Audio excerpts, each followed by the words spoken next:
Chapter 980, Arya. The assassin's apprentice in the sprawling expanse of the Azure continent. Arya soared high above the midnight sky, her silhouette a dark blur against the starlit canvas.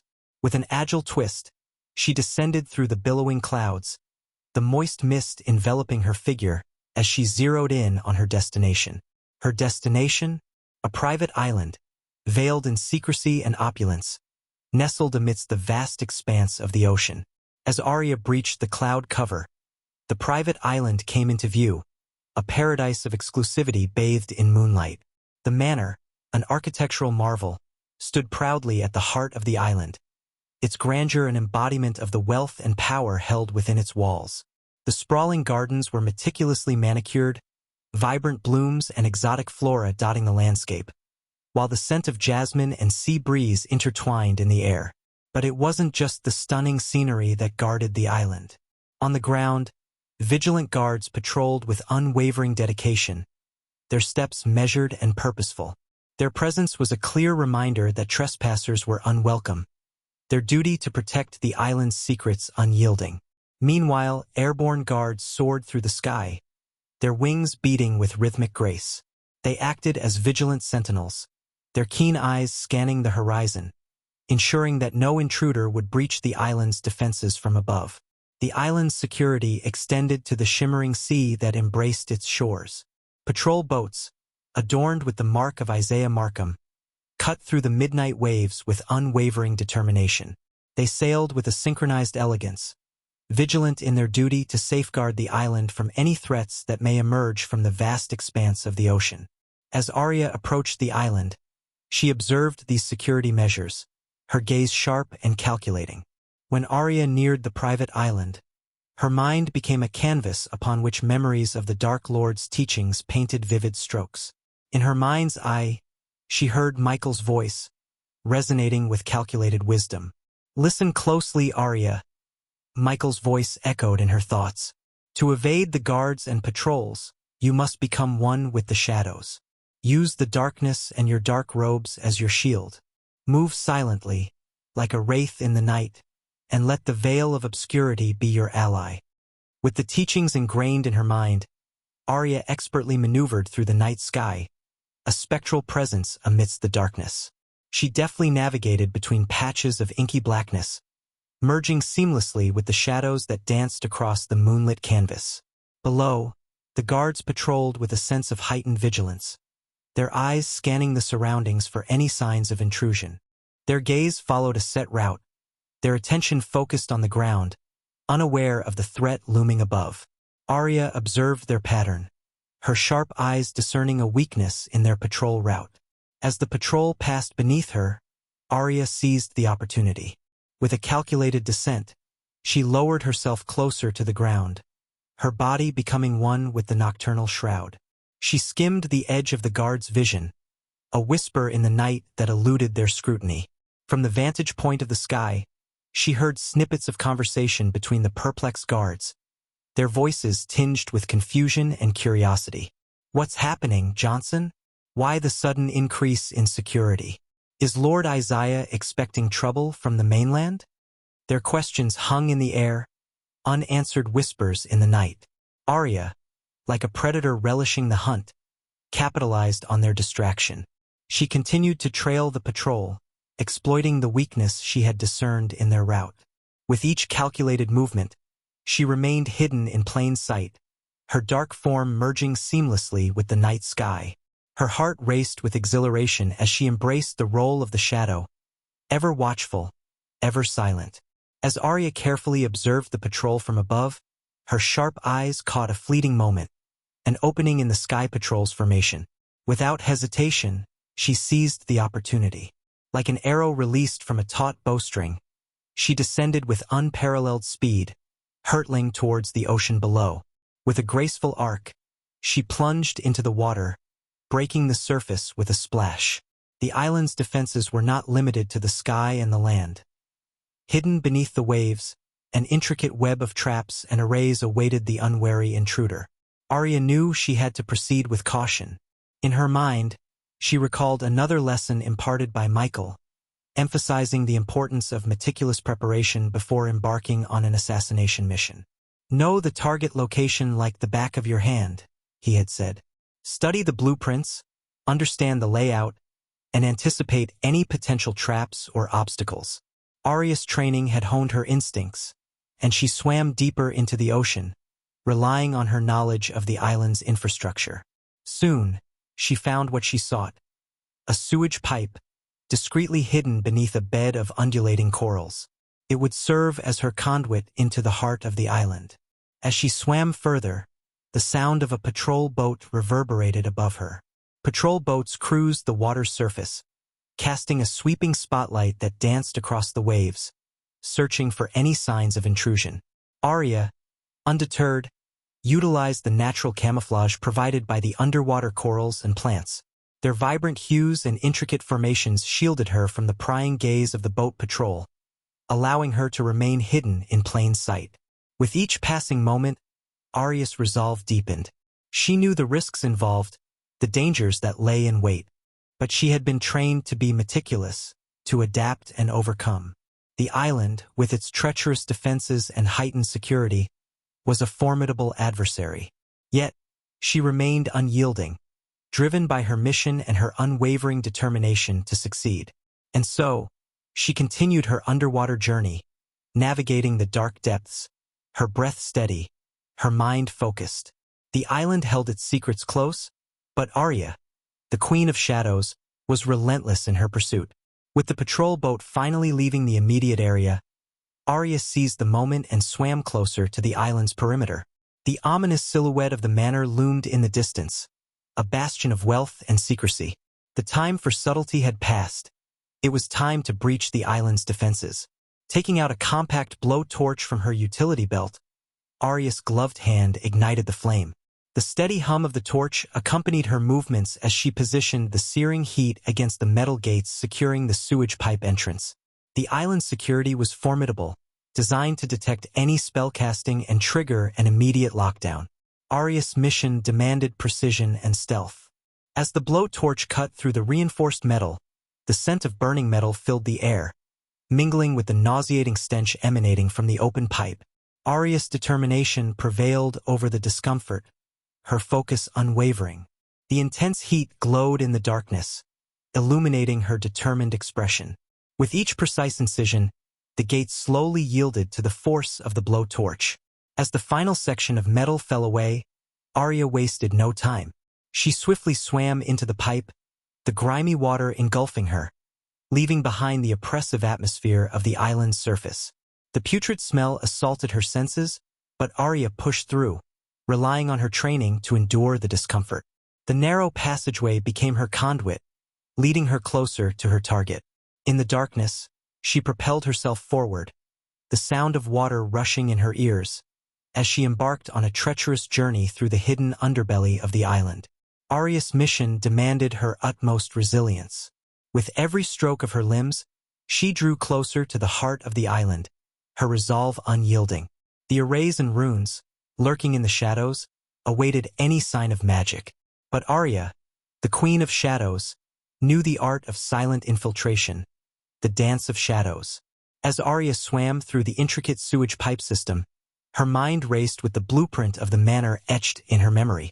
Sadie, her resourceful contact within the underworld, had provided her with invaluable information. Finally, she reached a junction where the pipe split into multiple paths. Arya selected the one that led to an opening positioned at a safe distance from the manor's watchful eyes. Emerging from the pipe, she found herself in a secluded area, hidden amidst a thicket of dense foliage. The air was heavy with the scent of damp earth and the faint fragrance of blooming flowers. A gentle breeze rustled the leaves, masking the sound of her arrival. The manor, a sprawling structure of opulence, stood proudly before her.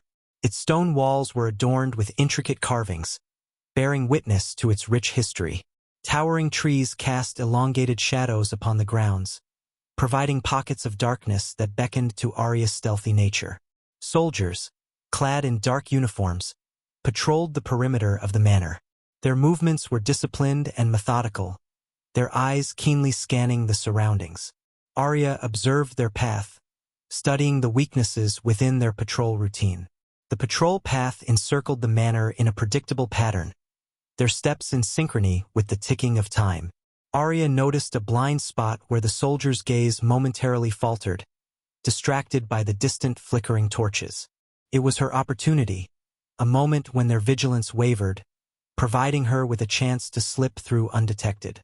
The surroundings of the manor were adorned with meticulously manicured gardens, vibrant flowers dancing in the moonlight. Dense shrubbery and strategically placed sculptures created hiding spots for the vigilant assassin.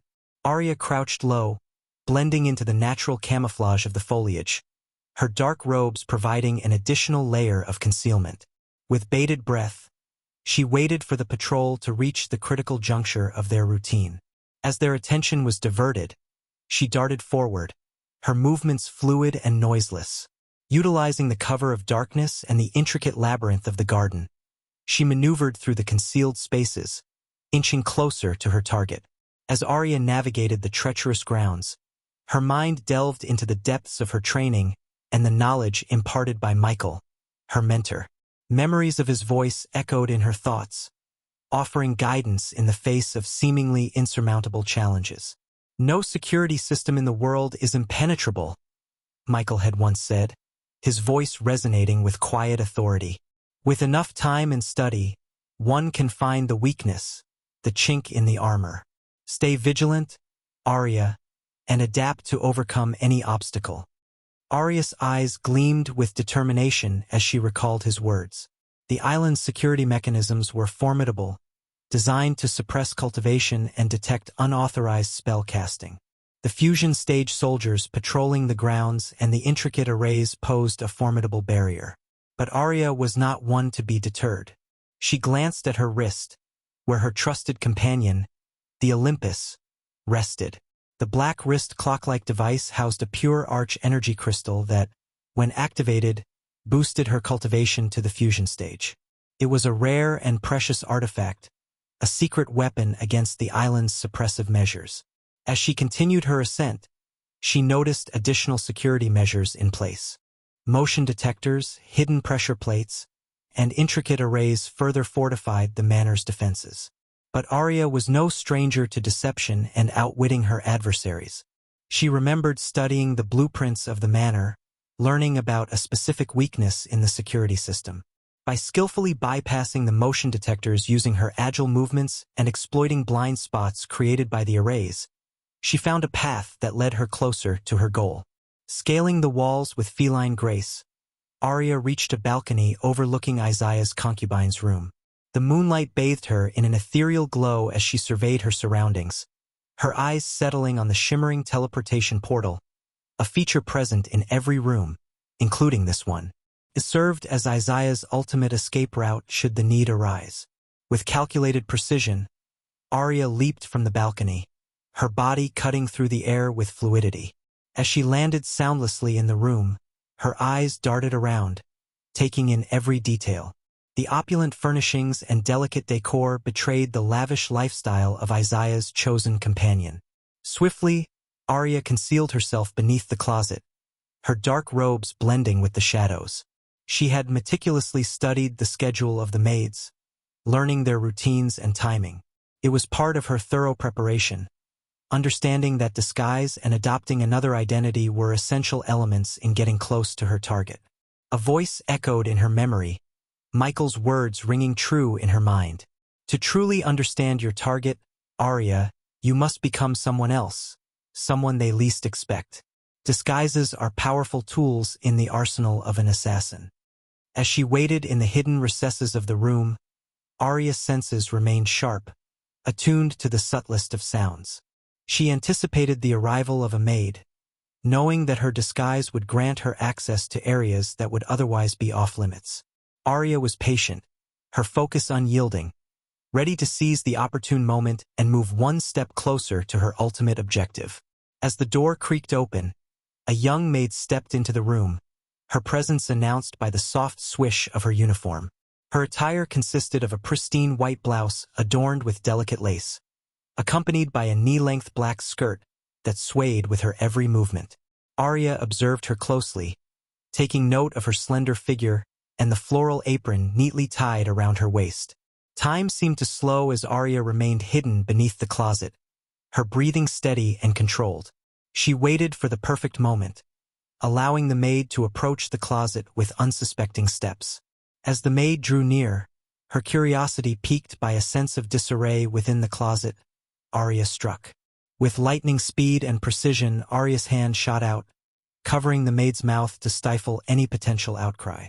The maid's eyes widened in shock and fear, but before she could react, Arya applied pressure, rendering her unconscious. Carefully, Arya eased the limp form to the ground, ensuring a silent fall. Arya swiftly shed her dark robes and discarded her assassin's attire. She then meticulously donned the maid's uniform, buttoning it up with practiced ease. The fit was snug but comfortable, the familiar fabric embracing her form as if she belonged. In this disguise, she would move through the manor undetected, blending seamlessly with the other servants.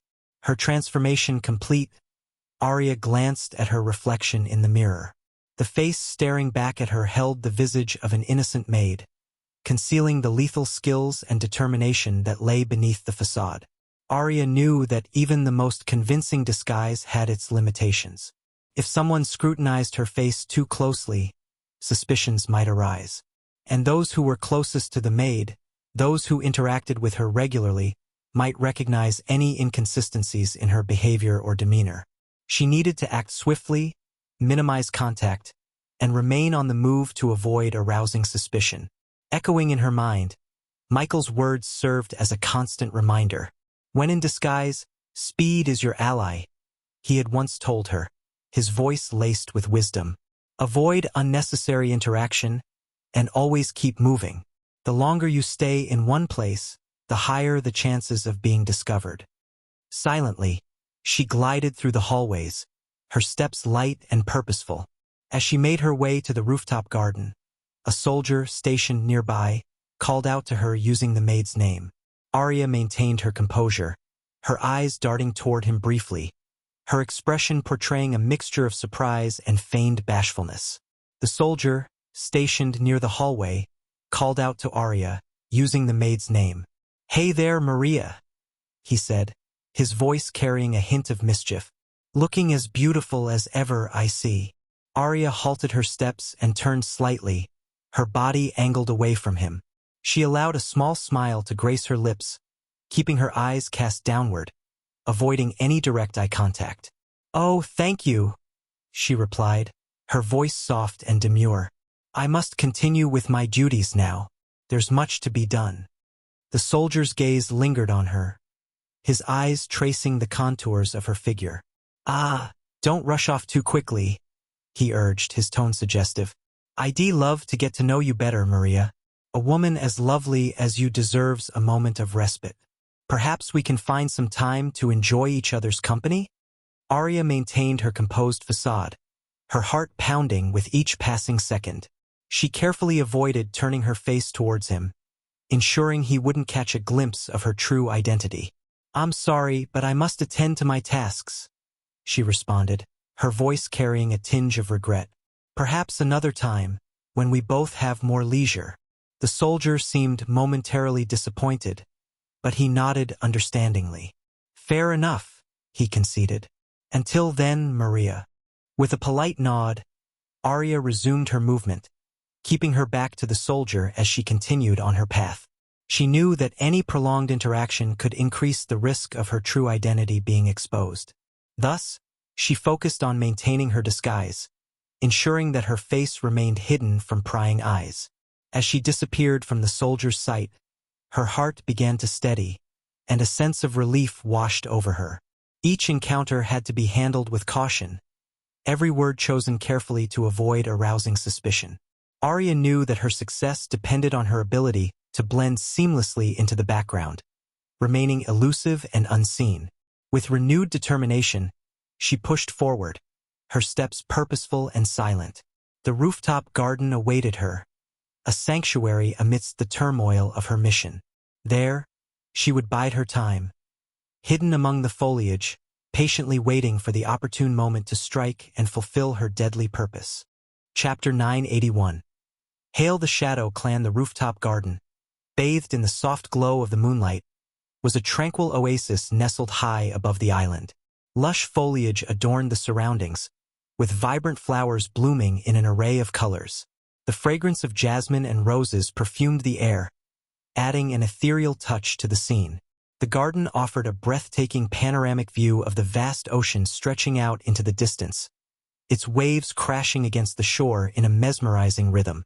Arya, concealed behind the veil of her disguise, positioned herself near a water fountain at the center of the garden. The fountain's crystal-clear water cascaded down sculpted tiers, creating a soothing melody that harmonized with the tranquil atmosphere. She knew that Isaiah, drawn to the garden's serene beauty, would seek solace here and momentarily let his guard down. With her senses honed, Arya remembered the teachings of her mentor, Michael, echoing in her mind. Physical training is key, he had emphasized. Adaptability is crucial in an assassination. You must become one with your surroundings, capable of blending in and maneuvering in any given situation. Taking a deep breath, Arya submerged herself in the water fountain, her body concealed beneath the shimmering liquid. With precise control, she regulated her breathing, silently becoming one with the aquatic haven. She waited, her senses attuned, for the approach of her target. In her mind, she replayed Michael's words. An assassin must adapt swiftly to unforeseen circumstances. No situation should catch you off guard. Your ability to think on your feet and utilize your environment is paramount. Suddenly, footsteps echoed on the rooftop, drawing closer with each passing second. Arya's heart quickened, but she maintained her composure, her trained instincts guiding her every move. Isaiah Markham, the man whose life hung in the balance, emerged into view. Isaiah stood tall, his dark complexion contrasting against the moonlit backdrop. His physique bore the marks of wealth and indulgence, with a slight paunch accentuating his muscular frame. His eyes, filled with a sense of self-assuredness, swept across the garden, taking in the tranquil scenery. The stage was set, the players in position. Arya watched Isaiah approach, her eyes hidden beneath the surface of the water. She remained poised, her presence undetected, waiting for the opportune moment to fulfill her deadly task. The air was charged with anticipation, as the moon continued to cast its ethereal glow over the clandestine scene in the rooftop garden. From her hidden vantage point beneath the water's surface, Arya's gaze remained fixed on Isaiah, her senses attuned to his every movement. However, to her surprise, another figure emerged into the rooftop garden, disrupting the tranquility she had meticulously planned for. It wasn't one of Isaiah's wives, as she had anticipated, but a formidable orc. The orc stood tall, his red skin a stark contrast against the moonlit backdrop.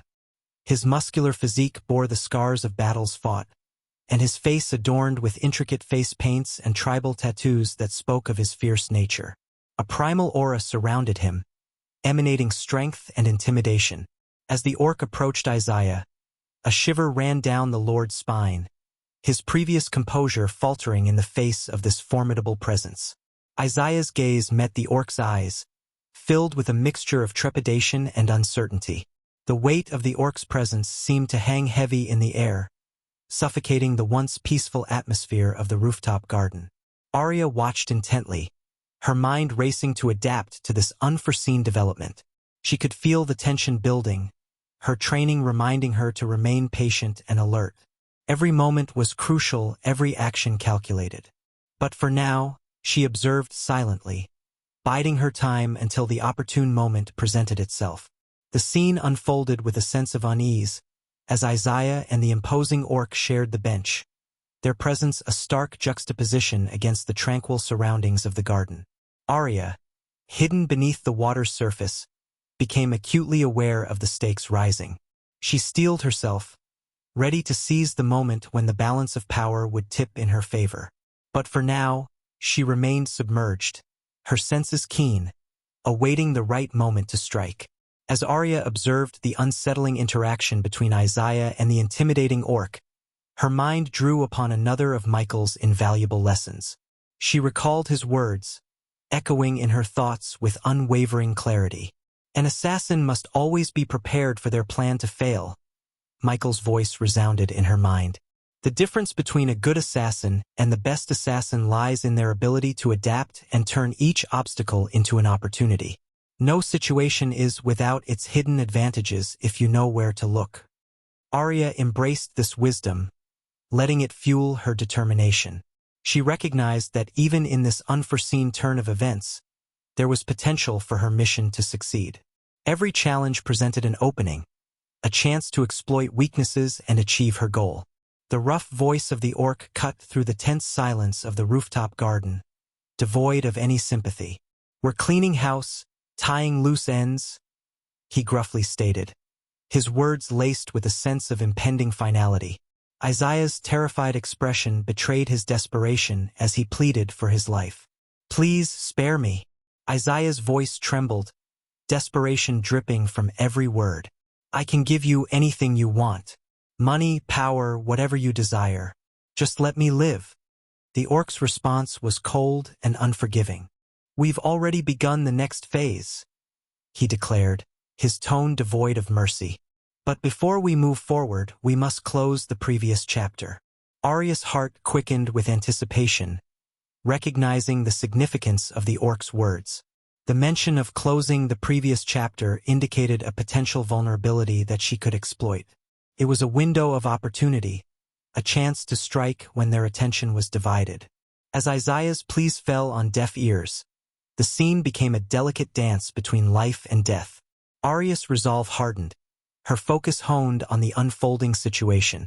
Arya's eyes widened in astonishment as the unexpected events unfolded before her. To her surprise, the orc's grip tightened around Isaiah's neck, despite the latter's desperate struggle. In one swift motion, the orc snapped Isaiah's neck, granting him a painless death. The sight sent a chill down Arya's spine, witnessing such brutality executed with chilling efficiency. However, Arya's shock intensified as the orc rose to his feet and uttered the words that reverberated through the air. "Hail the Shadow Clan." The mention of this mysterious clan struck a chord of curiosity within Arya's mind. She had never heard of them before, their name shrouded in secrecy and unknown to her. But the scene took an even more perplexing turn as the orc retrieved a glowing dark crystal from within his pocket. A sinister aura emanated from the crystal, captivating Arya's attention. With a firm grip, the orc crushed the crystal, releasing a plume of swirling smoke that rose into the air. As Arya watched in awe, the smoke merged with the orc's body, seeping into his very being. It was an unsettling sight, as if the essence of life itself was being transferred. And then, just as abruptly as it began, the light of life left the orc's body. He collapsed to the ground, lifeless and devoid of the mysterious force that had animated him moments ago. Arya's mind raced with questions and confusion. The significance of the Shadow Clan and the nature of the Dark Crystal remained a mystery to her. Yet, she understood that this unexpected turn of events had opened a new chapter in her mission. She would need to uncover the truth behind the Shadow Clan, their motives, and their connection to Isaiah. With a renewed sense of purpose, Arya made a silent vow to unravel this enigma, even if it meant delving into the darkest depths of intrigue and danger. The mission had taken an unforeseen turn, but her determination burned brighter than ever. Arya's heart pounded in her chest as she emerged from the water and rushed towards the bodies, desperate to gather any clues that could shed light on the mysterious events that had just unfolded. Her mind raced, piecing together the fragments of the puzzle. However, as she approached the lifeless body of the orc, a sudden and unexpected occurrence disrupted her investigation.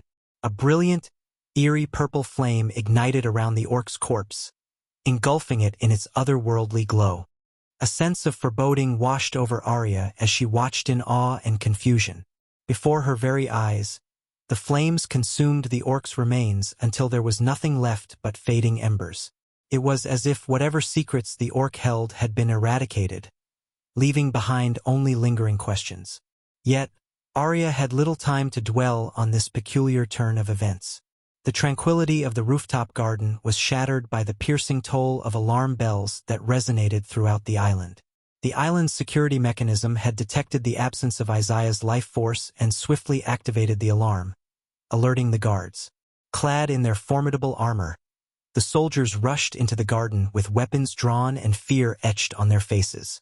Their voices echoed with shock and disbelief as they beheld their lifeless lord, their shouts intertwining with each other in a chaotic chorus. Amidst the commotion, their attention turned to Arya, disguised as a maid. "Stop! What have you done?"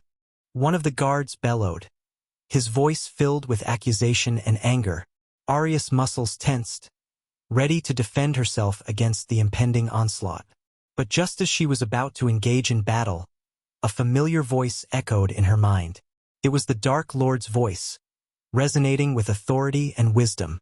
"Don't fight them, Arya," the voice whispered. "Use your teleportation scroll to escape. Live to fulfill your mission." Arya's eyes widened in surprise as the Dark Lord's words echoed in her thoughts. She knew she had to heed his guidance. With a swift and calculated movement, she reached into her hidden pouch and retrieved the teleportation scroll. She activated the scroll, and in a flash of mystical energy, she vanished from the garden, leaving the bewildered guards behind. As she reappeared in a hidden location, Arya's mind raced with a mixture of relief and determination. The encounter with the orc, the discovery of Isaiah's lifeless body, and the Dark Lord's message all converged into a singular purpose: to uncover the truth, fulfill her mission, and ultimately bring justice to those responsible. Meanwhile, in the manor of Ingram, tension hung heavy in the air as Adelia adamantly refused to let Ingram take any part in Gaia's life. The room was filled with their icy silence, their gazes locked in a battle of wills. Adelia stood tall and unwavering, her determination shining through her eyes. "I won't allow you to ruin her life any further," Adelia declared, her voice filled with a mixture of anger and resentment. "You abandoned her when she needed you the most. You have no right to be a part of her world now." Ingram's face contorted with pain, his eyes pleading for understanding. "Adelia, I've made mistakes, I admit that, but I've changed. I've spent centuries trying to protect her from the darkness that lurks out there." Adelia scoffed, her voice laced with bitterness. "Protect her? You, an elder vampire working for Dagon, the ruler of hell. You abandoned her when she was just a baby. Don't you dare claim to be her protector now." Ingram's voice grew desperate, his words aching with remorse. "I did what I had to do to keep her safe. You have no idea the sacrifices I've made, the battles I've fought. One day, Adelia, I will make you see. I will make up for everything." Before Adelia could retort, a sudden shift in the atmosphere caught her attention. A powerful force was approaching, one that sent shivers down her spine. She recognized it immediately and knew what it meant. Azazel, the Dark Lord's demon butler, was drawing near. Adelia's heart raced with both fear and relief. She wanted Azazel to arrive, not the Dark Lord himself. She knew Azazel had his own agenda, and she hoped he could be persuaded to capture Ingram without revealing his true allegiance to the Dark Lord. She couldn't risk the Dark Lord discovering Ingram's identity as an elder vampire and the knowledge that he had abandoned Gaia. With an icy calmness, Adelia turned to Ingram, her eyes never wavering. "You will do nothing, Ingram," she stated coldly. "I am about to capture you and send you somewhere you won't be able to intervene in Gaia's life any longer. This is the consequence of your actions." Ingram's face twisted with a mix of shock and anger, but Adelia paid him no heed. She had no love left for him, only anger and a desire to protect their daughter from his tainted influence. Her plan was set, and she awaited Azazel's arrival, knowing that he would ensure Ingram's capture. Deep down, Adelia knew that Azazel's presence signaled danger, but she couldn't risk the greater threat that the Dark Lord posed.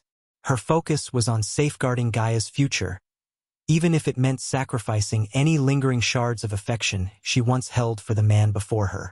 Adelia's mind raced with conflicting emotions as she anxiously awaited Azazel's arrival. Her loyalty to the Dark Lord remained steadfast, and she knew that Gaia was a cherished being in his eyes. Adelia couldn't bear the thought of jeopardizing her daughter's position in the Dark Lord's realm, but she also didn't wish for Ingram's life to be extinguished by the Dark Lord's wrath. Ingram's true identity as an elder vampire, working under Dagon, the ruler of Hell, made him a dangerous and potent adversary. Adelia was well aware of his formidable power, one that surpassed her own. She knew that engaging in a direct confrontation with Ingram would be not only futile but also potentially lethal for her.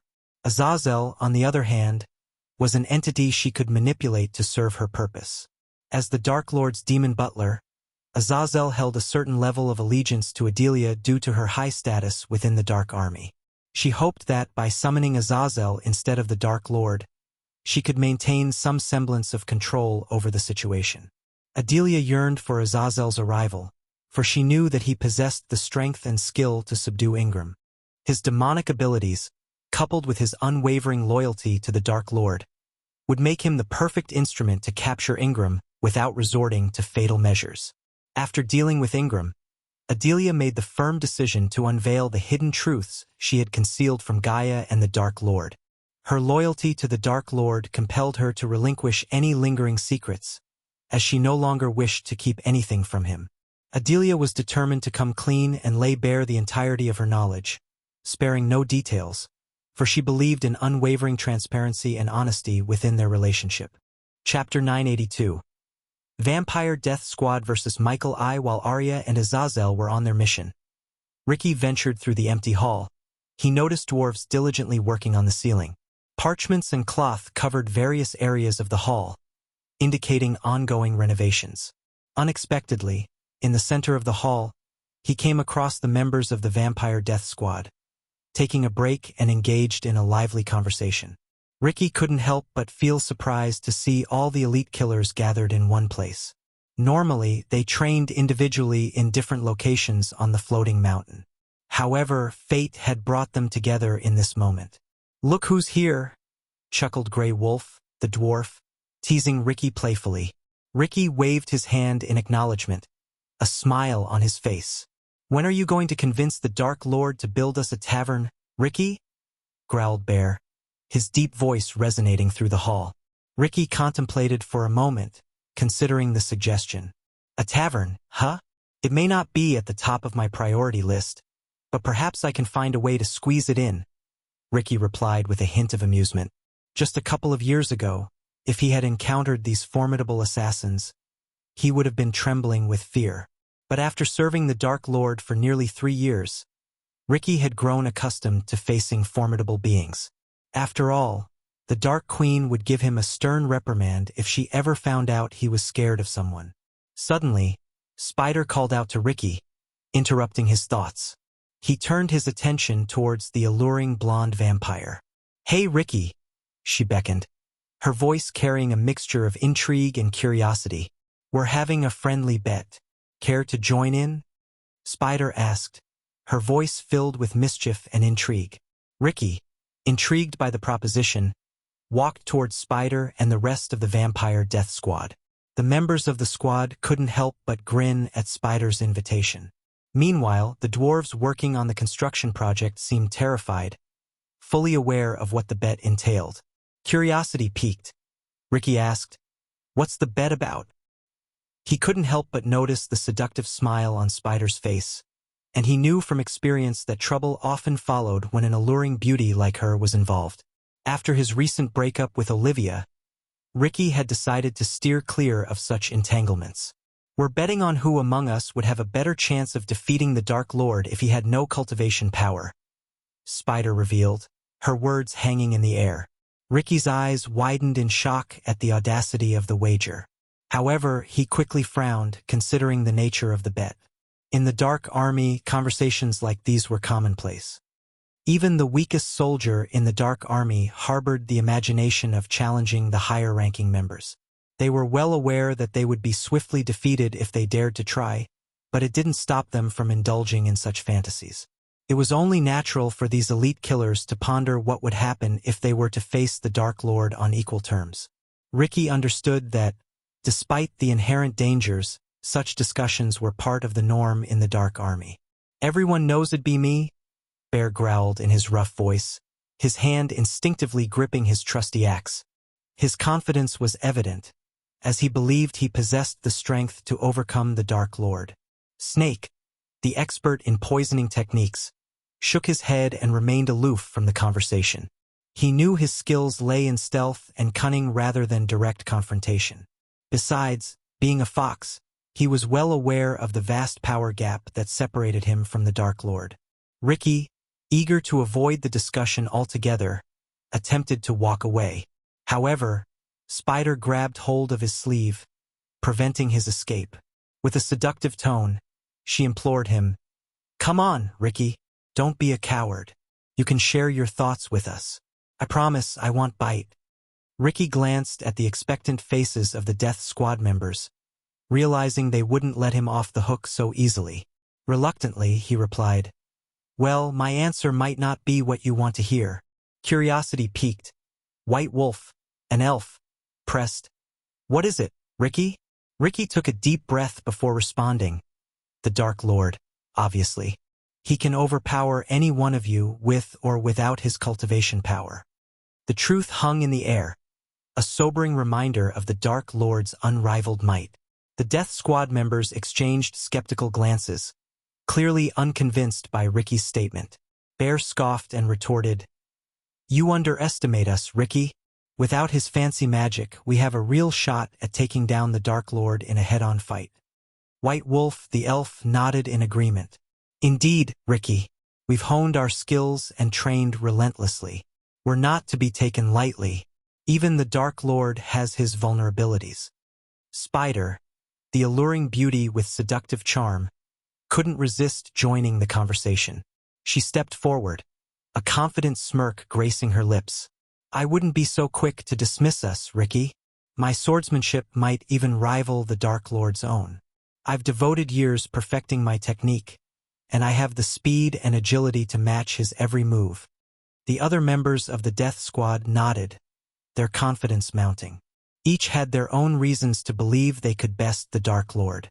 Grey Wolf, the dwarf, chimed in, "Don't forget my mastery of close combat. I've taken on opponents twice my size and come out victorious. The Dark Lord won't intimidate me." Bear flexed his bulging muscles and grinned, "And I'll bring the full force of my strength. With one swing of my axe, even the Dark Lord will feel its impact." Ricky raised an eyebrow, still skeptical but intrigued by their unwavering confidence. He realized that they truly believed in their abilities.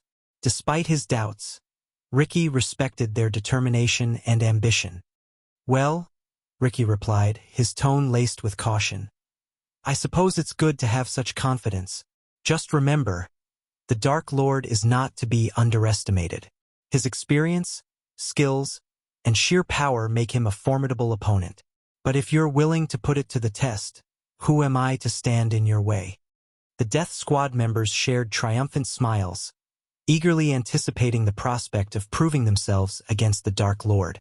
Their conversation took an exciting turn as they began discussing strategies, training regimens, and hypothetical scenarios where they could face the Dark Lord head-on. Meanwhile, Ricky couldn't help but wonder if their boldness was fueled by genuine belief, or perhaps a touch of overconfidence. Only time would tell if their aspirations would lead to triumph or humbling defeat. "Why don't we have a friendly duel then?" A calm voice echoed through the hall, catching the attention of the Death Squad members. They turned their gazes towards the door, their eyes widening in surprise as they saw the Dark Lord himself entering with an amused smile playing on his lips. Contrary to Ricky's expectations, the Death Squad members appeared pumped and excited instead of being consumed by fear. Their lack of trepidation, even in the presence of the Dark Lord, surprised Ricky. He understood that these individuals were the most skilled and experienced killers, unfazed by mere intimidation. It took more than that to rattle their composed demeanor. Ricky swiftly bowed as the Dark Lord approached, patting him on the back in a reassuring manner.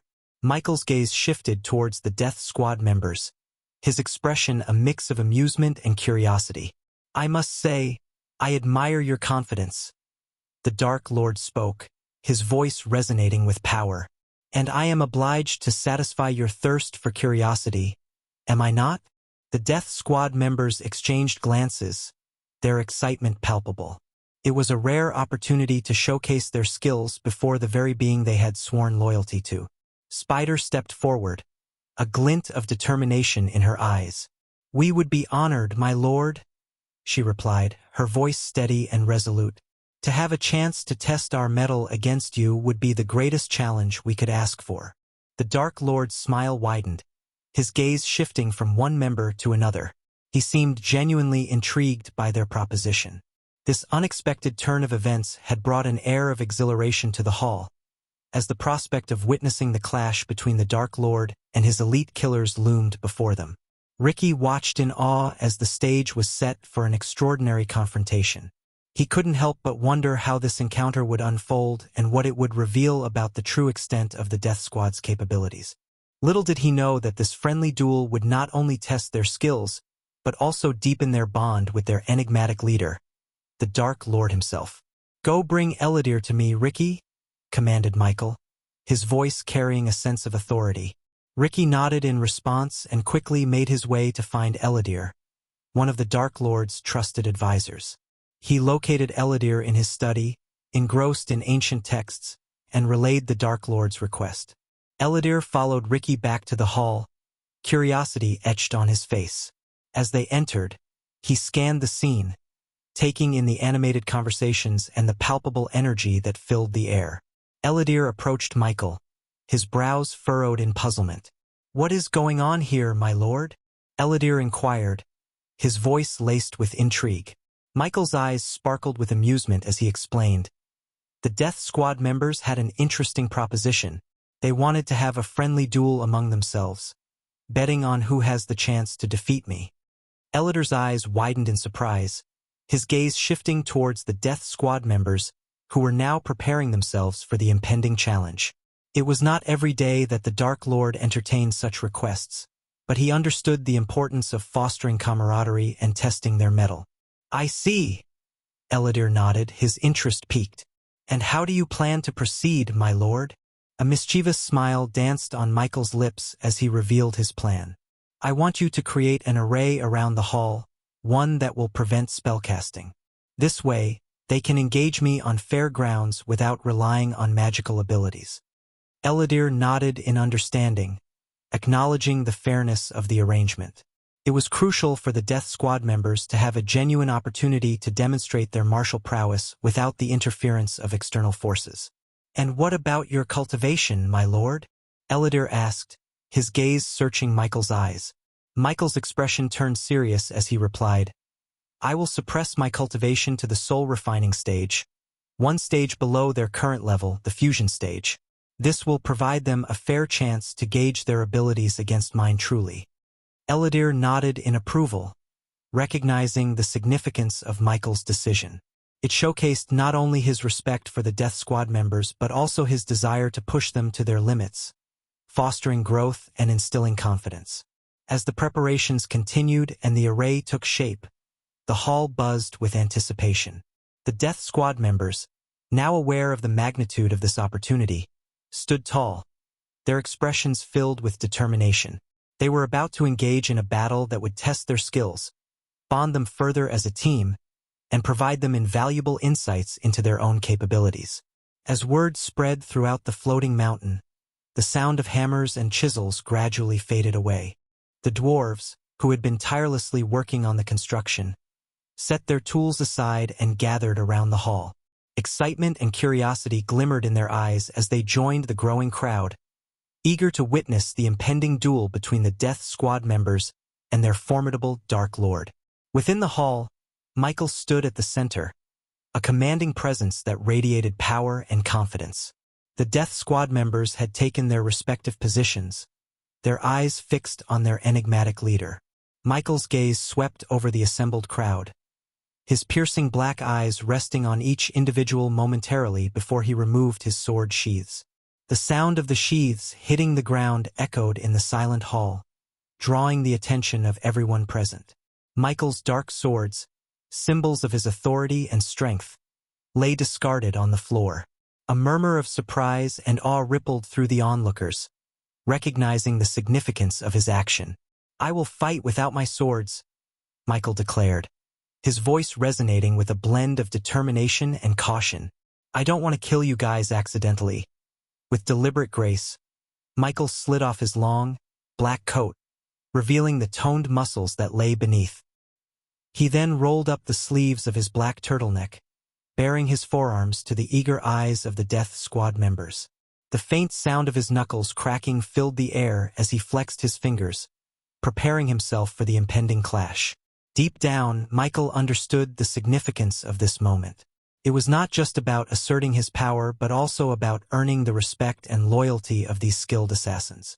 He knew that only by surpassing their expectations and demonstrating his unrivaled strength could he establish himself as their rightful leader.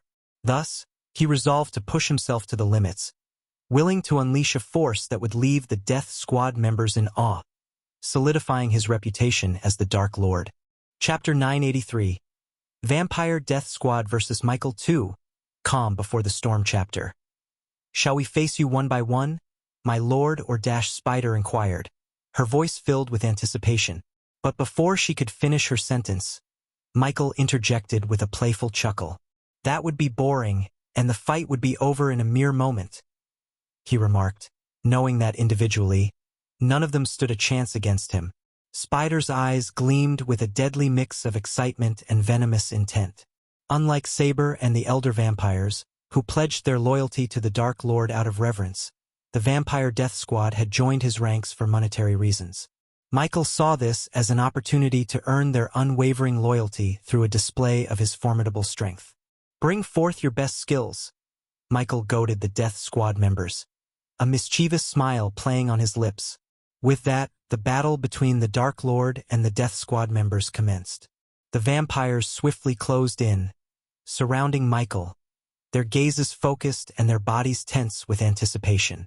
Each member carefully positioned themselves, strategizing their approach. The battle between the Dark Lord and the Death Squad members erupted into a flurry of movement and clashes. The vampires, driven by a mix of determination and desperation, attacked with their chosen weapons, each showcasing their unique skills.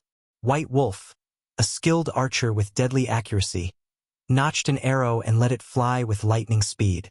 The arrow whistled through the air, aimed straight at Michael's heart.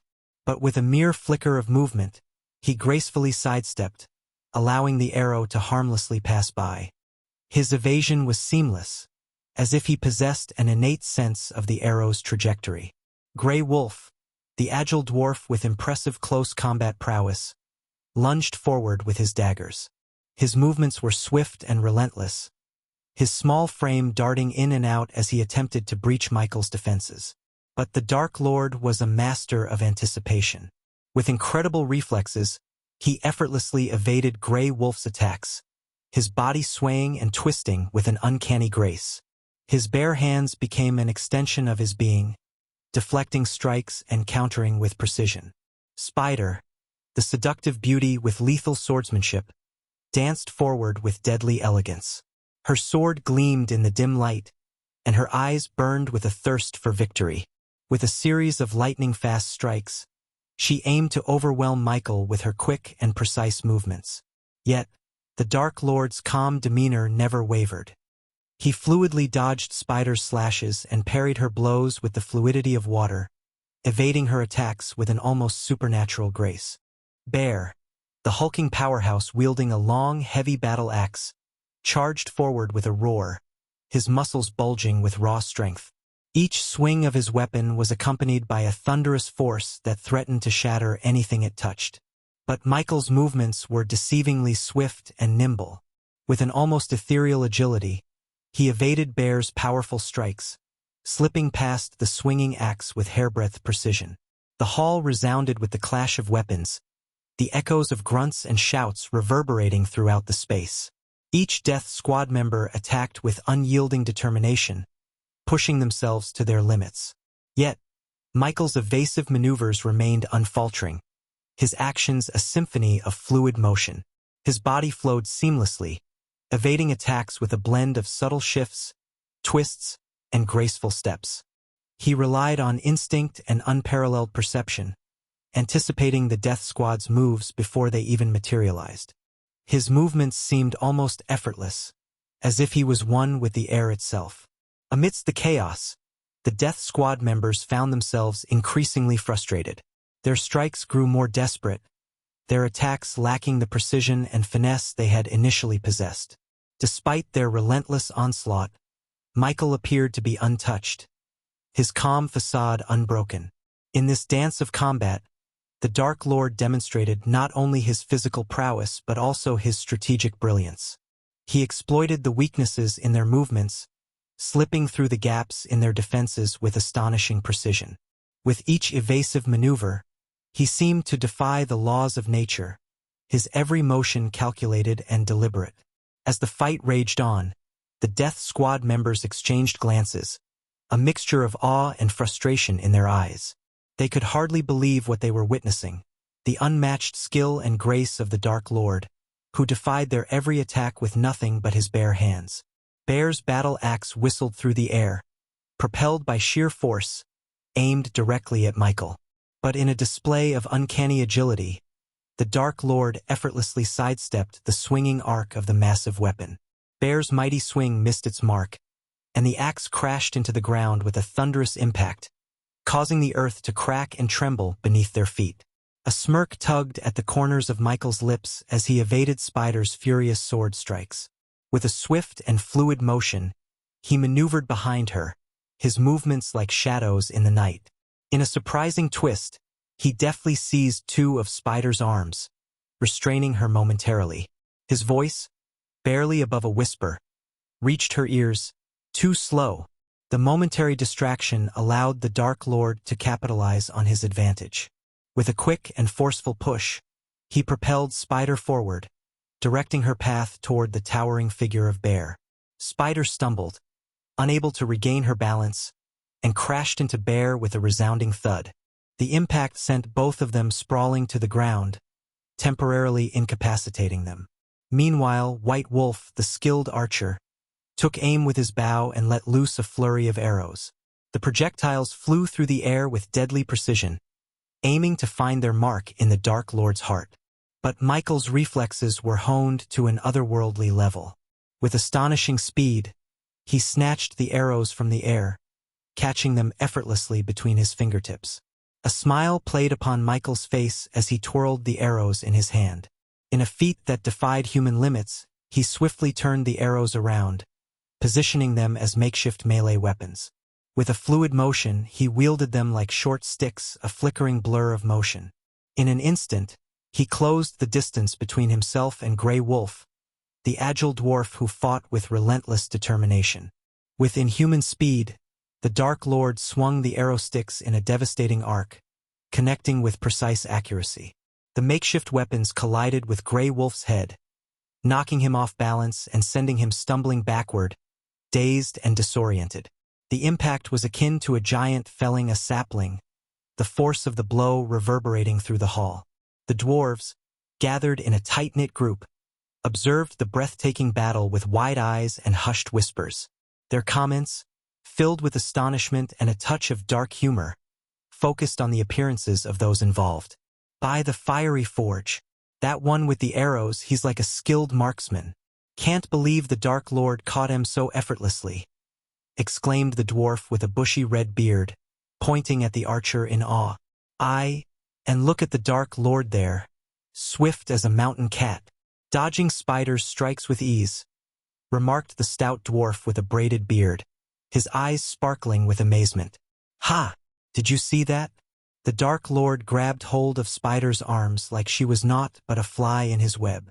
Too slow, indeed, chuckled the dwarf with a wild mop of hair, shaking his head in disbelief. The sound of hearty laughter echoed from the dwarves as they watched the Dark Lord wield the arrow like a makeshift weapon, landing a solid blow on the head of the dwarf warrior. It was a mix of astonishment and amusement, their voices carrying a sense of camaraderie in witnessing such unexpected antics. Look at that!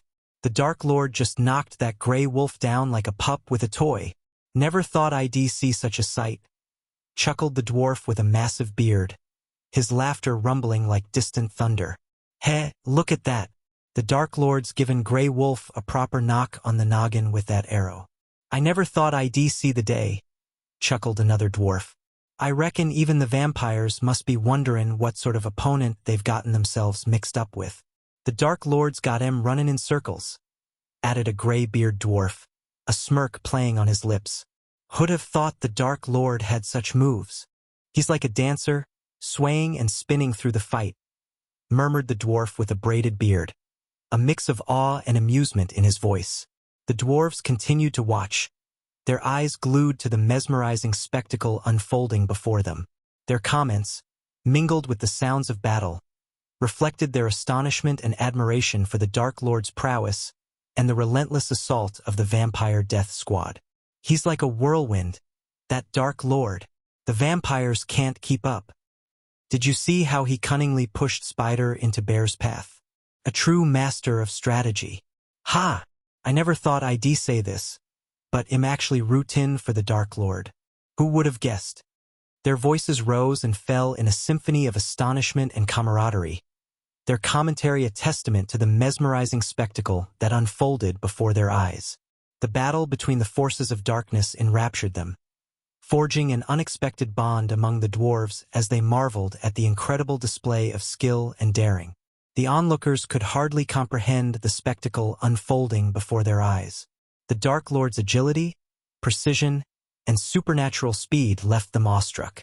The fight continued, a mesmerizing display of skill and power as Michael evaded, countered, and controlled the battlefield. The vampire death squad, momentarily catching their breath, formed a huddle, their faces etched with determination. The battle had reached a critical juncture, and they needed to reassess their strategy to gain an edge against the formidable Dark Lord. Sensing the pause, Michael's eyes gleamed with a mix of confidence and cunning. Listen closely. He spoke with an air of authority, pointing at each member of the death squad. Spider, your swordplay is commendable, but your strikes are predictable. Vary your angles and don't underestimate the element of surprise. Turning his gaze to Bear, Michael continued. Your strength is unparalleled, Bear, but it can be a double-edged sword. Use your weight and momentum to your advantage, but be mindful of exposing yourself to counterattacks. Grey Wolf, your close combat skills are solid, but you telegraph your moves. Maintain your agility and surprise your opponent. Lastly, Michael locked eyes with White Wolf, his voice steady and composed. White Wolf, your archery skills are unmatched, but your focus wavers in close quarters. Trust in your instincts, and remember that precision can triumph over speed. The vampires listened intently, their eyes fixed on the Dark Lord as he imparted his wisdom. The brief respite allowed them to absorb his guidance and incorporate it into their newfound strategy. With the Dark Lord's pointers imparted, the vampire death squad dispersed, renewed and invigorated by his guidance. Like a well-coordinated symphony, they lunged forward once more, their renewed vigor palpable in the air. The clash resumed, but this time, Michael did not rely solely on evasion. He unleashed a torrent of devastating strikes, his movements fluid and swift, fueled by his newfound offensive momentum. Michael's movements were a blur of calculated strikes and lightning-fast counterattacks. He punched and kicked with precision, each blow delivered with enough force to make the vampires cough up blood. His fists and feet became a whirlwind of punishing strikes, finding the vulnerabilities in their defenses.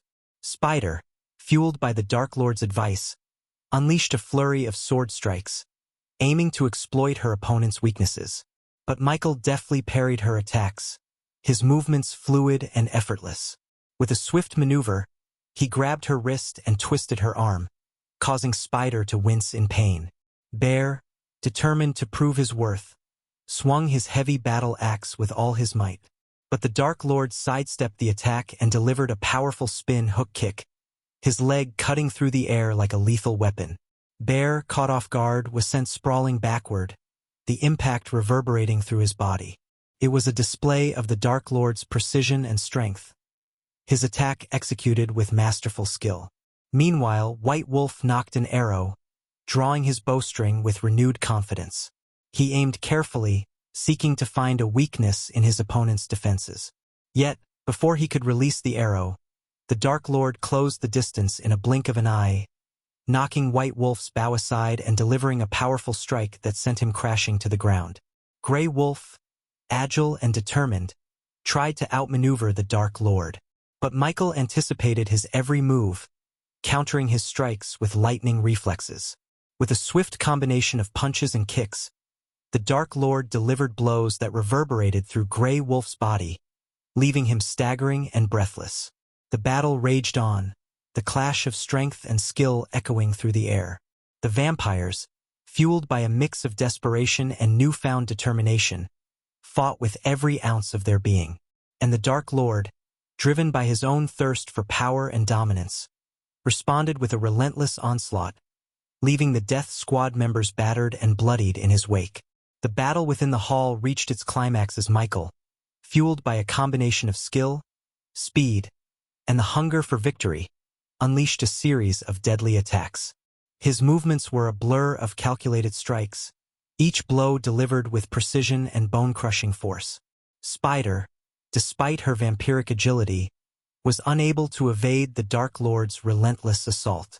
With a swift, spinning kick, Michael struck her temple, causing her to stagger backward. As she struggled to regain her balance, he swiftly closed in, his fist connecting with her jaw in a devastating uppercut. The sickening sound of bones cracking echoed through the hall as Spider's body flew backward, crashing into a nearby pillar. Blood trickled from her mouth as her eyes rolled back, and she succumbed to unconsciousness. Bear, known for his formidable strength, swung his heavy battle axe with all his might, aiming for Michael's midsection. But the Dark Lord's reflexes were unmatched. With inhuman speed, he sidestepped the attack, swiftly ducking under Bear's guard. In a lightning-fast motion, Michael's fist collided with Bear's sternum, the impact resonating throughout the hall. Bear let out a guttural cough, blood spraying from his lips, before crumpling to the ground, unconscious and defeated. White Wolf, his quiver empty and his bow discarded, attempted a desperate strike, his clawed fingers aimed at the Dark Lord's throat. But Michael was quicker. He swiftly sidestepped the attack, seizing White Wolf's arm in a vice-like grip. With a vicious twist, the sound of snapping bones filled the air. White Wolf's howl of agony was cut short as he collapsed to the ground, his body racked with pain and unconsciousness enveloping him. Grey Wolf, the nimble dwarf known for his agility, tried to outmaneuver the Dark Lord's attacks. But Michael's movements were too swift, too precise. In a whirlwind of strikes, he relentlessly assaulted Grey Wolf, delivering powerful blows that left him reeling. The sound of impact reverberated through the hall as Michael's fists collided with Grey Wolf's body, each blow accompanied by a sickening crunch. Blood sprayed from Grey Wolf's mouth, and his legs buckled beneath him as he crumpled to the ground, defeated and unconscious. Despite the vampire's innate ability to heal, the force behind Michael's attacks had overcome even their supernatural resilience. The combination of his speed, skill, and sheer power had rendered them incapable of rising to their feet. The hall fell silent, save for the heavy panting of the defeated vampires and the echoes of bones cracking. Victory belonged to the Dark Lord, as he stood amidst the fallen, the embodiment of dominance and relentless power. Chapter 984. Another great clan down calm before the storm chapter. After a few minutes, the members of the Vampire Death Squad stood before Michael, their expressions transformed with newfound respect. Even the once boisterous and unrestrained Bear remained silent, his eyes fixed on the Dark Lord. They realized that what they had experienced was not a true battle, but rather a friendly duel, and their minds wandered to the unimaginable consequences if they had faced the Dark Lord in a real fight. Each member understood that Michael had deliberately held back during their encounter. Otherwise, they would have met their demise within seconds. The weight of this realization settled upon them, leaving them in awe of the Dark Lord's power and restraint. Michael's gaze shifted across the members of the Vampire Death Squad, his voice carrying a tone of encouragement. "Do not be disheartened by this defeat," he began, his words resonating with conviction. "In fact, it is through more training and real-life battles that you can truly become perfect killing machines. Remember, strength is not solely measured by victory, but by the determination to improve. A brief pause hung in the air before Michael continued, his eyes gleaming with a sense of purpose. After my wedding with Gaia, I will dedicate more time to your training. I will help you unlock your full potential and hone your skills to perfection. Together, we will become a force to be reckoned with. He then offered a word of caution, his voice filled with wisdom. However, let me remind you that overconfidence can be a deadly flaw. Never allow your confidence to blind you. Stay vigilant, stay focused, and channel your strength with precision. The members of the Vampire Death Squad stood silently, their nods expressing their understanding and gratitude for the Dark Lord's guidance. They knew that under his tutelage, they had the opportunity to transcend their current limitations and become formidable warriors. Saber hovered in the sky above the kingdom of Dalgaram, his gaze fixed upon the sprawling headquarters of the Han Torum clan.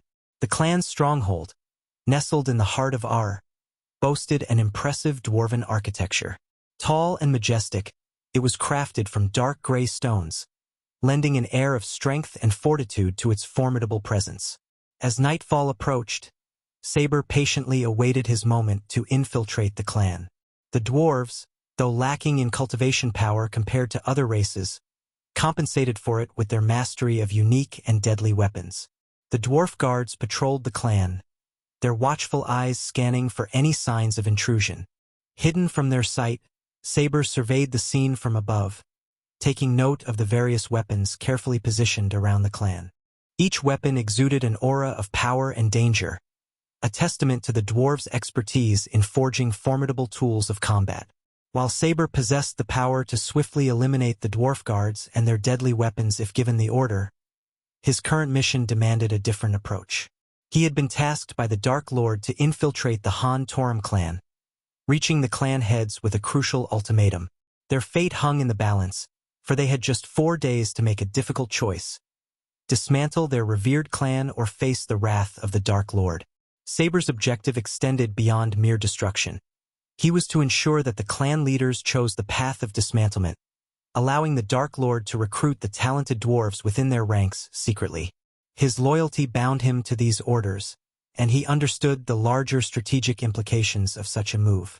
Saber's mission was not solely about sowing chaos and leaving behind a trail of corpses, but rather to manipulate the clan's destiny to align with the Dark Lord's grand designs. As the dwarves continued their patrol around the majestic, dark gray, stone-clad clan building, their conversation took a turn towards recent events. The destruction of the Guardian Guild by the Dark Lord became the topic of their discussion, and laughter filled the air. "Did you hear about the Alpha Guardians?" chuckled one dwarf, shaking his head in disbelief. They were supposed to be the epitome of strength, but they didn't stand a chance against the Dark Lord. "Yeah, it's hilarious." Another dwarf joined in, his voice brimming with amusement. That demon butler of his warned them, gave them 2 whole days to dismantle their precious Guardian Guild. And what did they do? Stayed put like a bunch of foolish humans. The dwarves burst into raucous laughter, their hearty guffaws echoing through the night. They couldn't comprehend the audacity of the Guardians, who believed they could actually defeat the Dark Lord. "I bet they thought they were invincible," a dwarf jeered, wiping away tears of mirth. "But look at what happened to Hulwick Island. The Dark Lord's spells shattered it into pieces and sent it sinking to the depths. And that ethereal 2-headed dragon he fought." Another dwarf chimed in, his voice filled with mockery. "They probably thought it was their savior, but the Dark Lord proved them wrong. He slayed it with ease." The dwarves continued their patrol, relishing in their laughter and the perceived superiority they felt over the fallen guardians. Their taunting remarks painted a picture of arrogance and disdain for those who dared challenge the might of the Dark Lord. As the dwarves reveled in their laughter and mockery, their amusement seemed boundless. Their jokes and banter flowed freely, further fueling their sense of superiority. "Those guardians, I tell ya, they must have rocks for brains," chuckled one dwarf, slapping his knee. "Who in their right mind challenges the Dark Lord and thinks they'll come out on top? Ah, humans." Another dwarf chimed in, shaking his head in mock pity. They always think strength in numbers will save them. But little do they realize it just gives the Dark Lord more targets to crush. Laughter erupted once again, accompanied by a chorus of jests and jibes. "They're like ants marching to their own demise," a dwarf exclaimed, a mischievous glint in his eye. "Instead of using their brains to escape, they gather their little army for the Dark Lord's entertainment. And what's with their so-called intelligence?" quipped another dwarf, feigning confusion. "They claim to be the smartest race, but when it comes to facing the Dark Lord, they're nothing more than bumbling fools." The dwarves shared boisterous laughter, their voices blending in a symphony of amusement. They reveled in their perceived intellectual superiority over the humans, mocking their choices and decisions. They thought they could defeat the Dark Lord. One dwarf exclaimed between fits of laughter, but instead, they became fodder for his power. "It's almost too easy." The jovial banter continued, the dwarves relishing in their own wit and humor, unaware of the looming ultimatum the Dark Lord had sent them to deliver. Saber, perched high above the dwarven clan, carefully observed the patterns of their patrols. He analyzed their routes, noting the areas they frequented and the blind spots they might overlook. It was essential for him to find a gap in their vigilance that would allow him to infiltrate the clan undetected. As his sharp eyes scanned the dwarves below, he discovered a blind spot in their patrol route, a narrow alley tucked between two towering structures. It was a secluded path, hidden from direct view, where the dwarves seldom ventured. Saber realized that this blind spot would be his key to accessing the clan building without raising the guard's suspicions. With stealth and precision, Saber descended from his hidden vantage point and glided towards the designated blind spot. The narrow alley was shrouded in darkness, providing the perfect cover for his clandestine entry. He moved swiftly, his steps soundless, and disappeared into the shadows. Meanwhile, as Saber maneuvered through the hidden alley, a brief moment of uncertainty arose among the patrolling dwarves. One dwarf, a hint of suspicion in his voice, turned to his companion and asked, "Did you feel something strange just now? Presence, perhaps?" His companion, slightly inebriated from a night of revelry, scoffed and brushed off the inquiry. "Ah, you've had one too many, my friend," he retorted with a chuckle. "No one would be foolish enough to challenge our clan. It's just your imagination playing tricks on you." The doubtful dwarf shrugged, convinced by his companion's dismissal. They continued their patrol, unaware that a skilled infiltrator had slipped past them and was now lurking within the heart of their clan. Saber, utilizing the blind spot to his advantage, pressed on with his mission, remaining undetected by the oblivious dwarven guards. Saber, hidden in the shadows, couldn't help but chuckle softly at the dwarves' arrogance and mockery towards the humans. "Oh, my dear dwarves," he whispered to himself. "You call them foolish while you struggle to perform your own duties with precision." Inside the majestic clan building, the atmosphere was a testament to the dwarves' meticulous craftsmanship. Elaborate stone arches adorned the corridors, leading to grand halls adorned with intricate carvings and elegant tapestries. Saber's eyes gleamed with a mix of admiration and determination as he navigated through the labyrinthine structure. His ultimate destination was the power room, the heart of the clan's operations. The dwarves had devised intricate mechanisms powered by the stored energy they absorbed from the sun through specialized grids. Saber knew that by cutting off this source of power, he could plunge the clan into darkness, effectively creating the cover he needed to locate the clan heads. Moving silently and blending seamlessly with the dark corners, Saber made his way through the bustling corridors. The dwarves carried on with their daily routines, unaware of the shadowy figure weaving through their midst. Guards stood watch at strategic points, their eyes scanning for any signs of intrusion, but Saber's supernatural grace and stealth rendered him virtually invisible. Following his mental map of the clan's layout, Saber took advantage of hidden passages and secret stairwells, bypassing guard stations without a hint of detection. The air hummed with the energy of the dwarves' industriousness, yet Saber's presence remained concealed as he drew closer to his destination. Finally, after traversing a series of dimly lit corridors and descending a spiraling staircase, Saber reached the power room. The room was bathed in an eerie glow emanating from the intricate machinery and arrays of energy cells. With deliberate precision, he assessed the mechanisms and identified the crucial power source that needed to be severed. As Saber opened the door to the power room, he was greeted by a sight that left the dwarves inside utterly shocked. Their eyes widened in disbelief, and their voices caught in their throats as they beheld the unexpected intruder standing before them. "By the beards of our ancestors!" one dwarf exclaimed, his voice tinged with fear and surprise. "What in hell is going on?" Another dwarf stammered, struggling to comprehend the sudden intrusion. However, before they could gather their wits or raise the alarm, Saber sprang into action with inhuman speed and precision. With lightning-fast strikes, he incapacitated each dwarf, rendering them unconscious with swift and powerful blows.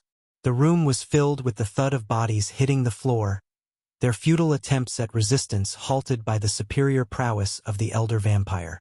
The dwarves, known for their resilience and tenacity, stood no chance against Saber's supernatural abilities. His movements were a blur of speed and grace as he swiftly neutralized each dwarf with calculated strikes. The clash of his strikes against their bodies reverberated through the room, echoing the dominance of the intruder. Within moments, the power room fell into an eerie silence, disrupted only by the unconscious forms of the dwarves strewn across the floor.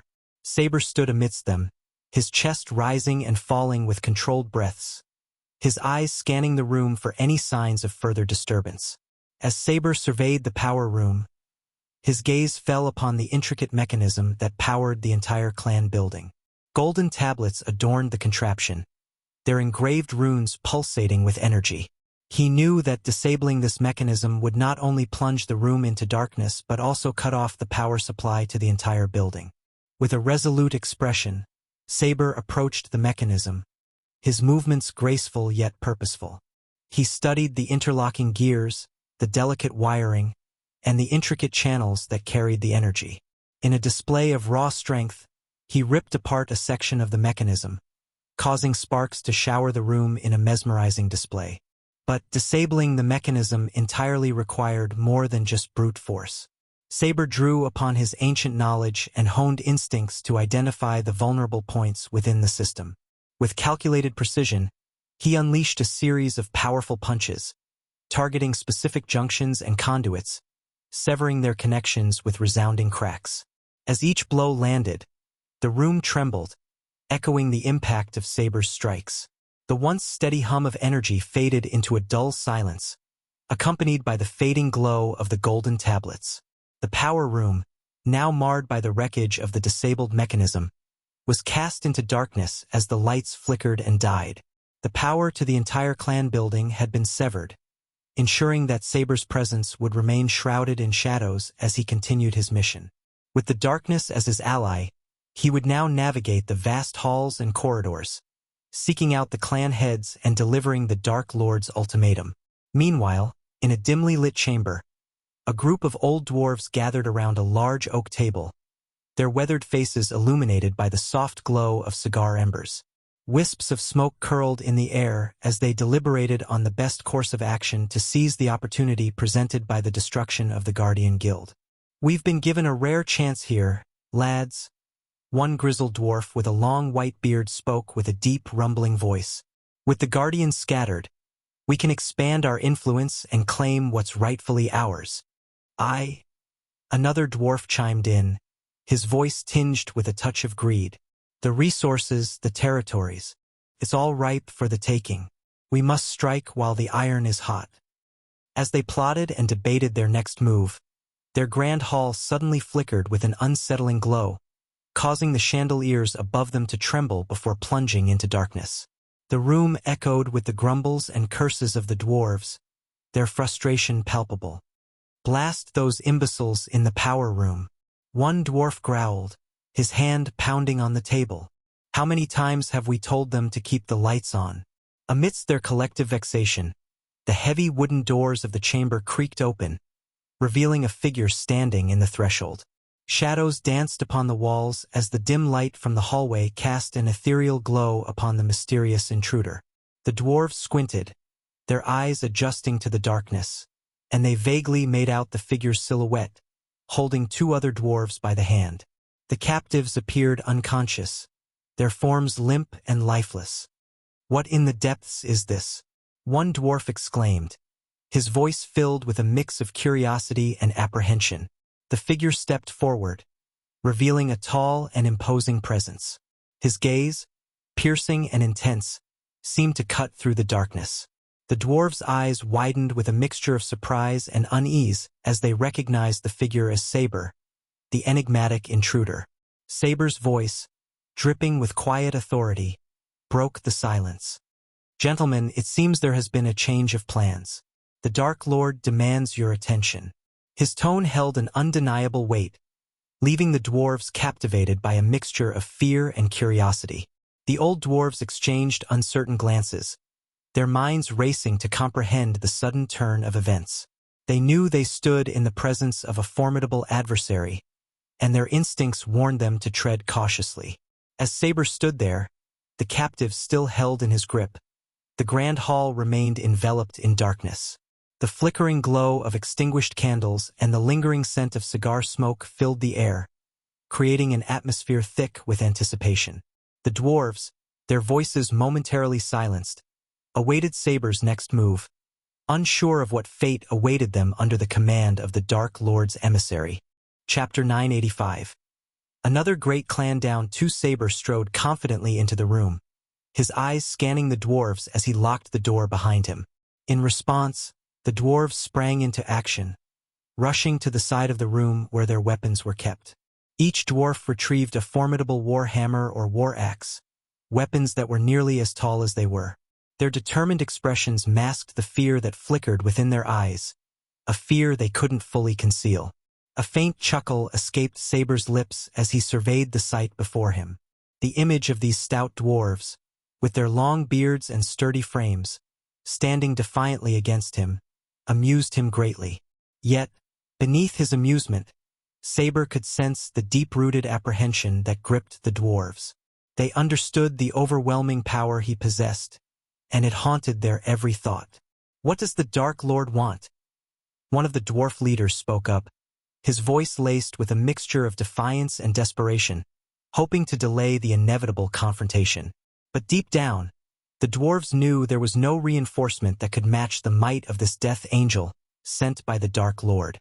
"You know what the Dark Lord wants, dwarves?" Saber replied, his voice carrying a chilling undertone. A devilish grin played upon his lips, as he relished the fear that washed over the dwarves. "The Dark Lord has given you 4 days to dismantle your clan. Should you choose to defy his will, you will witness the true extent of the Dark Lord's power." The dwarves trembled involuntarily, their minds unable to shake off the tales of the Dark Lord's devastation. They had heard the rumors, the accounts of how he effortlessly obliterated the Guardian Guild, an organization far superior to their own in terms of raw cultivation power. The dwarves had established their clan with the sole purpose of toppling the Elven Empress and her empire, never intending to engage the Dark Lord directly. They were fully aware of their own limitations when it came to facing such a formidable foe. However, the audacity of the Dark Lord's focus on their clan infuriated them, stoking a fiery determination within their hearts.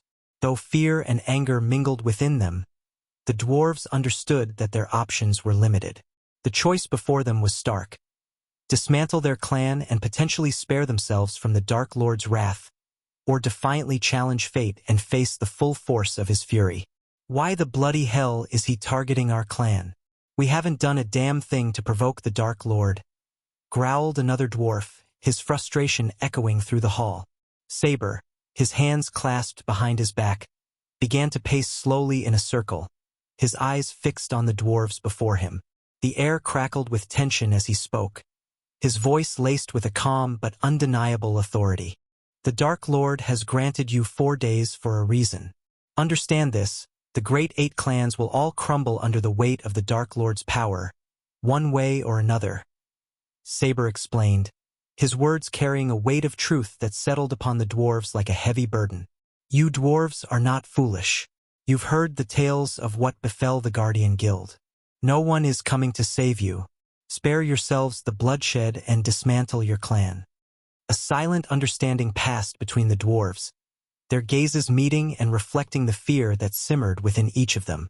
They knew that survival and the opportunity to plot the downfall of the Elven Empire were of paramount importance. To foolishly face the wrath of the Dark Lord would be to seal their own demise. Is the Dark Lord targeting Gondolin as well? Questioned another dwarf, their curiosity momentarily breaking through the tense atmosphere.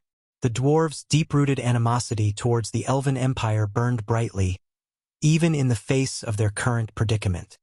He is, Saber replied, his voice tinged with a hint of indifference. But your primary concern should be your own fate, dwarves. The Dark Lord merely wishes for the dismantling of your clan. He won't impede your pursuit of vengeance against the elves. His aim is to eradicate the Great Eight clans altogether. A contemplative silence settled over the room as the dwarves absorbed Saber's words. Their minds churned with thoughts of the looming threat, their hatred for the Elven Empire intertwined with the knowledge that the Dark Lord's power was not to be underestimated. The Dark Lord may think he's invincible, but mark my words, lad, he cannot win against the Sky Hall. Spoke the oldest dwarf, his voice carrying a sense of wisdom acquired over countless years. Saber's laughter echoed through the hall, a sound filled with amusement and something far colder. Where was the Sky Hall when the Dark Lord decimated the Guardian Guild? If you expect the Sky Hall to come to your aid, you'll be sorely disappointed. Besides, his tone turned solemn, his words laden with an air of finality. The Dark Lord has already won. This is just maintenance. A mix of resignation and defiance flickered in the dwarves' eyes as they grappled with the harsh reality of their situation. The weight of their decision pressed heavily upon them, as they contemplated whether to dismantle their cherished clan or risk annihilation at the hands of the Dark Lord. The room fell into a heavy silence, broken only by the distant echoes of their own thoughts as they wrestled with the dire choices that lay before them. Can we trust the Dark Lord's word that he won't attack us once we dismantle the clan? Questioned the oldest dwarf, resignation etched into his weathered face. It seemed there was no escape from their current predicament. Saber's gaze remained steady as he locked eyes with the aged dwarf, his voice calm but laced with an underlying intensity. The Dark Lord is not one to break his word, dwarf. If he desired your destruction, it would have already been swift and merciless. Coming to a halt, Saber regarded the dwarves before him, their expressions a mix of trepidation and begrudging acceptance. The atmosphere in the room grew heavy as they contemplated their options and the inevitable sacrifices they would have to make. The Dark Lord has another request, dwarves, Saber continued, his voice carrying a note of calculation. He seeks access to the abundant mines and metal reserves you possess. He requires the necessary metals to forge armor for his growing army. I know that this proposition may appear burdensome, but consider it a small price to pay in the grand scheme of things. The oldest dwarf scoffed, a hint of frustration coloring his tone. So, he wants to extort us as well? Saber's silence spoke volumes, his deadly gaze fixated on the questioning dwarf. The air seemed to thicken with tension, causing the dwarf to wither under Saber's piercing stare. The others, realizing the gravity of the situation, exchanged uneasy glances and murmured in agreement. It seems we have little choice but to comply, another dwarf reluctantly admitted, voicing the sentiment shared by the rest of the clan.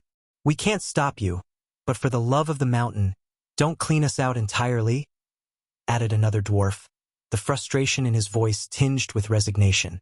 Saber's smile returned, though its edges held a touch of menace. Clapping his hands together, he exuded an air of twisted satisfaction. Now, if you would be so kind as to lead me to your vault, I will gather the necessary metals and leave you to make your fateful decision, Saber proclaimed, his voice carrying a mix of authority and a dark sense of finality. The dwarves led Saber to the center of the grand hall, where a round table stood adorned with various intricate carvings. Each dwarf removed a unique ring from their fingers, placing it carefully into a hollowed-out space in front of their seat. As the rings settled into their designated places, a brilliant glow emitted from each one, casting a radiant light across the room. To the astonishment of the dwarves, the round table split open with a low rumble, revealing a hidden staircase leading downward into the depths of the earth. The steps were hewn from sturdy stone, illuminated by soft torchlight that flickered eerily in the dimly lit underground path. With trepidation mingling with a glimmer of hope, the dwarves embarked on the descent, Saber following closely behind. His presence brought a modicum of reassurance as he spoke in a steady voice, attempting to calm their anxieties. "Fear not, dwarves. The Dark Lord does not covet your treasures. His focus lies on the metals needed for his army's armors and swords," Saber explained, his tone carrying a note of sincerity. The dwarves exchanged glances, their curiosity piqued as they navigated the winding path. One of the dwarves, his voice laden with concern, broke the silence. "We've heard rumors, tales of the Dark Lord taking many of our kin and forcing them to build his grand castle. Are these rumors true?" Saber's laughter rang through the cavernous space, bouncing off the stone walls. "Slaves, you say? Oh, how the rumors can twist and turn. Let me enlighten you, my dear dwarves. Those who have joined the Dark Lord's construction projects are far from being slaves. They receive a handsome sum of gold coins for their services every month, and their nights are filled with joyful drink parties." The dwarves stopped in their tracks, their eyes widening in disbelief.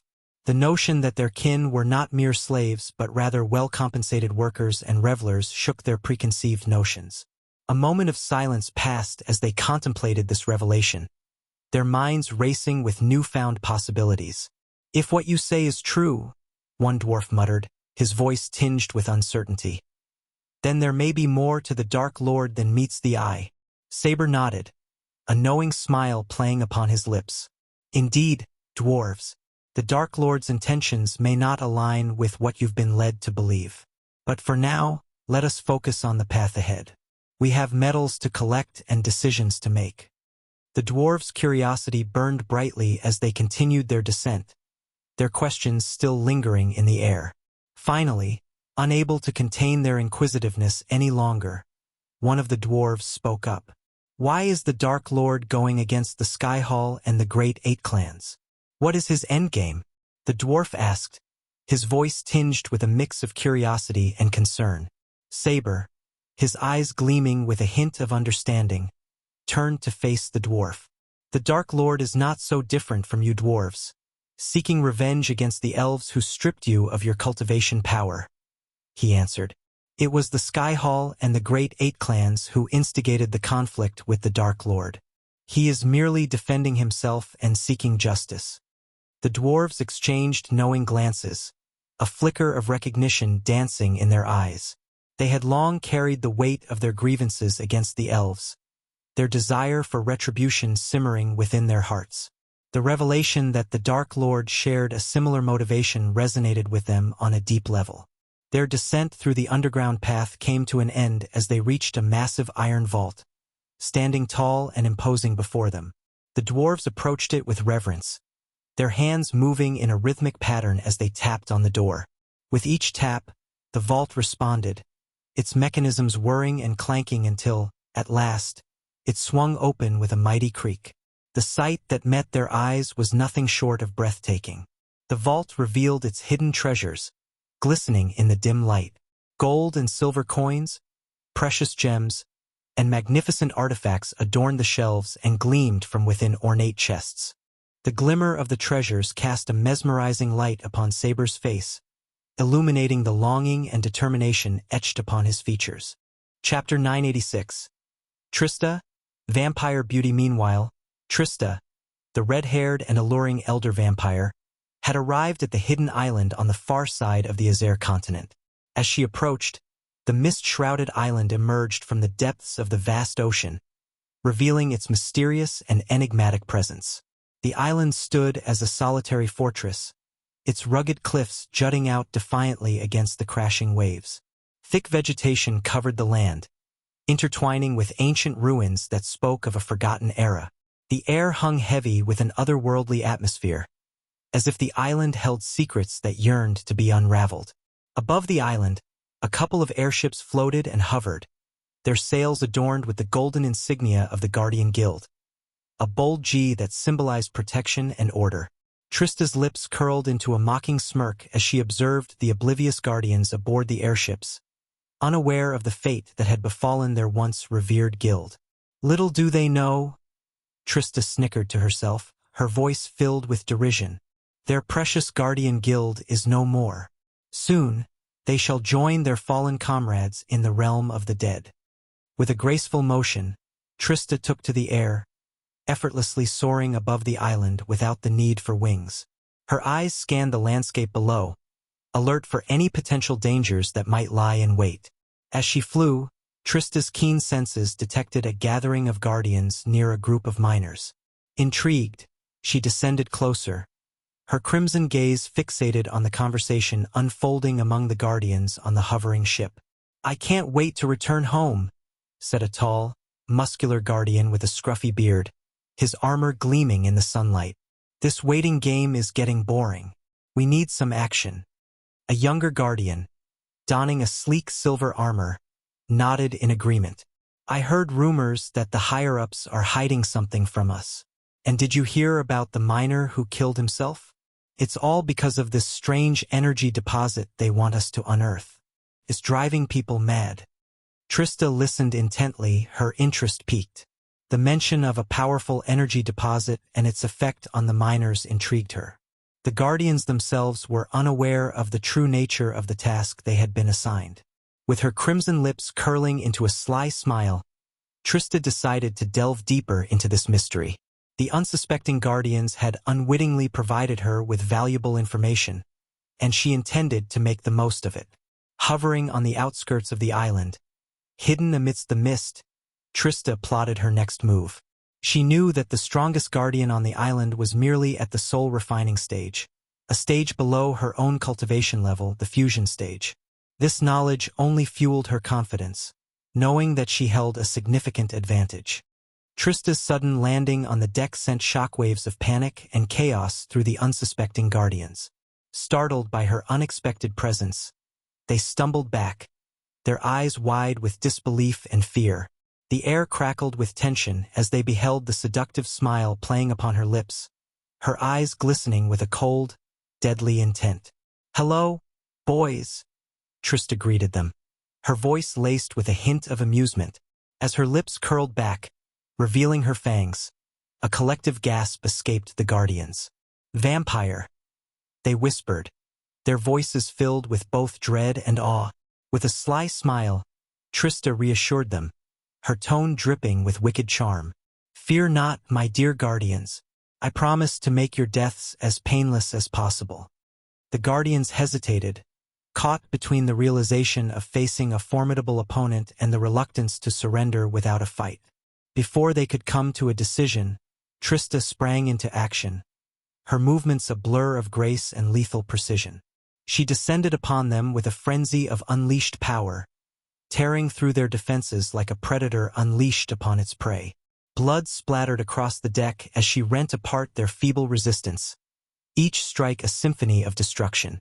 Necks snapped with bone-chilling finality, their bodies crumpling lifelessly in her wake. The deck became a macabre tableau of carnage, strewn with the broken forms of once proud guardians. Trista stood amidst the wreckage, her red hair tumbling around her, drenched in the blood of her fallen foes.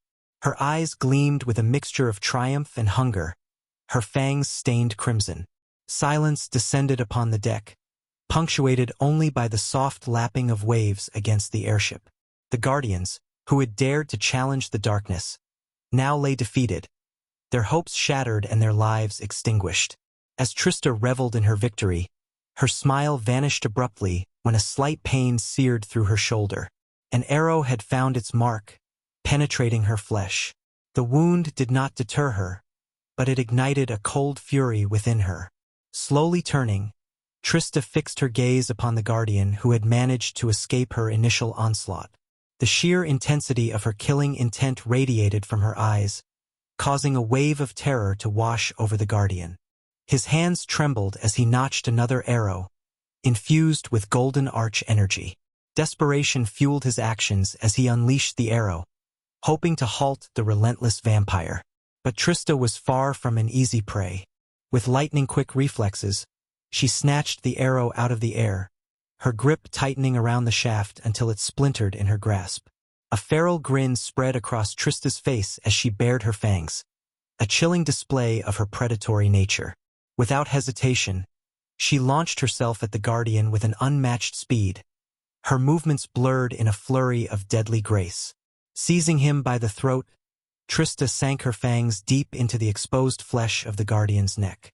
A surge of energy coursed through her as she fed upon his life force. With each passing second, the Guardian's youth seemed to drain away, his once vibrant body withering into a desiccated husk. In a matter of mere moments, the Guardian's life force was extinguished, leaving nothing but a mummified corpse in Trista's grasp. She released her grip, letting the lifeless form crumple to the deck, its vitality sucked dry. Trista wiped the remnants of blood from her lips, her eyes gleaming with a mix of satisfaction and hunger. The taste of the Guardian's essence still lingered upon her tongue, fueling her power and lust for more. The deck now bore witness to the aftermath of yet another merciless display of Trista's deadly prowess. The fallen Guardians lay strewn about, their bodies discarded and lifeless. Trista stood amidst the carnage, a figure of chilling elegance and unfathomable darkness.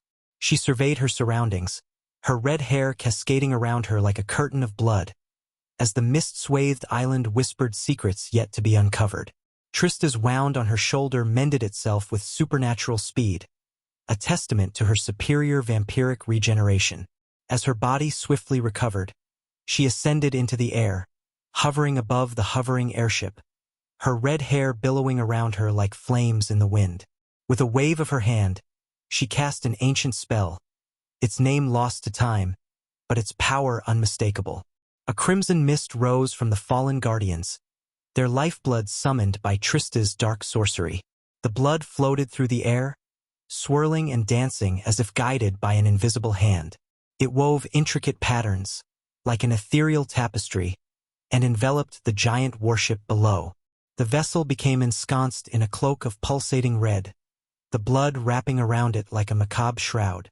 Trista's gaze turned downwards, her eyes piercing through the mist to behold the Guardians on the island below. Their expressions shifted from shock to pure terror as they witnessed the blood-covered ship and the enigmatic figure floating above. Their minds raced, trying to comprehend the supernatural spectacle before them, but their fear overwhelmed any rational thought. With a mere flick of her wrist, Trista exercised her control over the blood that encased the ship.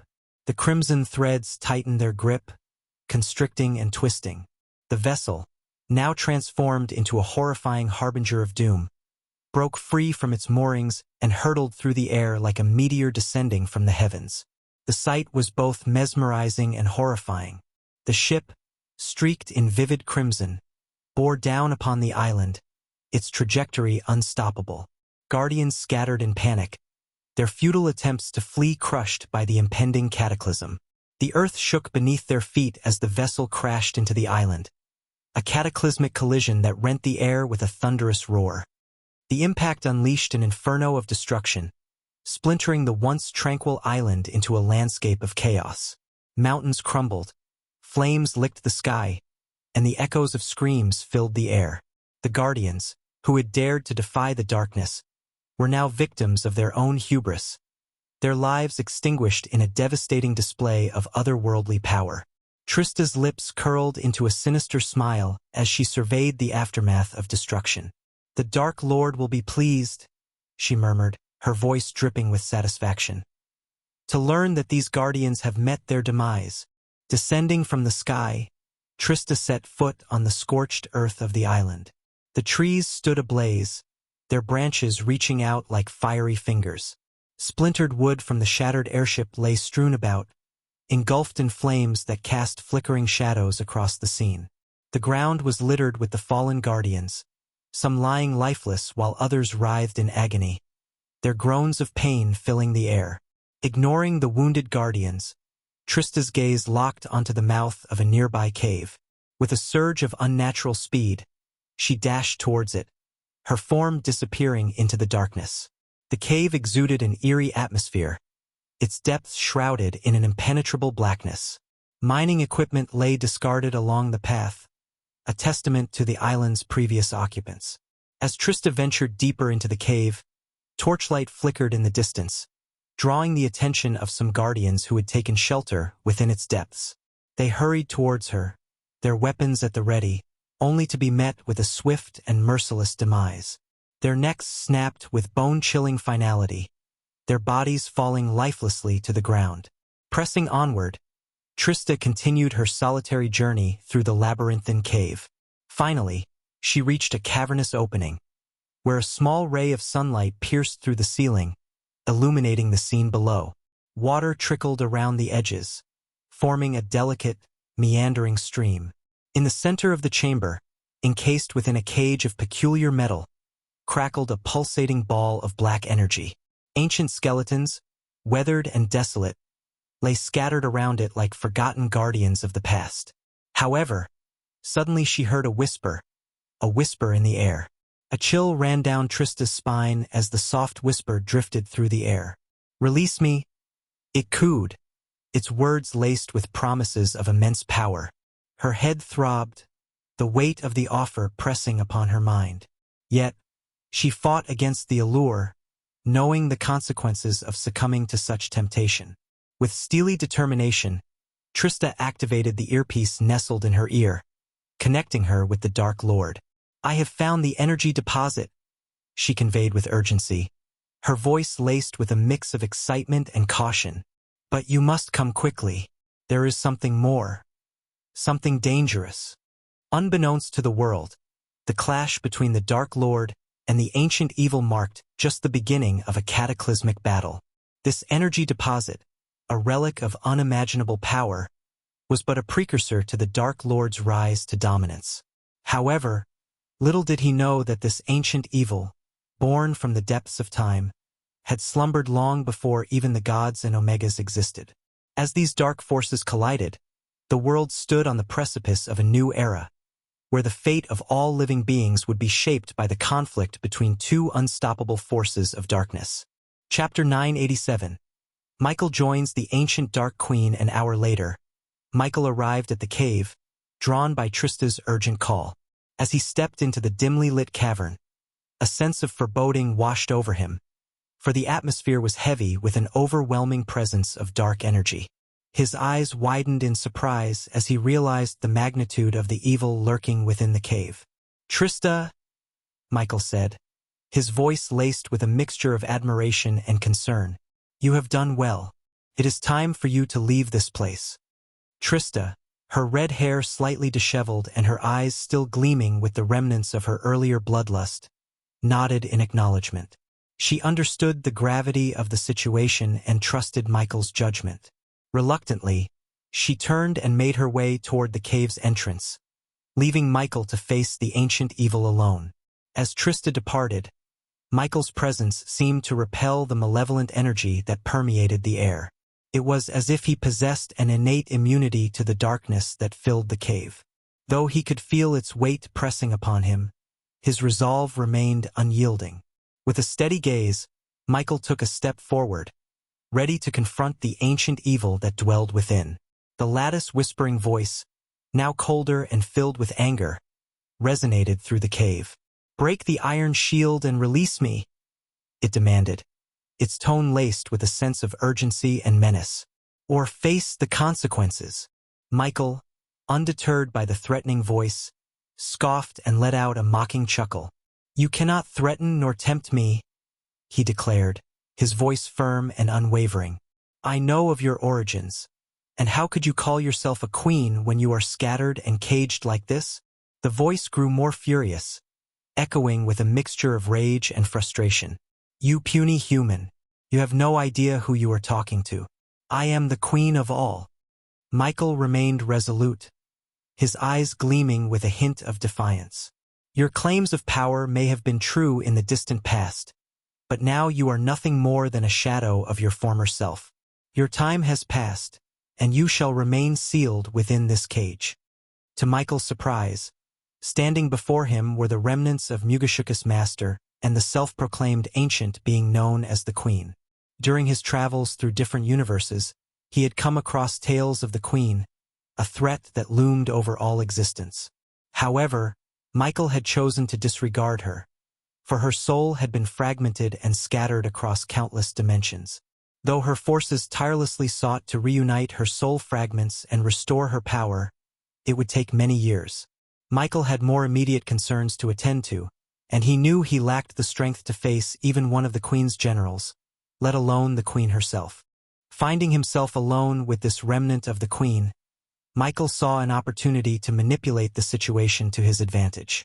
With a calm demeanor and a hint of amusement, he proposed, "Since we find ourselves in this isolated space, why don't we engage in a conversation and discover that we may share more in common than you realize?" The Queen's anger flared, her ancient presence seething with hostility. "You, a mere ant, dare to suggest such a thing?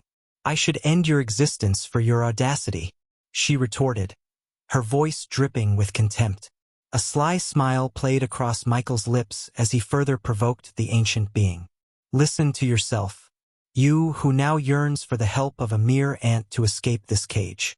It seems you find yourself in this situation because you were too much of a bitch on your time," he taunted, purposefully igniting the Queen's fury. The Queen's rage intensified, her anger fueling her desire for revenge. But Michael remained unfazed, his demeanor unyielding and nonchalant. In this encounter, the balance of power tilted in his favor, and he reveled in his ability to manipulate and undermine the ancient being before him. "You should know that your General Mugishiku has sought my assistance in locating the dark energy crystals, which I suspect contain fragments of your own soul," Michael stated, his voice laced with a calculated confidence. The Queen's anger appeared to simmer down slightly upon hearing these words. Seizing the opportunity presented by the momentary lull, Michael continued to sway the Queen's disposition. In his mind, he weighed the possibility of joining forces with her, recognizing the potential for increased strength. Furthermore, he harbored a certain empathy for the Queen, as the world had labeled him as evil and dark, much like they had her. Until he could ascertain her true nature, he saw no harm in utilizing her power to his own advantage. Besides, even if he were convinced of her malevolence, he knew that his options were limited. It was a matter of utilizing her and her forces to further his own goals. "Very well, human, but let there be no mistake about who you are conversing with. While one fragment of my soul may be confined within this cage before you, countless others are not. Any of them possess the power to obliterate your very existence," the Queen warned, her voice laced with a chilling authority. "Understood," Michael responded, his tone tinged with a confident arrogance.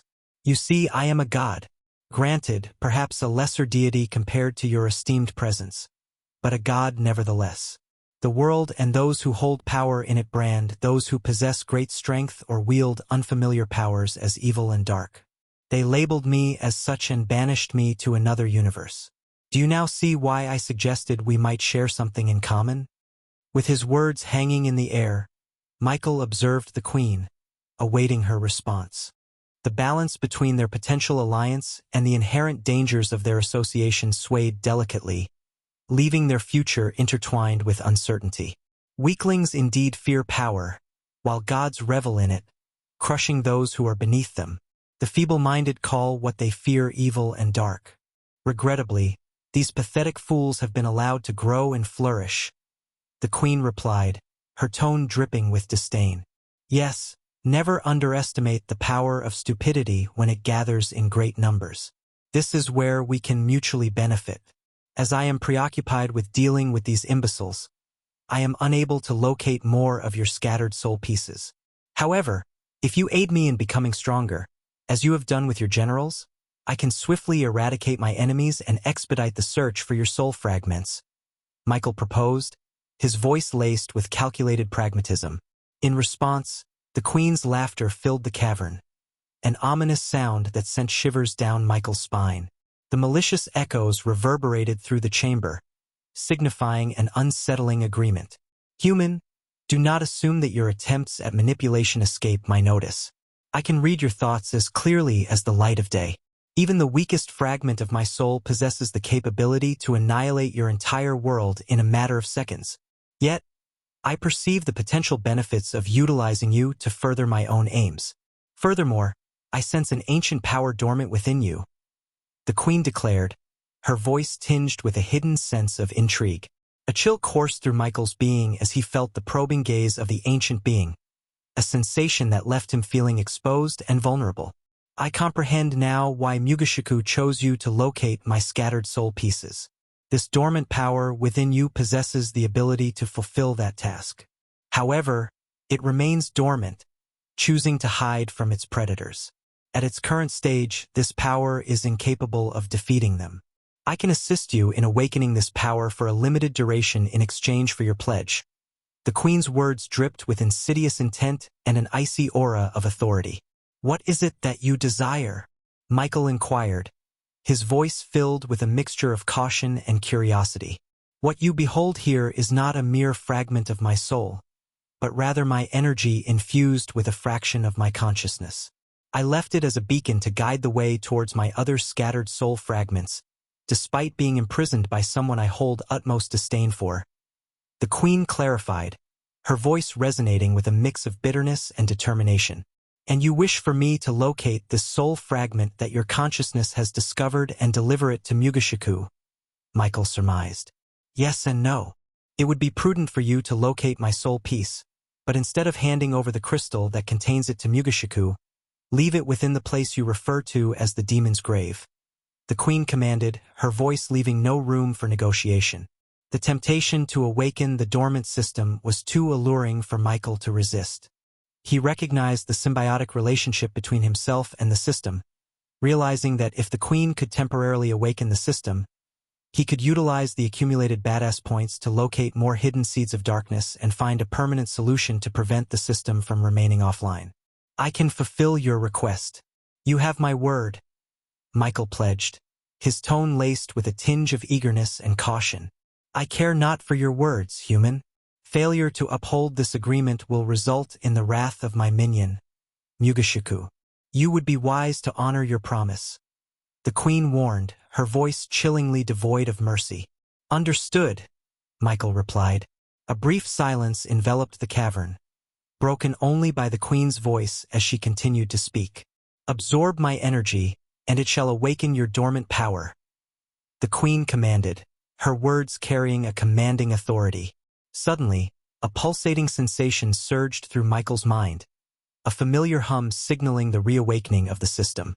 To his surprise and elation, he heard the long-lost voice of the system once again. "System rebooting. Unknown power has overridden safe mode.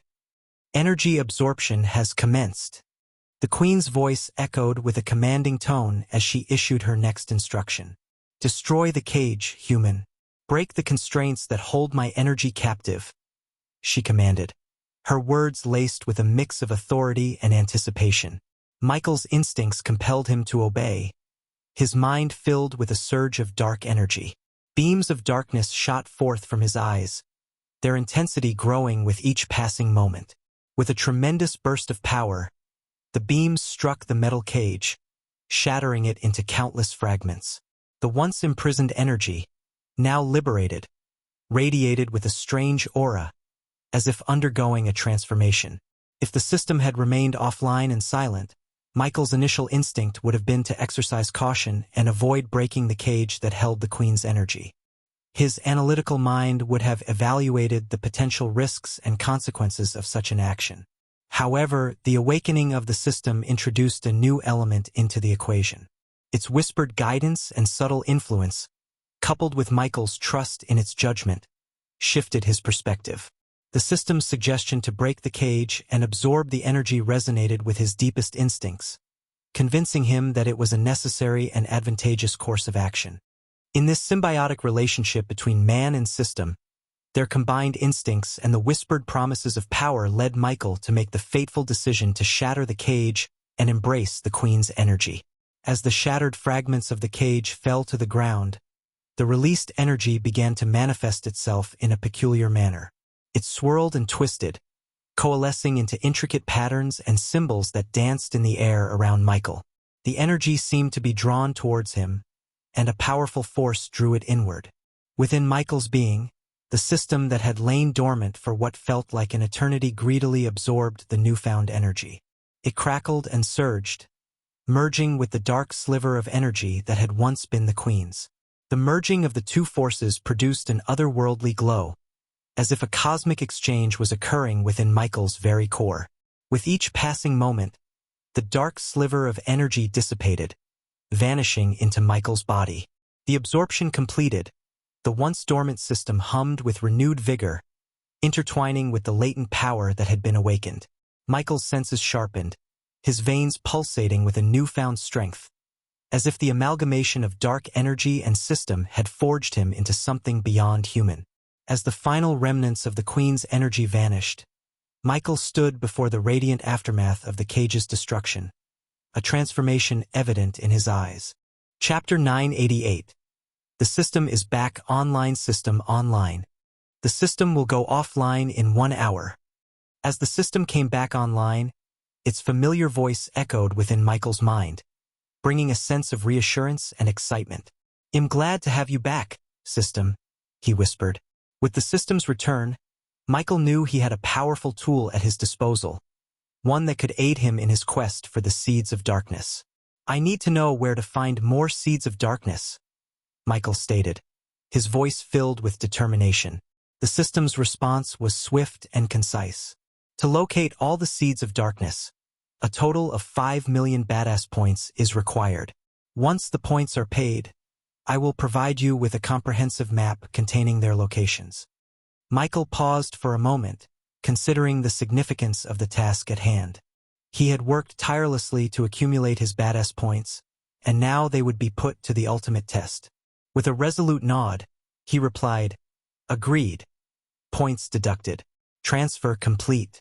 Map containing the locations of the seeds of darkness has been added to your system storage." A surge of satisfaction coursed through Michael's veins as he felt the weight of the task ahead. The map would be his guide, leading him to the hidden sources of power and darkness. "And system, do you recall the Phoenix project we previously discussed? It seems that the time has come for its completion," Michael remarked, his voice tinged with a hint of anticipation. "Although I hope it won't be necessary, I have a feeling that I might need it soon. The system is capable of completing the Phoenix project, but a total of 10 million badass points is required for its execution.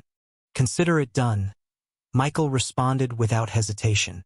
With the system fully operational, even if only for an hour, he wasted no time in setting his plans into motion, carefully orchestrating the unfolding events and preparing the stage for the imminent battles that lay ahead. After returning from the cave, Michael entered his forge in the Demon's Grave, where the metal he required from Saber was waiting for him. The flickering flames of the forge cast eerie shadows on the walls, creating an atmosphere of anticipation. He approached the workbench and carefully retrieved the parchment where he had sketched the designs for his armor and Gaia's armor. Unfolding the parchment, Michael studied the intricate details of each piece, envisioning how they would come to life. He knew that the completion of his armor required not only skill but also the finest metals. With the system back online, it had provided him with a comprehensive list of suitable metals, thanks to the information he had received from Saber. However, as he reviewed the list, Michael realized that his priorities had shifted. He had spent a significant amount of his accumulated badass points on life-saving backup plans and crucial resources that were more important than obtaining the Dark or for his armor. The cost of acquiring the Dark or through badass points exceeded the remaining points he possessed. Undeterred by this setback, Michael made a decision. He would proceed with forging his armor using the worldly metals available to him, knowing that the expertise of a skilled blacksmith like himself could still create a formidable piece of equipment. He would reserve the option to upgrade the armor with the Dark or in the future once he had accumulated the necessary points or discovered alternative means of obtaining it. With resolute determination, Michael began gathering the required materials, carefully selecting the metals that possessed the desired properties and strength. Igniting the forge with a wave of his hand, he set the temperature to the perfect level, allowing the metals to heat and soften. As the flames danced and the heat intensified, Michael wielded his hammer with practiced precision, shaping the metals according to the design he had sketched. Each strike echoed through the forge, resonating with his unwavering determination. Hours turned into days as Michael tirelessly worked on his armor, meticulously crafting each piece with unwavering attention to detail. The clang of metal against metal filled the air, harmonizing with the rhythmic beating of his heart. With every strike, he poured his essence into the creation, infusing the armor with his dark energy. Throughout the forging process, thoughts of Gaia lingered in Michael's mind. He knew he had to fashion armor worthy of his soon-to-be wife, a reflection of her strength and beauty. He took a moment to sketch the design for Gaia's armor, ensuring that it complemented his own while also capturing her essence. After a long day of forging, Eladir entered the forge, his eyes filled with concern. He couldn't help but worry about Michael, who seemed completely engrossed in his work, oblivious to the impending wedding day. As Eladir stepped into the dimly lit forge, his gaze fell upon two tall figures shrouded in dark cloth, piquing his curiosity. "My lord, your wedding is tomorrow. You should get some rest and prepare for the big day," Eladir gently reminded Michael, hoping to draw his attention away from the forge. Michael's face lit up with excitement as he turned to face Eladir. With anticipation in his voice, he exclaimed, "Ah, Eladir, you've arrived at the perfect time." As Eladir's eyes fell upon the draped figures, Michael approached them, his movements filled with a sense of pride and accomplishment. Slowly and deliberately, he removed the black cloth, revealing the two awe-inspiring armors he had forged. The first armor, crafted according to Michael's sketch, emanated an intimidating presence. The chest plate, adorned with a fearsome skull, had crimson eyes that seemed to exude an aura of menacing power. Gone was the need for a mask, as the armor covered Michael's entire body from neck to toe. Metallic wings, seamlessly integrated into the armor's structure, caught the light with a reflective gleam, hinting at their immense strength. These wings bestowed upon him the ability to defy gravity, enabling him to navigate treacherous environments such as the perilous demon's grave.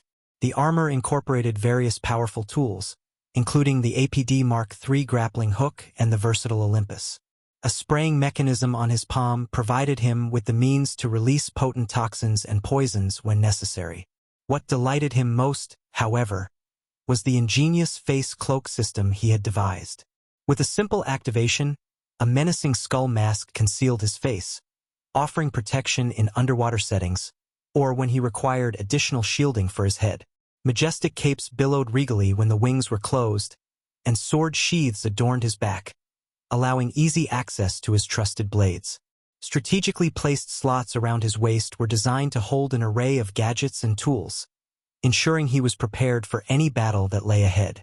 Besides Michael's armor stood Gaia's counterpart, an identical ensemble with slight alterations to accommodate her feminine form. The breastplate was meticulously shaped to fit her curves, while an intricate engraving of a cobra graced the center of the skull emblem. The armor, predominantly black, featured silver and red linings along the edges, accentuating its dark allure. Just like Michael's, Gaia's armor possessed the metallic black wings that promised flight and freedom. The surface of the armor shimmered, its sheen reflecting the forge's flickering flames, while an air of terror emanated from its terrifying appearance. Eladir stood in awe, beholding the magnificent armors that Michael had created. The craftsmanship, attention to detail, and sheer power exuded from them left him speechless. It was clear that these armors were not mere tools for battle but embodiments of Michael and Gaia's journey, their devotion to each other, and the darkness that coursed through their veins. In that moment, Eladir understood that Michael's commitment to forging the perfect armors had a profound significance beyond their physical form. They represented their unity, their unyielding determination to face whatever challenges awaited them as a couple. "Eladir, please see to it that these armors are delivered to the Phoenix Project," Michael instructed as he turned to leave the forge. "I think it's time for me to freshen up. The scent of metal and fire clings to me." With that, Michael strode out of the forge, the weight of his responsibilities temporarily lifted from his shoulders. Leaving the castle behind, he made his way towards a nearby waterfall, a place of tranquility where he could cleanse both his body and mind. The anticipation of the upcoming wedding filled his thoughts, and even though Eve had kept the location a secret, he had full confidence in Saber and the elder vampires to ensure its security. As the cascading water enveloped him, washing away the remnants of soot and sweat, Michael allowed himself a moment of respite. The cool mist embraced him, rejuvenating his spirit and sharpening his focus. Being the Dark Lord, the most formidable entity in the world, he knew that his presence alone was often enough to deter any potential threats. Yet, he remained vigilant, understanding the importance of the occasion and the need for meticulous preparations. As the water fell gracefully around him, Michael contemplated the path he had walked, the battles fought, and the sacrifices made to reach this momentous day. He couldn't help but feel a surge of gratitude for the loyal comrades who had stood by his side, each playing an integral role in his journey. Their unwavering support had brought him to the precipice of this joyous union with Gaia, and for that he was truly grateful. Emerging from the waterfall, his body refreshed and his mind clear, Michael made his way back to the castle. As he approached, he could sense the energy and excitement building in the air. The grandeur of the occasion was palpable, and he was ready to embrace the celebration of love that awaited him. With his armor forged, his subordinates handling the necessary arrangements, and his heart filled with anticipation, Michael stepped into the castle, ready to embark on the next chapter of his extraordinary life. While Michael was preparing for his big day, Dagon stepped into the temple of the god of darkness in the realm of gods. A foreboding atmosphere enveloped him. The chamber was shrouded in darkness, lit only by a few candles that burned with an eerie blue light. Shadows danced along the ancient stone walls, casting twisted silhouettes upon the cold floor. At the far end of the temple stood a colossal statue, a depiction of the god of darkness himself, Michael. The temple's worshippers, devout followers of the god of darkness, lay scattered and unconscious, felled by Dagon's minions who had swiftly subdued them. Silence hung heavy in the air, broken only by Dagon's echoing footsteps as he advanced toward the towering statue. As he reached the base, Dagon extended his hand, his fingertips grazing the cool surface of the obsidian figure. To his astonishment, the statue quivered beneath his touch as if infused with a surge of life. A hidden compartment, previously concealed beneath the statue's feet, creaked open, revealing a small black box made of a mysterious, shimmering metal. A golden light radiated from within, casting an ethereal glow upon Dagon's face. "Graces of gods," Dagon mumbled in awe, his eyes fixed on the radiant box. With trembling hands, he carefully lifted the precious artifact from its resting place.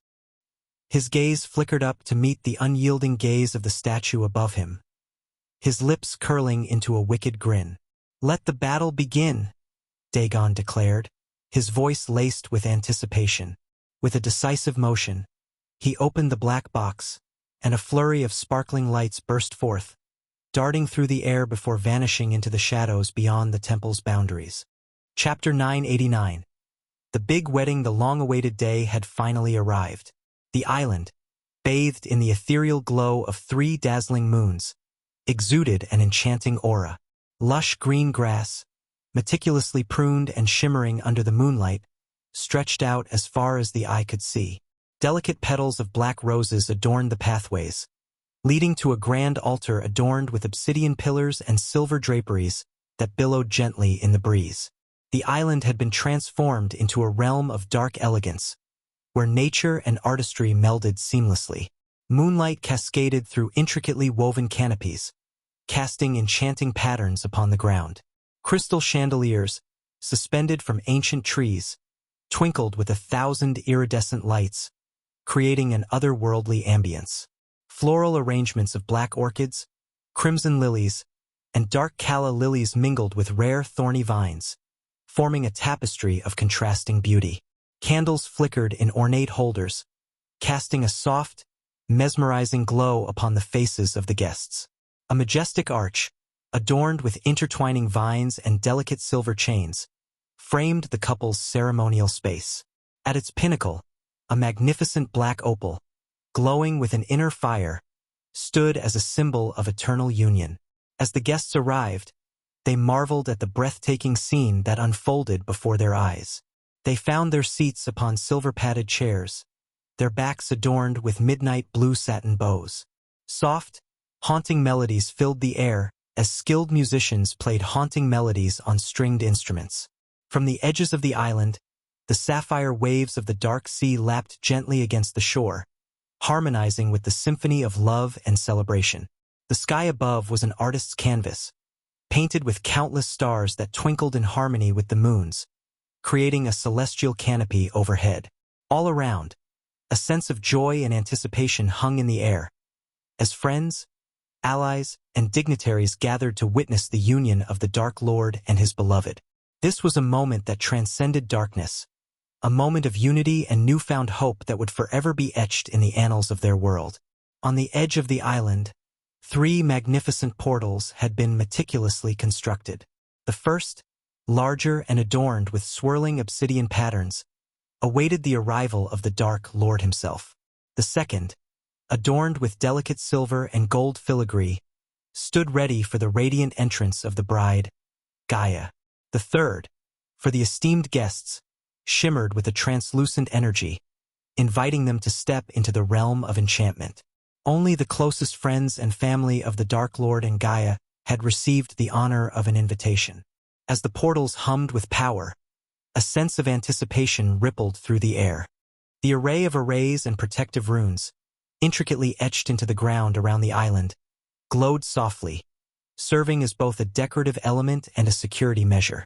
Among the first to emerge from the guest portal was Cindy, her eyes sparkling with excitement. She was accompanied by Claire, a striking beauty with cascading blonde hair, who guided her gently towards their designated seating. Raylene, Cindy's mother, exuded elegance as she walked gracefully alongside them, her presence commanding attention and respect. Saber, a trusted ally and confidant of the Dark Lord, strode with a dignified AI. Tiberius, a formidable warrior with a quiet strength, stood tall and proud, his attire a perfect blend of regality and power. Dalar, the imposing orc, his rough exterior softened by a touch of sophistication, made his way towards the seating area with a determined stride. Each guest, dressed in their finest attire, showcased a unique blend of elegance and individuality. They moved with grace and purpose, their footsteps punctuated by the gentle rustle of rich fabrics. Laughter and whispers filled the air as old friends greeted one another, their anticipation growing with each passing moment. As they took their seats, the island became a tapestry of colors and personalities, a gathering of those closest to the Dark Lord and Gaia. The stage was set, the scene beautifully orchestrated, as they awaited the arrival of the Dark Lord and his radiant bride. The guests looked around in awe, their eyes wide with wonder at the breathtaking beauty of the island and its enchanting decorations. Trista, her voice filled with admiration, remarked, "Eve has truly outdone herself. This is a sight to behold." Saber nodded in agreement, his usually stoic expression softened by a genuine smile. Indeed, she has poured her heart and soul into making this day unforgettable. Tiberius, his gaze fixed on the intricate details, marveled. "I've never seen anything quite like this. It's as if we've stepped into a realm of pure magic." Arya, her voice filled with excitement, added, "Every little detail, from the sparkling lights to the delicate flowers, it's like a dream come true." Raylene, her eyes shimmering with pride, turned to Claire and said, "You and Eve have done an exceptional job. This is beyond anything I could have imagined." Claire blushed modestly, her voice tinged with gratitude. "Thank you, Raylene. It was an honor to assist in creating this magical ambience." As the guests marveled at the decorations, their attention was momentarily drawn to a flicker of movement in the sky.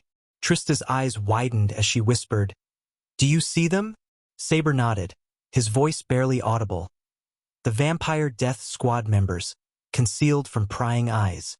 They're the Dark Lord's last line of defense, vigilant and prepared for any unexpected turn of events. Gibson, Corey, Titus, Optimus, and Ricky exchanged impressed glances, their voices filled with awe. Such attention to detail and thoughtfulness, Gibson remarked. Indeed, Corey agreed. It's clear that no expense was spared in creating this grand spectacle. Titus added, the Dark Lord and Gaia truly deserve nothing but the best on their special day. Optimus, his voice filled with admiration, stated, I'm honored to be part of this celebration. It's like stepping into a fairy tale. Ricky nodded, his eyes reflecting the shimmering lights surrounding them. I couldn't agree more. This island and the atmosphere, it's simply magical. As the guests continued to explore the enchanting setting, their expressions mirrored a shared sentiment of amazement and gratitude. This was a momentous occasion, a testament to love and unity, where every detail had been carefully crafted to create a truly unforgettable experience. Cindy, her eyes sparkling with excitement, tugged at Raylene's sleeve and exclaimed, Mommy, Ghost and Gaia are going to look so beautiful as husband and wife. I want a wedding like this when I grow up. Her innocence and enthusiasm brought smiles to everyone's faces.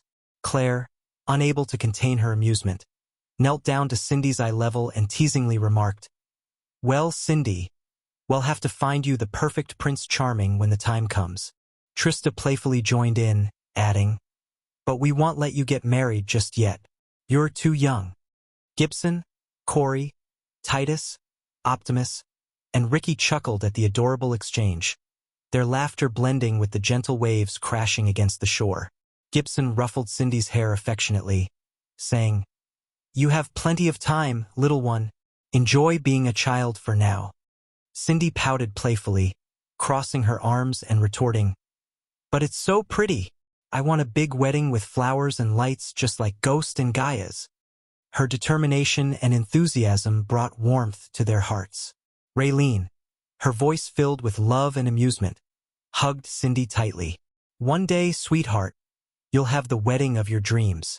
But for now, let's enjoy this beautiful celebration and make wonderful memories together.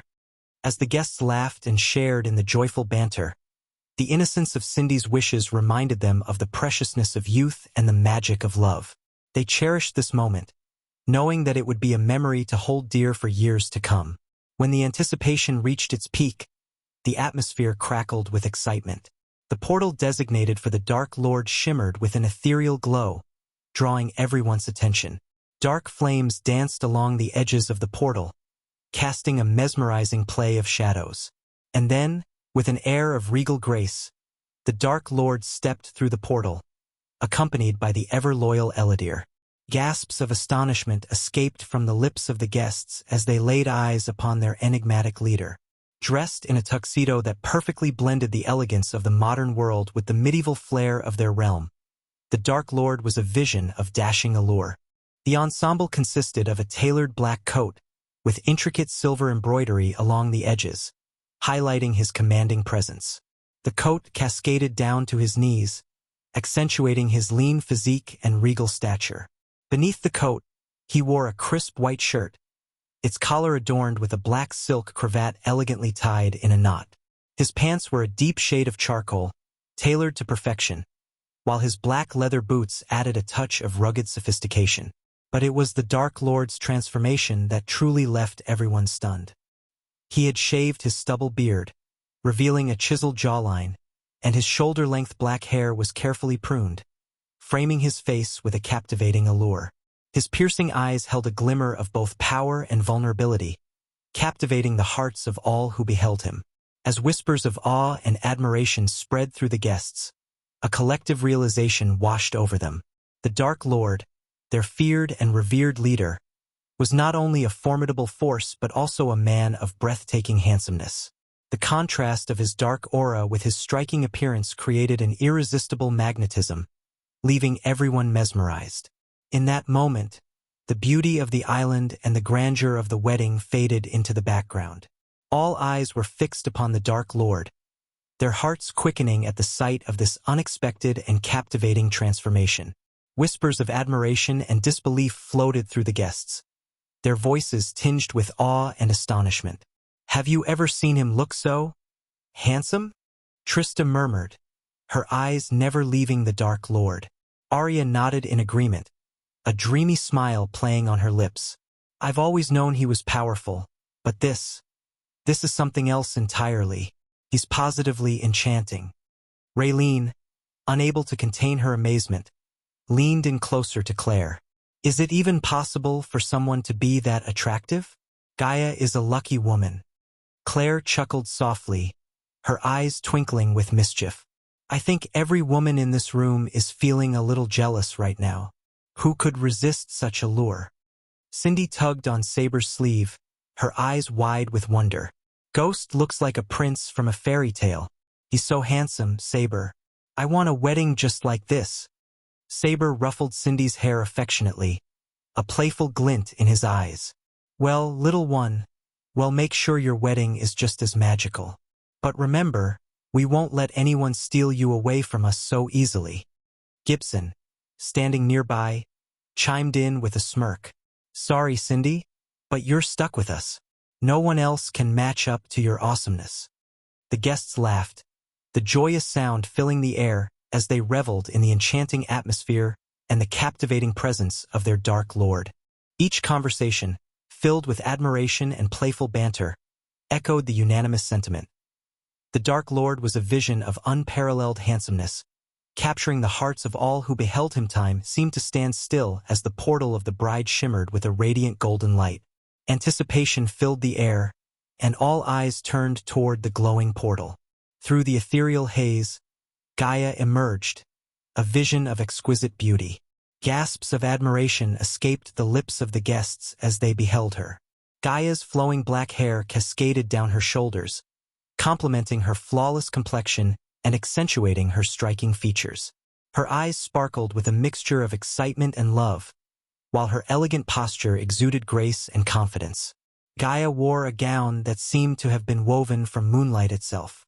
The dress hugged her curves delicately, before cascading into layers of ethereal white fabric that trailed behind her.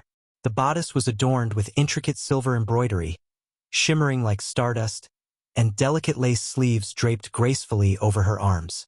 The gown's neckline dipped modestly, accentuating her collarbones and drawing attention to the radiant smile that graced her lips.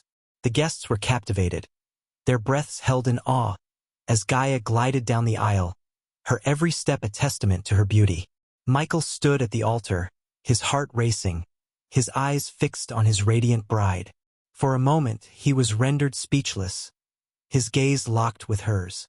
Claire, standing beside Trista, leaned in and whispered, her voice filled with wonder. She's like a goddess. So stunning, it's almost unreal. Trista nodded, her voice filled with admiration. He is a lucky man. She's the epitome of elegance and beauty. Saber, his eyes never leaving Gaia, leaned towards Raylene. Look at her, Raylene. She's like a celestial being. I've never seen a bride more radiant. Raylene, her voice filled with emotion, replied, she's the perfect match for our Dark Lord. They are truly meant for each other. Adelia, with a proud and gentle expression, walked alongside her daughter down the aisle. Vidora, perched gracefully on Adelia's shoulder, seemed to radiate a sense of calm and wisdom, her presence adding a touch of enchantment to the scene. All eyes were fixed on Gaia and Michael, their gazes locked, as if the world around them had faded into insignificance. The guests watched in awe as the bride and her mother made their way towards the awaiting Dark Lord. Gaia's every step exuded grace and elegance, her eyes sparkling with anticipation and happiness. The soft rustle of her wedding dress seemed to harmonize with the gentle breeze, lending an ethereal quality to her movement. Adelia, her face beaming with motherly pride, guided Gaia with a gentle touch, offering both support and love. Michael stood at the altar, his eyes never leaving his bride. A sense of wonder and admiration filled his gaze as he took in the vision before him. In that moment, it was as if time stood still, and the world existed solely for their union.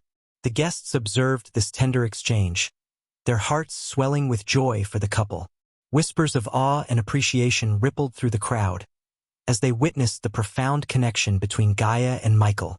Claire, her voice filled with emotion, turned to Arya beside her. Look at them, Arya.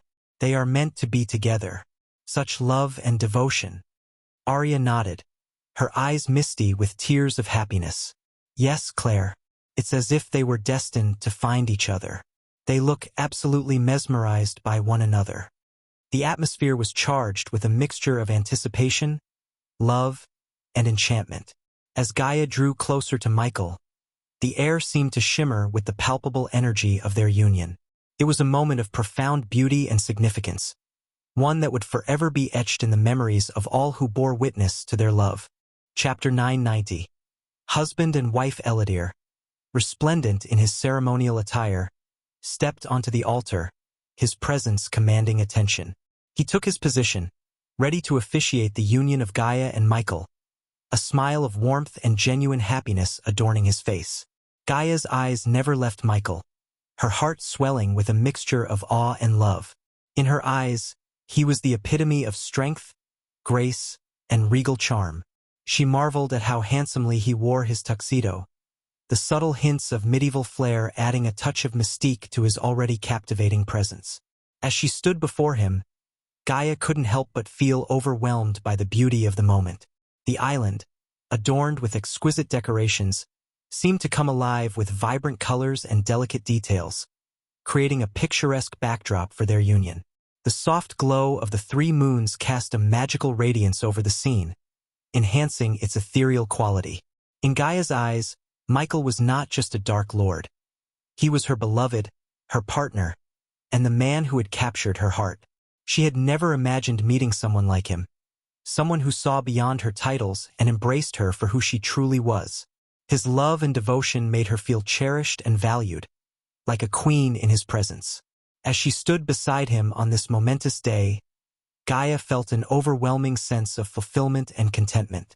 This was the happiest moment of her entire life, a culmination of their journey and the beginning of a new chapter filled with love, adventure, and shared destiny.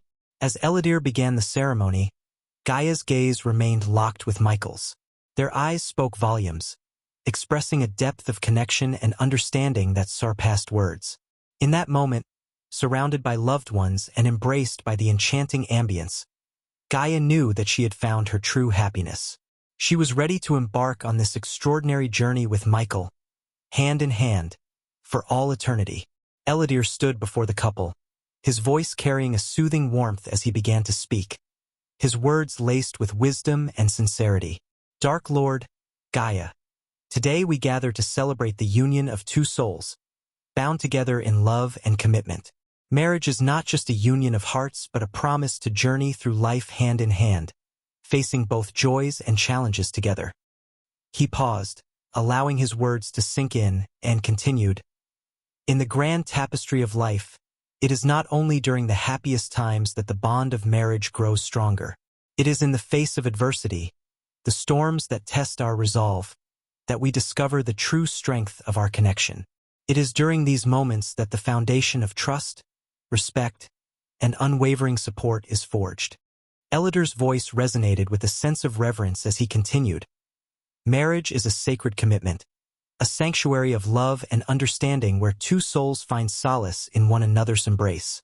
It is a partnership that calls upon you, Dark Lord, and you, Gaia, to stand as pillars of strength for one another, to lift each other up in times of doubt, to provide solace in moments of sorrow, and to celebrate each other's triumphs. He turned his gaze towards Michael and said, Dark Lord, as you stand here today, know that the strength of your character, the depth of your love, and the unwavering devotion you offer to Gaia will guide her through life's uncertainties. It is through your actions and your unwavering support that you shall inspire her to be her best self, to flourish and thrive. Ellidyr's eyes shifted to Gaia, a gentle smile gracing his lips.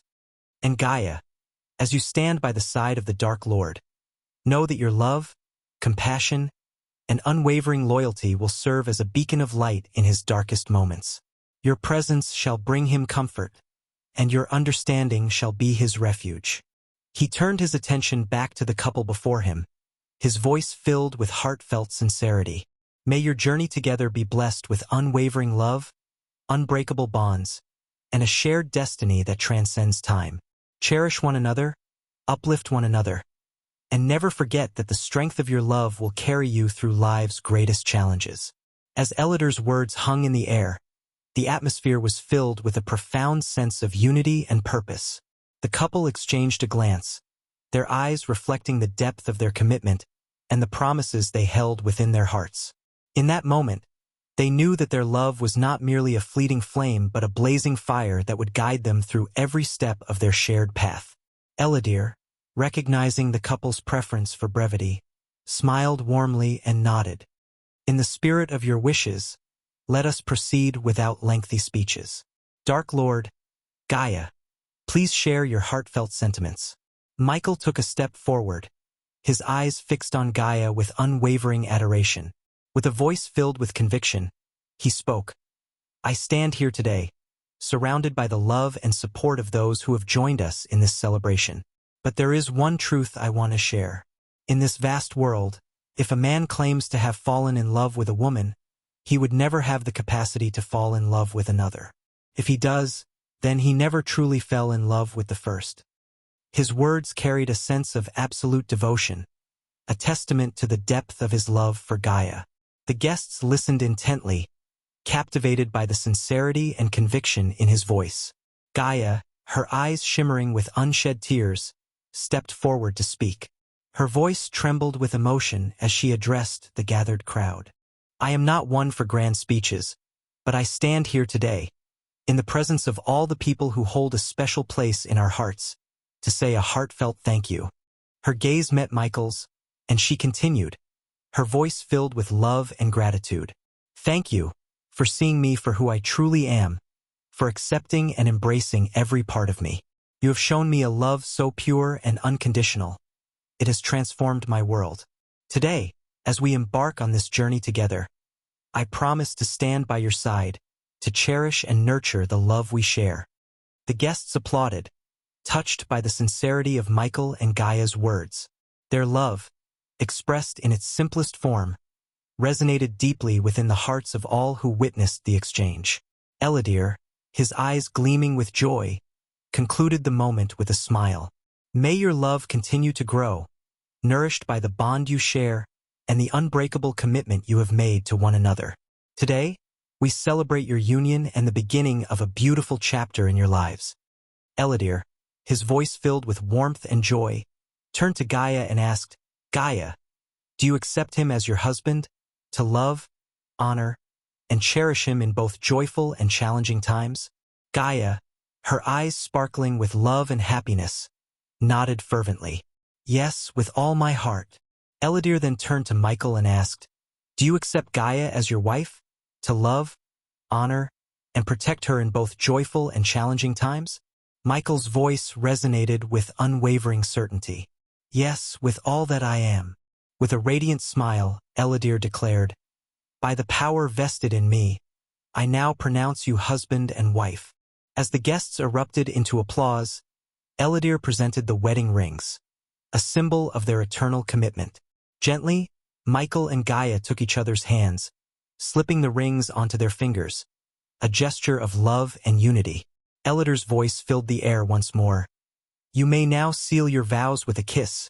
Time seemed to stand still as Michael and Gaia leaned in, their lips meeting in a tender and passionate embrace. The guests rose to their feet, showering the newlyweds with flowers and applause. Joy and celebration filled the air, mingling with laughter and cheers. Amidst the vibrant display of affection and admiration, the couple stood embraced, their hearts overflowing with love and gratitude. The moment marked the beginning of their shared journey, a union blessed by the love of those who surrounded them. As the petals of countless flowers danced around them, Michael and Gaia reveled in the euphoria of their union, knowing that their love had triumphed and that their souls had found their perfect match. They were now husband and wife, ready to face the future hand in hand, with the unwavering support of their loved ones by their side. The celebration continued in full swing as the enchanting melodies played by Ricky, Daniel, and the talented vampires filled the air. The infectious rhythm beckoned the guests to the dance floor, where laughter and joy echoed through every step. Gaia and Michael, their eyes locked with love and mirth, swayed together, their bodies moving in perfect harmony. The aroma of delectable delicacies wafted through the air, drawing everyone towards the feast prepared by Raylene. The tables were adorned with an array of mouth-watering dishes, each one a masterpiece in its own right. Succulent roasted meats, accompanied by a medley of herbs and spices, delighted the senses. Colorful salads burst with freshness and flavor, while platters of exquisite pastries tempted even the most disciplined palates. Guests gathered around, savoring the culinary delights, their taste buds tingling with pleasure. Raylene's culinary expertise was evident in every bite, as her creations showcased a perfect balance of flavors and textures. Laughter and compliments filled the air as each dish was savored, and the sound of clinking glasses and toasts resonated throughout the night.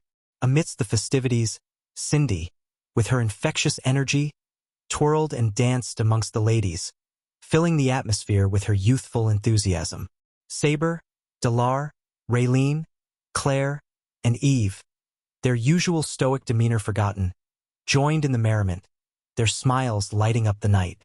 Gaia and Michael watched with adoration, their hearts filled with joy at the sight of their loved ones immersed in the celebration.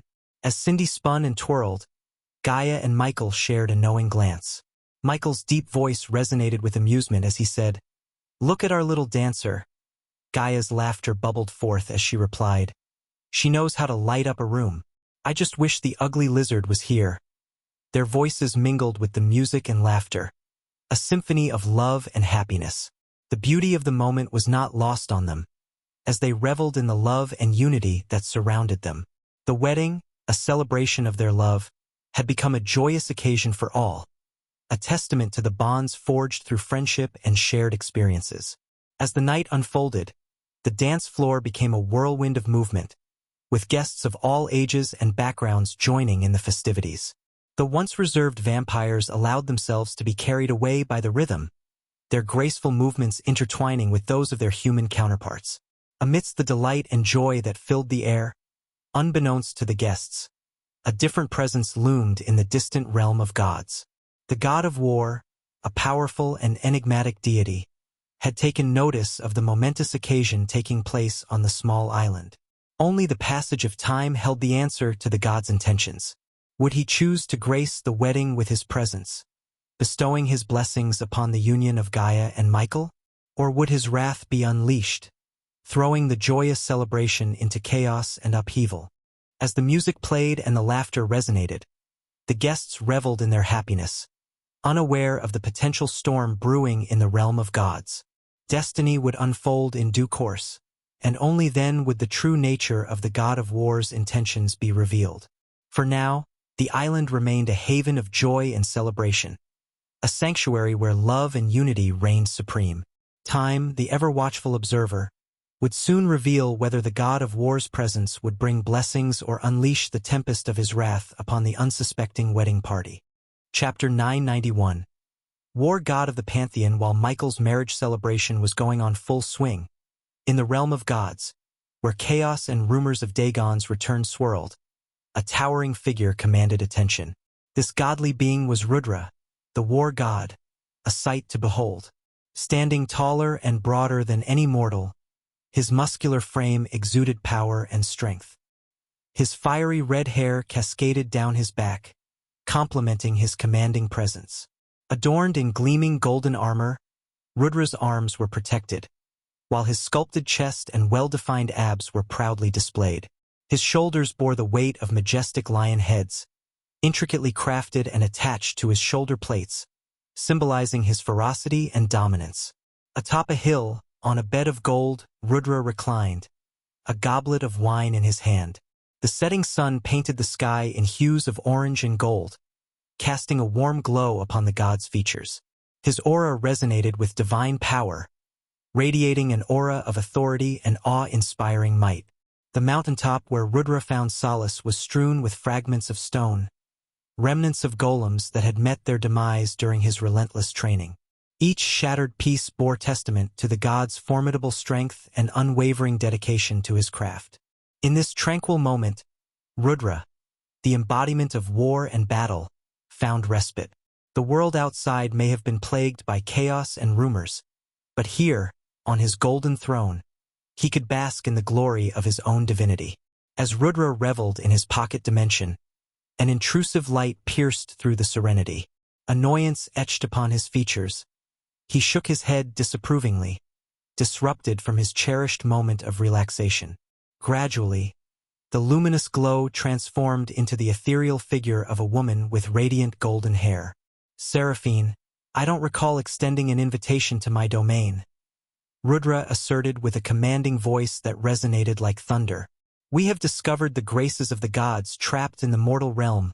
Rudra, Seraphine disclosed, her tone carrying a mixture of astonishment and concern. Unfazed by Seraphine's news, Rudra exhibited no emotions, except for his irritation at having his peaceful time disturbed by the goddess of information.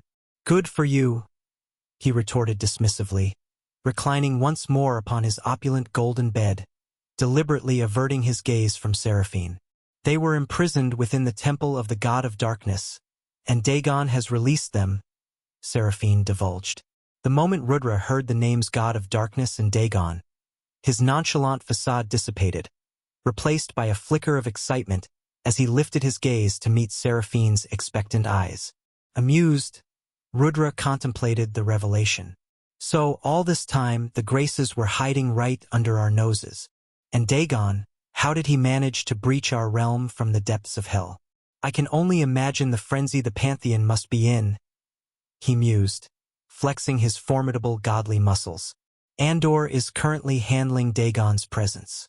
The Pantheon requests that you ensure Dagon's swift return to the depths of hell, Seraphine conveyed, prompting a chuckle from Rudra. Andor? That guy always complicates matters for the sake of appearing like a master strategist. All he does is waste time and lays around all day. Hold on a moment, you mentioned Dagon freeing the graces from the Dark God's temple. Didn't you inform me that Dagon was unable to breach our realm through the protective barrier surrounding the mortal realm? Rudra inquired. Seraphine sighed wearily, continuing with her explanation. Somehow, Dagon managed to momentarily enter our realm and unleash the graces. I am now certain he is amassing his forces within the realm between. As a fallen god, Dagon possesses the ability to transcend the barrier erected by the Dark God. The only hindrance preventing his full incursion into our realm is the artifacts that bind him to hell. Andor leads the Skyhall army against Dagon's Hellwalkers. However, Andor cannot unleash his full power without leaving that damn castle. So, you expect me to venture into the realm between and join forces with Andor's mortal army? Rudra questioned, his tone dripping with disdain at the mere suggestion put forth by Seraphine. Let me make this clear, Rudra. Dagon is unable to escape hell until his Hellwalkers break the artifacts within the realm between. Andor is confined to his castle, unable to enter the realm of gods, and we are unable to step into the mortal realm until the barrier created by the Dark God is dismantled. The Pantheon desires the Dark God's current incarnation to break the remaining 3 seals, allowing us to breach the barrier and confront Dagon directly in hell. Do you understand? Seraphine explained, simplifying the intricate situation. It seems straightforward enough. Although I'm certain the Pantheon and Andor have concocted an elaborate plan to make themselves appear as masters of the universe, pulling off intricate strategies and such. Rudra chuckled at the thought of the Pantheon's machinations. Things are not as simple as they may appear, Rudra. Perhaps for you, the war god who charges into battle with sheer brute force and no need for elaborate plans, Seraphine remarked with a serious tone. I always have a plan, Seraphine. It's called power. Overwhelming power surpasses strategies any day, Rudra stated confidently, rising from his golden bed to face Seraphine. No matter how intricate an ant's plans may be, all it takes is a single step to crush both their plan and their life, Rudra declared confidently, causing Seraphine to sigh in resignation.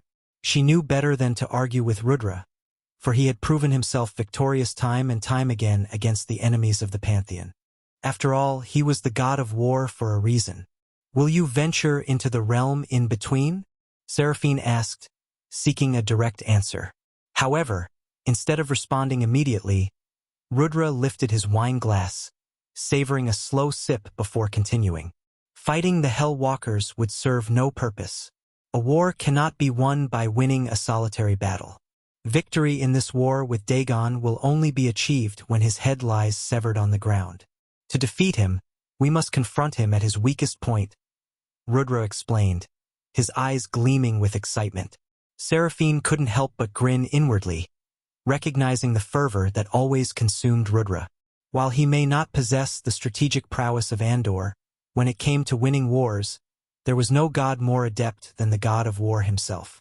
What do you propose, Rudra? As I've said, I dislike convoluted plans. My strategy is simple. I shall send a fraction of my divine essence into the mortal realm, locating the 3 seal-bearers and allowing the current incarnation of the Dark God to eliminate them. This will grant us access to Hell, where we can confront Dagon directly before he sets foot in our realm. Rudra outlined his plan, noting the alignment with Andor's own strategy. Normally, Seraphine would never involve Rudra and Andor in the same endeavor, for their mutual animosity ran deep. However, time was of the essence, and the Pantheon needed Rudra's formidable presence. What about the Dark God? What do you intend to do with him? Seraphine inquired, her curiosity piqued.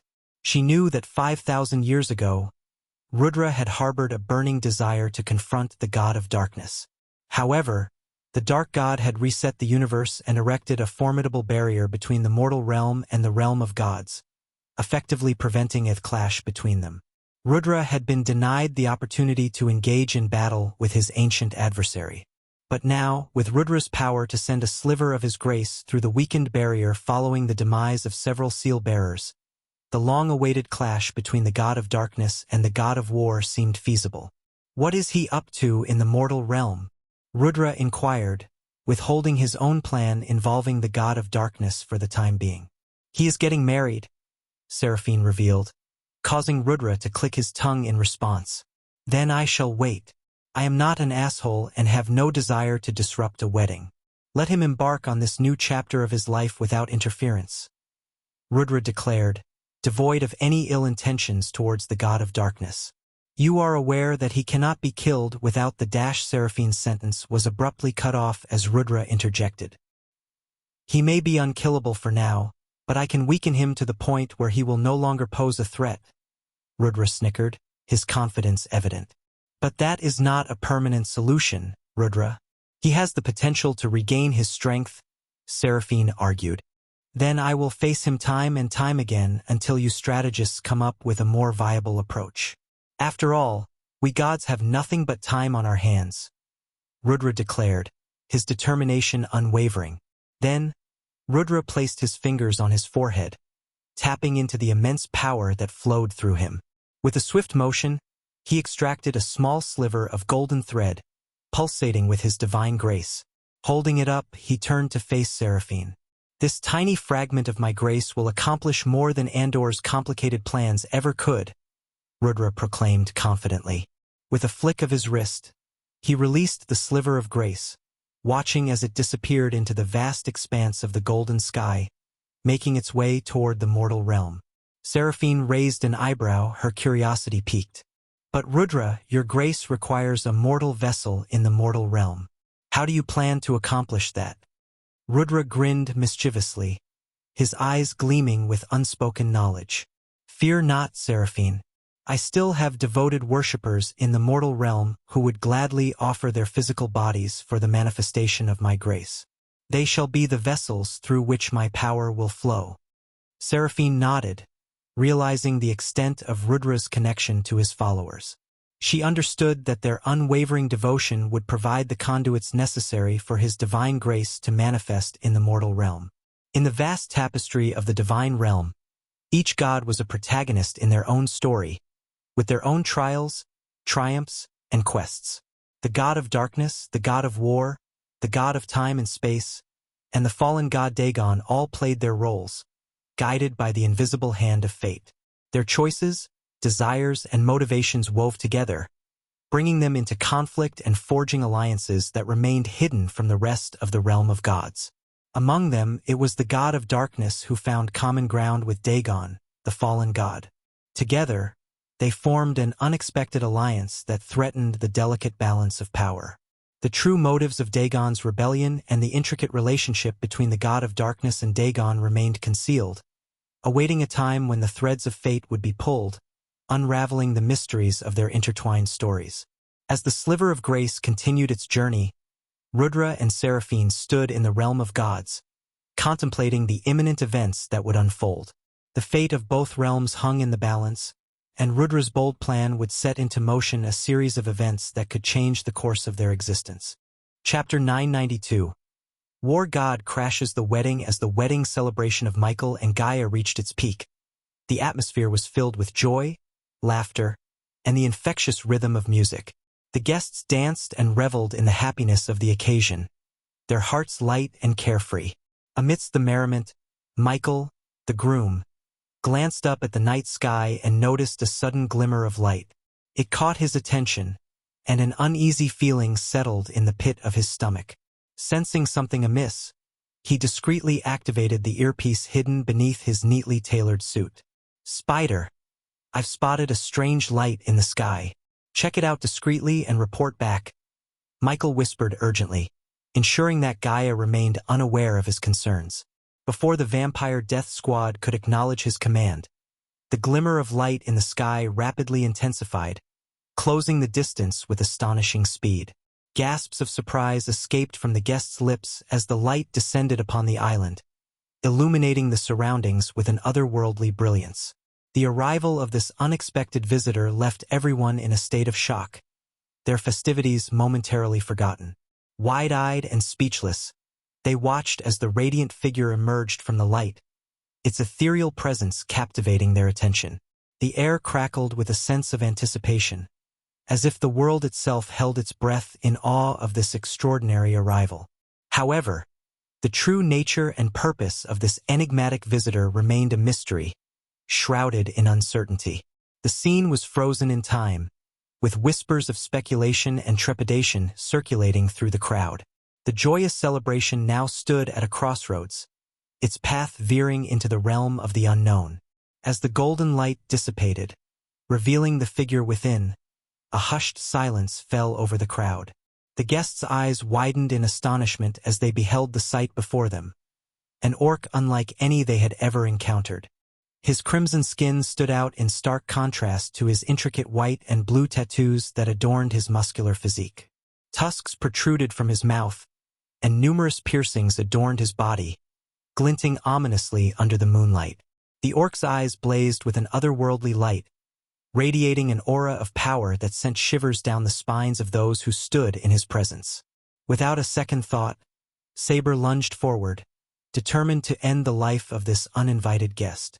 But before Saber could even reach the orc, a powerful gust of wind erupted from the orc's body, sending the valiant warrior hurtling backward. The sheer force of the blast sent Saber flying off the island, his body crashing into the waters below. The destructive wind tore through the surroundings, obliterating everything in its path, causing chaos and throwing the remaining guests off balance. Michael, paralyzed with shock and disbelief, couldn't help but feel a sense of awe. He couldn't discern the orc's cultivation level, but the overwhelming power emanating from the orc was palpable, leaving Michael and the others in a state of trepidation.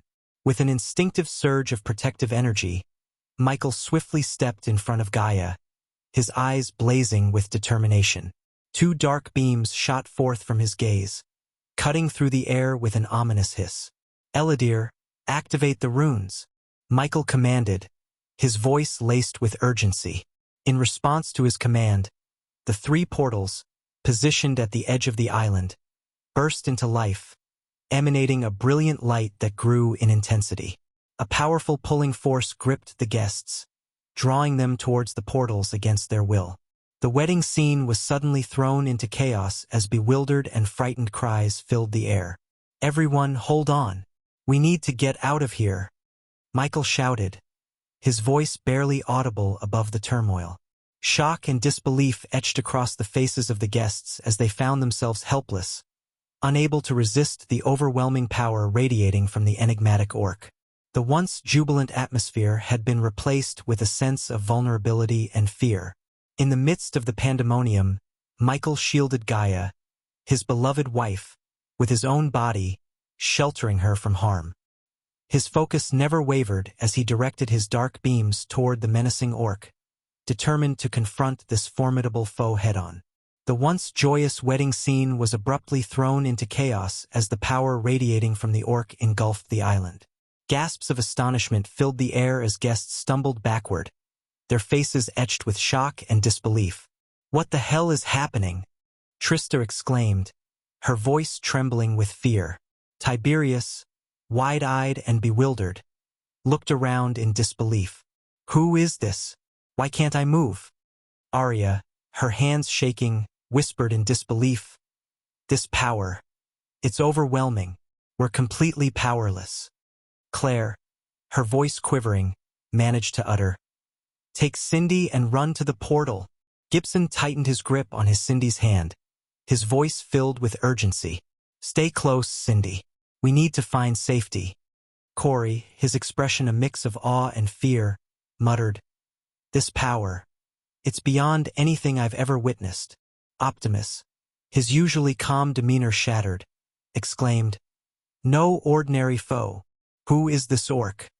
The guests, overwhelmed by the immense power radiating from the orc, looked to Michael with a mixture of hope and desperation, realizing that their only chance lay in the strength and determination of the bride and groom. The fate of the wedding celebration hung precariously in the balance as the battle between light and darkness loomed ominously overhead. The once serene wedding scene transformed into a chaotic spectacle as the power radiating from the orc overwhelmed the island. The orc's imposing presence left everyone stunned and paralyzed with fear. The very atmosphere crackled with an otherworldly energy, causing hair to stand on end and sending shivers down the spines of those present. The orc's red-skinned visage, adorned with intricate tattoos and piercings, exuded an aura of dominance and malevolence. His glowing eyes bore into the crowd, relishing the fear that danced across their faces. Michael, shielding Gaia with his body, unleashed his dark beams upon the orc, hoping to subdue the intruder. The beams of darkness struck the orc's head, but to the shock of everyone, nothing happened. The orc remained unfazed, a smug smirk etched upon his lips, defying the powerful onslaught with disdain. Gaia, realizing the urgency of the situation, summoned her celestial bow and a quiver of ethereal arrows materialized by her side. Determination replaced the fear in her eyes as she stepped forward, ready to confront the menacing intruder. The bride, radiating a blend of grace and strength, prepared herself for the battle that now threatened to overshadow her wedding day. Amidst the chaos, guests stumbled and scrambled for cover, their movements hindered by the overpowering presence of the orc. Their attempts to rally against the intruder proved futile as the force emanating from the orc left them weak and powerless, their limbs heavy as if burdened by invisible chains. The once immaculate wedding venue now bore the scars of the chaotic upheaval. Tables and decorations lay in disarray, tossed aside by the gusts of wind that erupted from the orc's very being. The vibrant flowers that once adorned the aisle were trampled underfoot, petals scattered like remnants of a shattered dream. "Now, Eladir!" Michael shouted, his voice filled with urgency and determination. In response, Eladir clenched a golden crystal in his hand, crushing it with a resounding crack. As the crystal shattered, the pulling force emanating from the portals multiplied several folds, causing the air to tremble with their intensity. The portals, now unleashed with unprecedented power, surged with an insatiable hunger, greedily drawing everything in their path towards their swirling depths. The orc, his eyes fixed on Michael, proclaimed with a chilling certainty, "I am only here for the god of darkness." With a flick of his wrist, 3 figures materialized out of thin air before the orc. Among them stood Samuel, the gray-haired butler of the Winston family, his neatly combed hair contrasting with the chaos unfolding around him. The sight of Samuel stunned Michael, his mind reeling with the implications of the orc's words. But before Michael could react, the orc's lightning-quick movements outpaced his reflexes. In one swift motion, the orc seized Samuel by the neck, using the helpless butler as a shield. A malicious grin danced upon the orc's face as he directed Michael's own dark beams towards Samuel's head. Time seemed to slow as the dark beams pierced through Samuel's skull, shattering bone and unleashing a crimson spray of blood. The lifeless body crumpled to the ground, an innocent victim caught in the crossfire of this ruthless battle. Amidst the chaos, the scene unfolded with a stark contrast.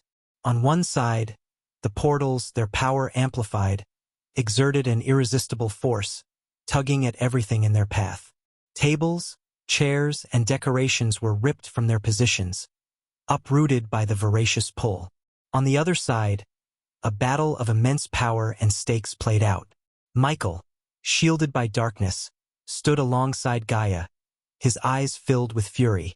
The orc, a formidable adversary, remained resolute, his aura pulsating with a malevolent energy that rendered everyone around him weak and powerless. In this tumultuous clash between the forces of chaos and order, the island became a battleground of conflicting energies. The portals greedily devoured the surroundings, tearing apart the remnants of the once serene wedding scene. And amidst the swirling chaos, the battle between Michael and the orc raged on, with bloodshed and despair marking the unfortunate path they tread. The vampire death squad landed on the island with swift precision, their presence a glimmer of hope amidst the chaos. They quickly assessed the situation, their red eyes scanning the tumultuous scene. Working together, they rallied the remaining guests, guiding them towards the portals that thrummed with an irresistible pull. Amidst the pandemonium, Michael's heart pounded with a desperate desire to save Gaia from the clutches of this immensely powerful foe.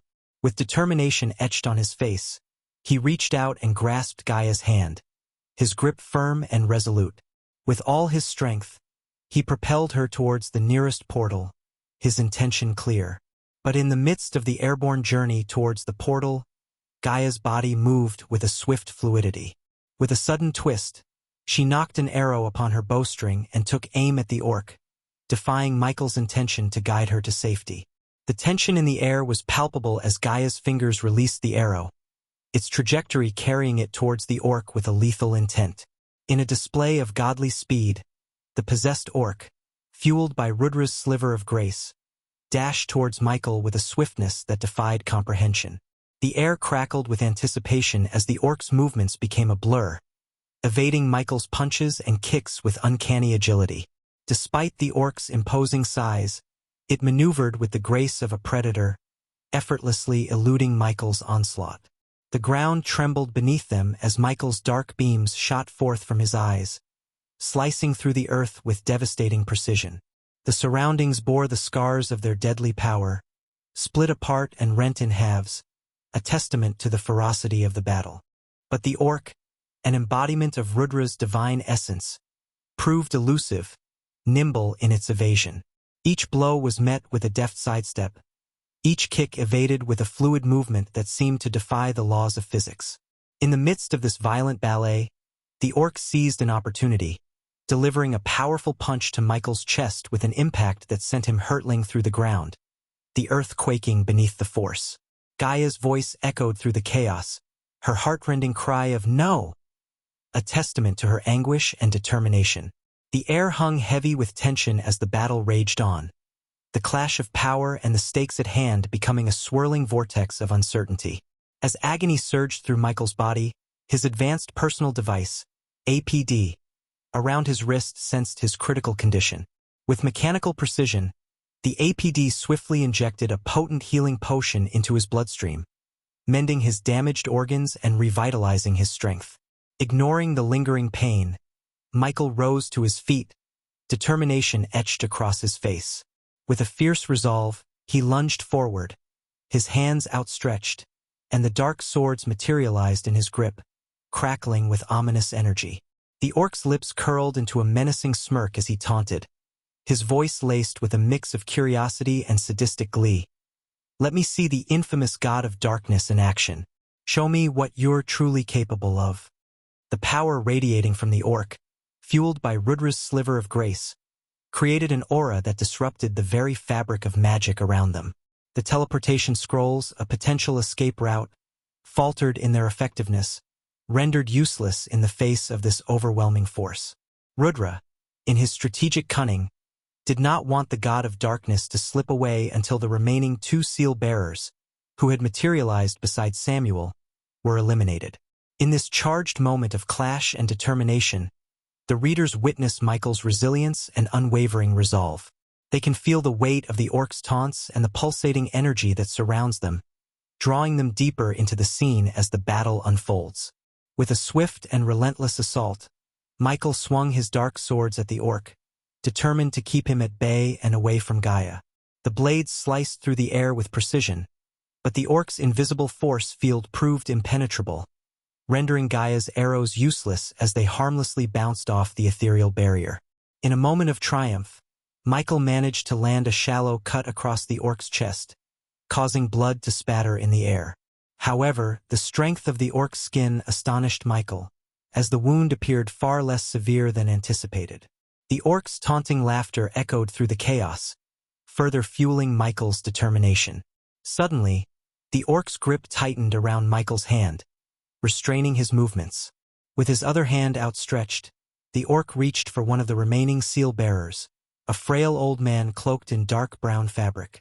In a cruel twist of fate, the old man was lifted effortlessly into the orc's colossal palm, his terrified gaze meeting Michael's. As the orc's power overpowered Michael's resistance, he helplessly watched as his own hand, guided by the orc's malevolent will, slashed across the seal-bearer's head. Blood erupted, painting a macabre scene of horror as the head was severed, the lifeless eyes staring into nothingness. The orc's triumphant voice reverberated through the chaotic battleground, chilling the air. 2 down, 1 to go. Overwhelmed by the orc's otherworldly strength, Michael felt as though he was battling a force beyond comprehension.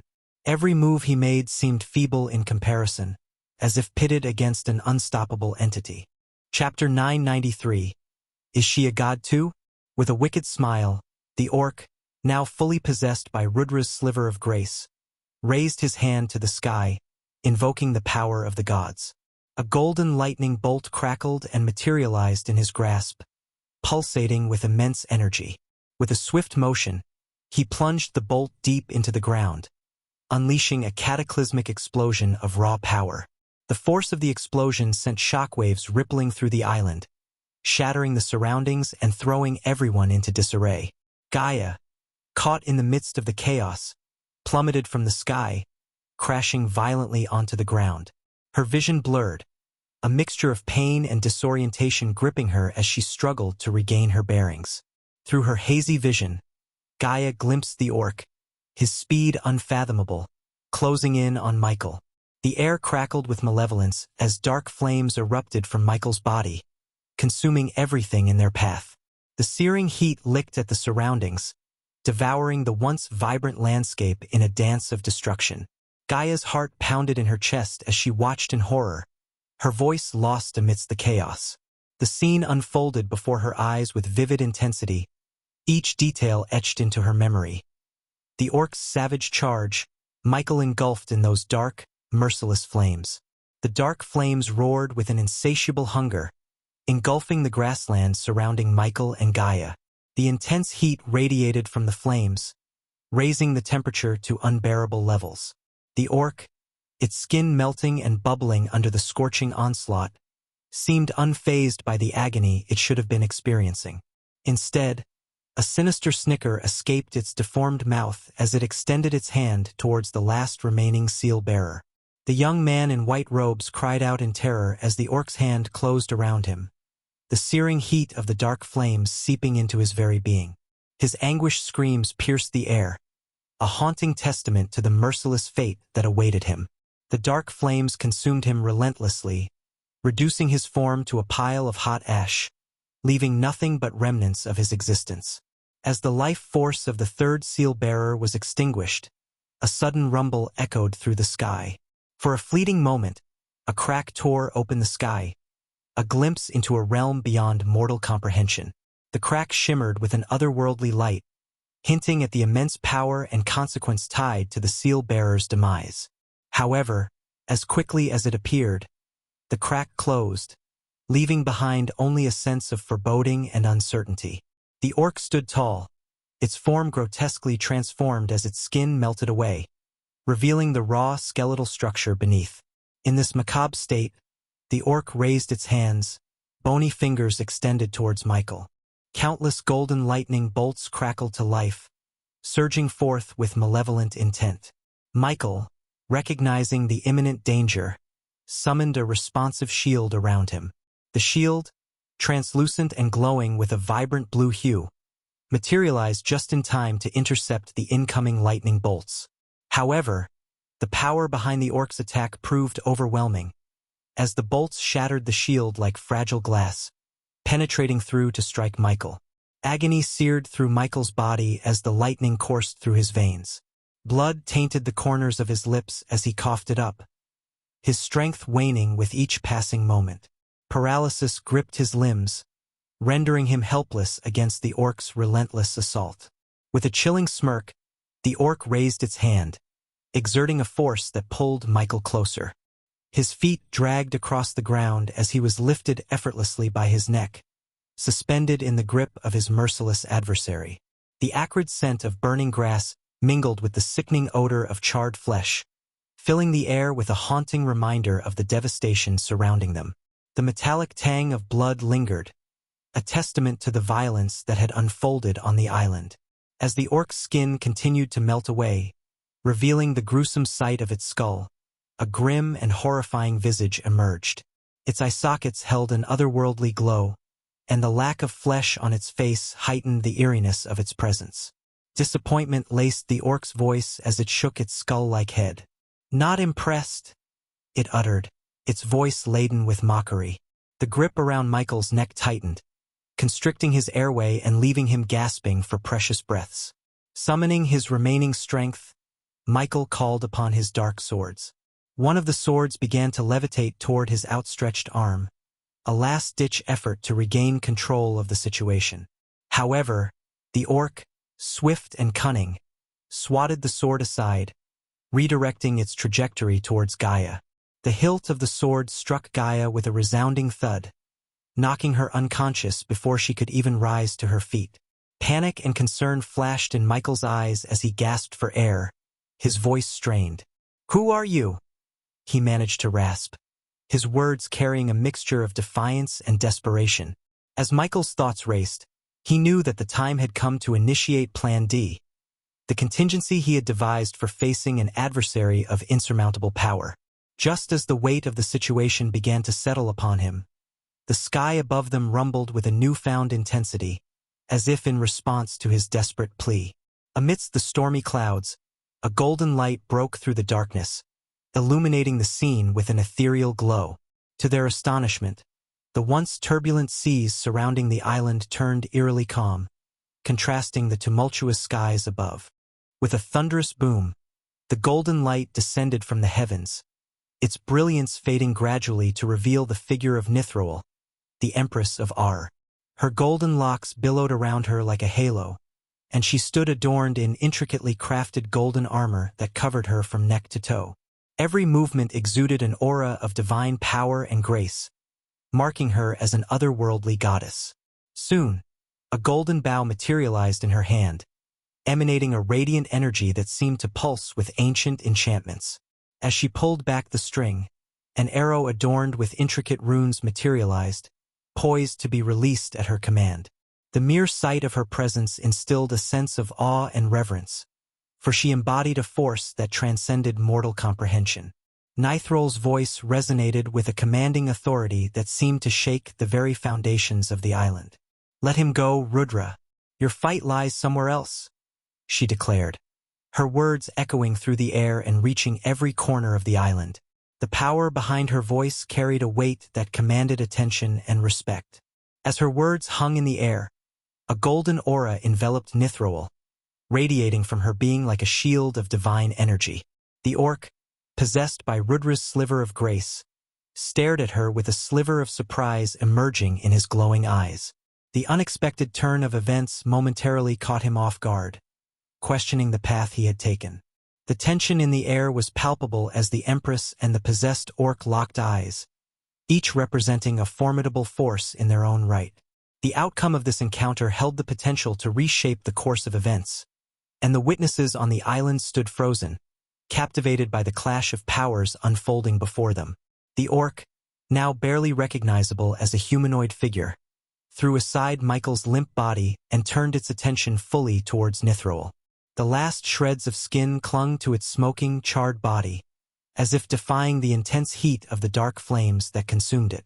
From the mouth of the orc, Rudra's voice resonated, carrying a mix of calmness, excitement, and a sliver of surprise. "I can see you've regained your grace, Nithroel, the goddess of hunt. How long has it been since we last saw each other?" The words flowed from Rudra with a calculated ease, as if he relished the encounter, savoring the chance to face his former ally. Nithroel responded to the orc, now possessed by Rudra, with a cold and stern tone. "Leave this realm, Rudra. You have no right to be here," she stated, her voice devoid of any warmth or sympathy. Her gaze remained fixed upon the deteriorating figure before her. Rudra's voice, still emanating from the orc, grew even calmer and more playful. "Slow down with the threats, Nithroel. Yes, you may have regained your grace, but you are not as strong as you used to be," he taunted. The excitement in his voice was tinged with a hint of superiority, as if he believed he held the upper hand. Nithroel's response was icy and resolute. "Perhaps I cannot defeat you in your true form, Rudra, but I can still overcome this vessel that holds your grace. And time is not on your side. The dark flames that consume your vessel will soon bring its demise," she retorted, her words carrying an unwavering determination. Rudra, his presence fading within the crumbling vessel, snickered with a mixture of amusement and satisfaction. "Ah, Nithroel, my task in this mortal realm is now complete. I have no mind to stay any longer," he remarked, his voice betraying a playful undertone. However, underlying his words was a genuine concern for the goddess standing before him. "Choose your side carefully, Nithroel," Rudra warned, his voice devoid of sympathy. "You wouldn't want to lose your grace once again." His words carried a subtle caution, a reminder of the consequences she might face if she aligned herself against the Pantheon. Nithroel, her gaze unwavering, met Rudra's gaze with determination. "I have made my choice, Rudra," she declared with unwavering resolve. "I have left the Pantheon and chosen to remain in the mortal realm. You needn't worry about me." Her response carried a resolute conviction, a statement that she had made her stand and was prepared to face the consequences of her decision. Though Rudra's concern for her was not evident in his voice, there was a flicker of admiration in his gaze, acknowledging the strength of her resolve. As the possessed orc's body crumbled to the ground, consumed by dark flames and reduced to a heap of smoldering ash, a golden light emerged from within. It shimmered and danced in the air, casting a soft glow upon the chaotic scene. Nithroel, her gaze fixed upon the dissipating light, watched as it slowly ascended towards the heavens, leaving the mortal realm behind. With a faint sigh of relief, she knew that Rudra's sliver of grace had departed, returning to its rightful place. The once vibrant wedding decorations now lay in ruins, charred and scattered across the grassy ground. The once jubilant atmosphere had been replaced by an eerie stillness, broken only by the soft crackling of smoldering embers. The bride and groom, their bodies sprawled motionless, were a stark contrast to the beauty they had exuded moments ago. Nithroel stepped cautiously over the remnants of shattered pillars and torn fabrics, her footsteps leaving imprints in the ash-covered ground. She approached the unconscious couple, her expression a mixture of concern and determination. With a gentle touch, she checked their pulses and found them to be faint but steady. A sense of relief washed over her as she realized that their lives had been spared in the midst of the chaos. Surveying the scene, Nithroel knew that there was much work to be done. The aftermath of this tumultuous encounter would not be easily forgotten. As Michael's consciousness slowly returned, he rose to his feet, his gaze immediately fixating on Gaia, lying unconscious nearby. With a mix of relief and concern etched on his face, he quickly made his way to her side, gently cradling her in his arms. Nithroel watched this intimate moment, understanding the depth of their connection and the strength it brought them. She respected their need for a moment of solace, a respite from the turmoil they had endured. But she also knew that there were questions to be answered, decisions to be made. As Michael's eyes met Nithrol's, she could see the weight of the recent events reflected in his gaze. The god of darkness, his presence formidable, acknowledged her with a nod, a silent recognition of the necessity to speak. Nithrol's voice, calm yet resolute, broke the silence. "We have much to discuss," she declared, her tone carrying a weight of urgency and purpose. Chapter 994. Finally learning about Andor as the wind howled and the darkened sky hinted at an impending storm, Michael and Gaia stood alongside Nithrol on the edge of the mountain where their paths had first crossed. The Empress of Ar gazed into the distance, her eyes seemingly carrying the weight of ancient knowledge. In the pregnant silence, it was Michael who finally broke the stillness, his voice laced with curiosity and a touch of apprehension. "Who are you really? And who was that attacker?" Nithrol turned her gaze towards Michael, her expression calm yet tinged with a profound understanding of the gravity of their situation. "That was Rudra, the god of war," she replied, the mere mention of his name coinciding with a distant rumble of thunder that echoed through the ominous sky. Gaia's astonishment was evident as she grappled with the realization that they had been targeted by a deity, and one associated with war no less. However, both she and Michael sensed that Rudra's intentions went beyond mere destruction, and that he had manipulated Michael as a pawn in his game, forcing him to take the lives of 3 seal-bearers, including the butler of the Winston family. With a hint of uncertainty, Michael posed a question that had lingered in his mind ever since their first encounter. "Are you also a god?" His eyes held a flicker of recognition, sensing an inherent power within Nithrol that surpassed that of ordinary mortals. Although her aura bore similarities to the possessed orc's energy, it seemed to radiate with a slightly lesser intensity. The atmosphere around them crackled with anticipation as they awaited Nithrol's response, seeking clarity amidst the chaotic events that had unfolded. "I was once a god, indeed, but now I am but a fallen deity." Nithrol's voice carried a hint of melancholy that mirrored the sadness reflected in her eyes. Gaia, her frustration palpable, interjected with a grumble. "Why the hell did that bastard ruin our wedding? When did we piss off the god of war?" Meanwhile, Nithrol sighed, her gaze still fixed upon the distant horizon. "He did not attack you directly. He used your husband as a means to break the seals," Nithrol clarified. As a goddess, she possessed knowledge beyond mortal comprehension. She understood that if Rudra truly intended to kill Ghost, he could have done so. While killing a god's vessel would only result in their soul seeking a new host, there was no denying that Rudra's purpose was not to end Michael's mortal existence. Perhaps his intentions shifted upon encountering Nithrol, but it was evident that his aim had been to manipulate Michael into eliminating the seal-bearers. "The seals?" Michael's brow furrowed in confusion. "Yes. In your previous life, you constructed an intricate array that acted as a barrier between the mortal realm and the realm of gods, preventing mortals from entering the divine domain and vice versa." Nithrol began to unravel the complexities of the situation.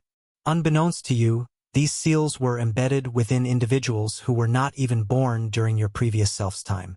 Only you possess the power to break these seals by slaying the designated seal-bearers. Each time a seal-bearer dies, the barrier between our realms weakens. Once all the seals are broken, the gods will regain the ability to traverse freely between the mortal realm and the divine realm, as they did in the past." However, Nithrol herself remained unaware of the variations within the seals, specifically those designed by the previous Dark Lord and Eladir in their respective timelines. This explained how Diana, in Michael's timeline, managed to break one of the seals when she killed the seal-bearer, Bai Ning. As Michael processed the weight of Nithrol's words, she continued to unravel the perilous web that entangled them all. "The Pantheon has initiated their movements against Dagon, and now you find yourself caught in the crossfire of their war," Nithrol stated, her voice laced with concern. "What you encountered was merely a sliver of Rudra's grace, a mere 1% of his full power. Consider, then, the unimaginable might wielded by an entire pantheon of gods and the vengeful god who desire to see you crumble. Michael and Gaia were left stunned, the mention of a vengeful god sending shivers down their spines. Unable to contain his curiosity, Michael posed the question that gnawed at him. "Who is this vengeful god?" he inquired, his voice betraying a mix of apprehension and intrigue. "Andor, the god of time and space," Nithrol replied, her gaze piercing their souls. "My memories of him remain fragmented, but one thing remains certain. You cannot remain in this realm for much longer. The other fallen gods will soon regain their graces and seek you out. You are not yet prepared to face the wrath of the gods, and even I cannot aid you should more deities descend upon this realm." An array of questions swirled in Michael's mind, yet one in particular burned with intensity. "Why are you helping me?" Michael questioned, his voice filled with genuine curiosity. Nithrol's eyes softened, her gaze holding a flicker of determination. "I cherish ruling the mortal realm, Ghost," she confessed. "But the Pantheon seeks to transform mortals into their slaves. Once they arrive in this realm, each god will demand unwavering devotion and worship from mortals. Those who dare defy them will be made examples of, and gradually, this realm will devolve into a vast slave market, devoid of free will and consumed by blind loyalty. The only thing that preventing this grim fate is the barrier between the two realms." As Nithrol's words resonated within him, Michael recalled a haunting dream he once had, a glimpse of a world devoid of free will, where people existed as mere puppets. He couldn't help but wonder if that nightmarish vision was a consequence of the Pantheon's rule over the mortal realm.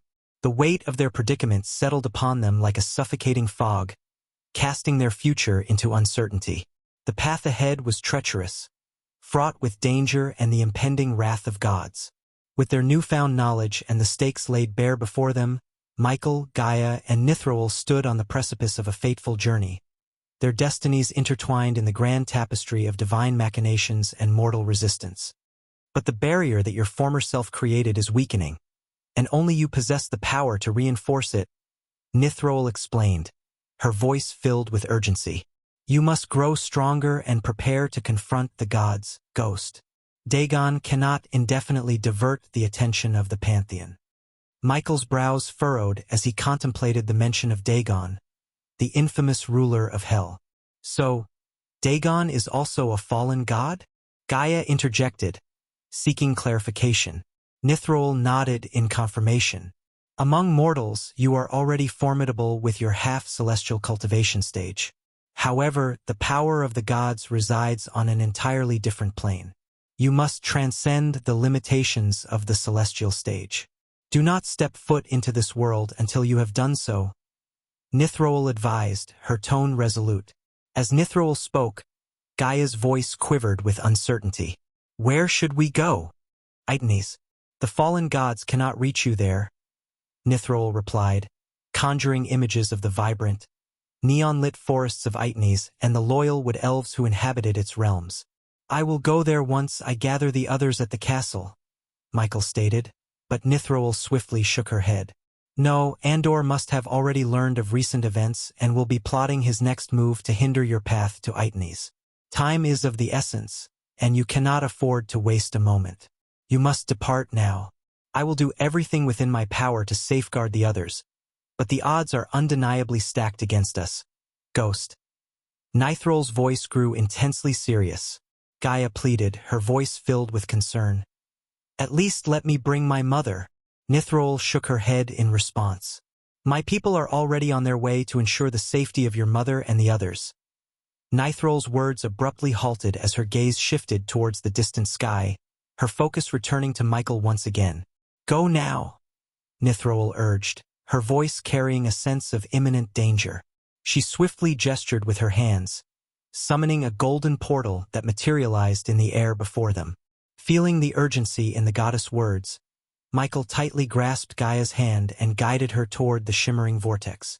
However, before stepping into the swirling portal, he turned back to face Nithrol, his eyes filled with curiosity. "Why would you risk yourself to help me, Nithrol? Your assistance puts you in grave danger." Michael questioned, his voice tinged with both gratitude and concern. A gentle smile curved Nithrol's lips as she met his gaze. By aligning myself with you, Ghost, I stand a chance of maintaining my dominion over the mortal realm. If the Pantheon emerges victorious, we all suffer the consequences, she replied, her tone resolute. Raising her hand, Nithrol unleashed a sudden gust of wind, propelling Michael and Gaia forward, propelling them forcefully into the awaiting portal. The ethereal gateway closed behind them, leaving Nithrol behind. In that fleeting moment, as Michael and Gaia disappeared into the unknown, Nithrol stood tall, her golden hair dancing in the wind. With unwavering determination, she prepared to face the oncoming storm, knowing that her alliance with Michael carried the weight of both their destinies and the fate of the mortal realm itself. With a swift and fluid motion, Nithrol summoned her golden bow, a gleaming masterpiece crafted with intricate detail. Her grip tightened around the polished wood as she notched an arrow, its tip adorned with ancient runes of power. Drawing the bowstring back, she took aim at the distant sky, her eyes locked onto the approaching figures of the fallen gods. A surge of divine energy coursed through her, heightening her senses and honing her focus. The arrow she released soared through the air, defying mortal limitations as it streaked across the vast expanse with unerring accuracy. It traversed a tremendous distance, seemingly defying both time and space. As the arrow cut through the air, a tempest began to brew, dark clouds rolling in to amplify the brewing chaos. Thunder rumbled in the heavens, their ominous roars echoing through the land. Nature itself seemed to respond to Nithrol's presence, lending its power to her as she prepared to face the fallen gods. Standing tall and resolute, the Empress of Ar remained steadfast in the face of imminent danger. Her golden armor shimmered in the fading light, radiant and unyielding. With every passing moment, the storm grew fiercer, the elements aligning with her purpose. Nithrol knew the odds were stacked against her, confronting a pantheon of formidable adversaries. Yet, she refused to back down, her determination unshakable. The goddess of Hunt stood as a beacon of defiance, ready to challenge the encroaching darkness with all her might. As the fallen gods drew closer, their powerful presence palpable, Nithrol braced herself for the impending clash. She would fight for the preservation of the mortal realm, for the freedom of its inhabitants, and for the hope that her alliance with Michael would pave the way for a future untainted by the tyranny of the Pantheon. We are nearing 1,000 chapters, and I can't thank you all my wonderful readers for keep supporting me. Chapter 995. Returning to Aitnes. Chapter 995. Returning to Aitnes. As Michael and Gaia emerged from the portal onto the land of Aitnes, a breathtaking panorama unfolded before them. Gaia's eyes widened in awe as she took in the enchanting sight that lay stretched out beneath her. They stood atop a verdant mountain peak, overlooking a vast expanse of lush forests that extended as far as the eye could see. The forest itself seemed to be an artist's canvas, splashed with vibrant hues of purple and blue. It was a kaleidoscope of colors that blended seamlessly, creating an otherworldly spectacle. Giant trees towered over the landscape, their trunks adorned with intricate patterns and ethereal glow. The forest floor was carpeted with lush, emerald-green moss, adding a softness to the terrain. Towering mushrooms, their caps adorned with mesmerizing patterns, dotted the forest floor, creating a whimsical ambience. As Gaia's gaze wandered further, she caught sight of trees that radiated a gentle, luminescent glow, casting a soft and enchanting light that illuminated the surroundings. These radiant trees bathed the forest in an otherworldly glow, adding an ethereal touch to the already mesmerizing landscape. The air was filled with the gentle fluttering of giant butterflies, their wings adorned with iridescent colors that shimmered as they danced through the air. Their presence added a touch of magic to the already captivating scene. The forest of Aitnes seemed like a place plucked from a fairy tale, a realm where dreams and reality intertwined. Its beauty was captivating, an immersive experience that stirred the senses and transported one to a world of wonder and enchantment. In that moment, as the gentle breeze caressed her cheeks and the symphony of the forest serenaded her ears, Gaia knew that Aitnes was a place of refuge, a sanctuary from the turmoil that awaited them. Come on, we should go meet Eladir, Michael said, surprising Gaia. Eladir? But I thought he was stuck back in our world, Gaia replied, her confusion evident.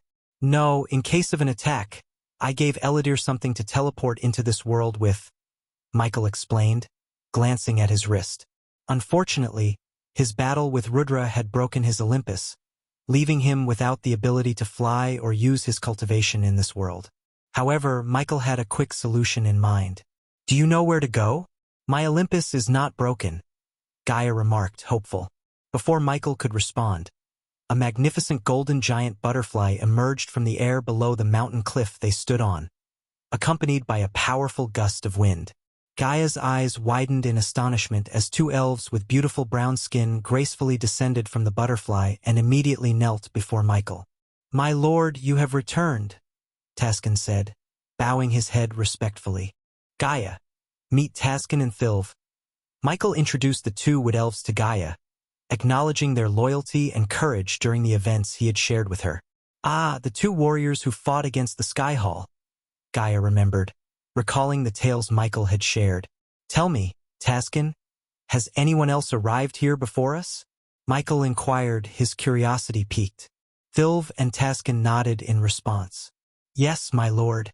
He claimed to have been sent by you and showed us your symbol. We left him back at the village, Taskin reported dutifully. Good. Then let's make our way to your village. We have much to do, Michael declared, gesturing for Gaia to join him atop the butterfly.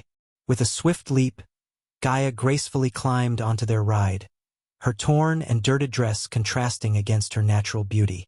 Michael stepped onto the butterfly's wings and waited for Taskin and Thilv to take hold of the reins. Once everyone had settled comfortably atop the giant golden butterfly, they set off toward the village. As the majestic butterfly soared through the air, the wind rushed past them, carrying with it the scent of flowers and the distant melody of birds singing. The landscape unfolded beneath them, showcasing the enchanting beauty of Itnes. Butterflies of all sizes and hues fluttered around, their graceful wings adding splashes of brilliance to the scenery. The air itself felt alive, carrying the invigorating aroma of blossoms and the sweet fragrance of nature's abundance.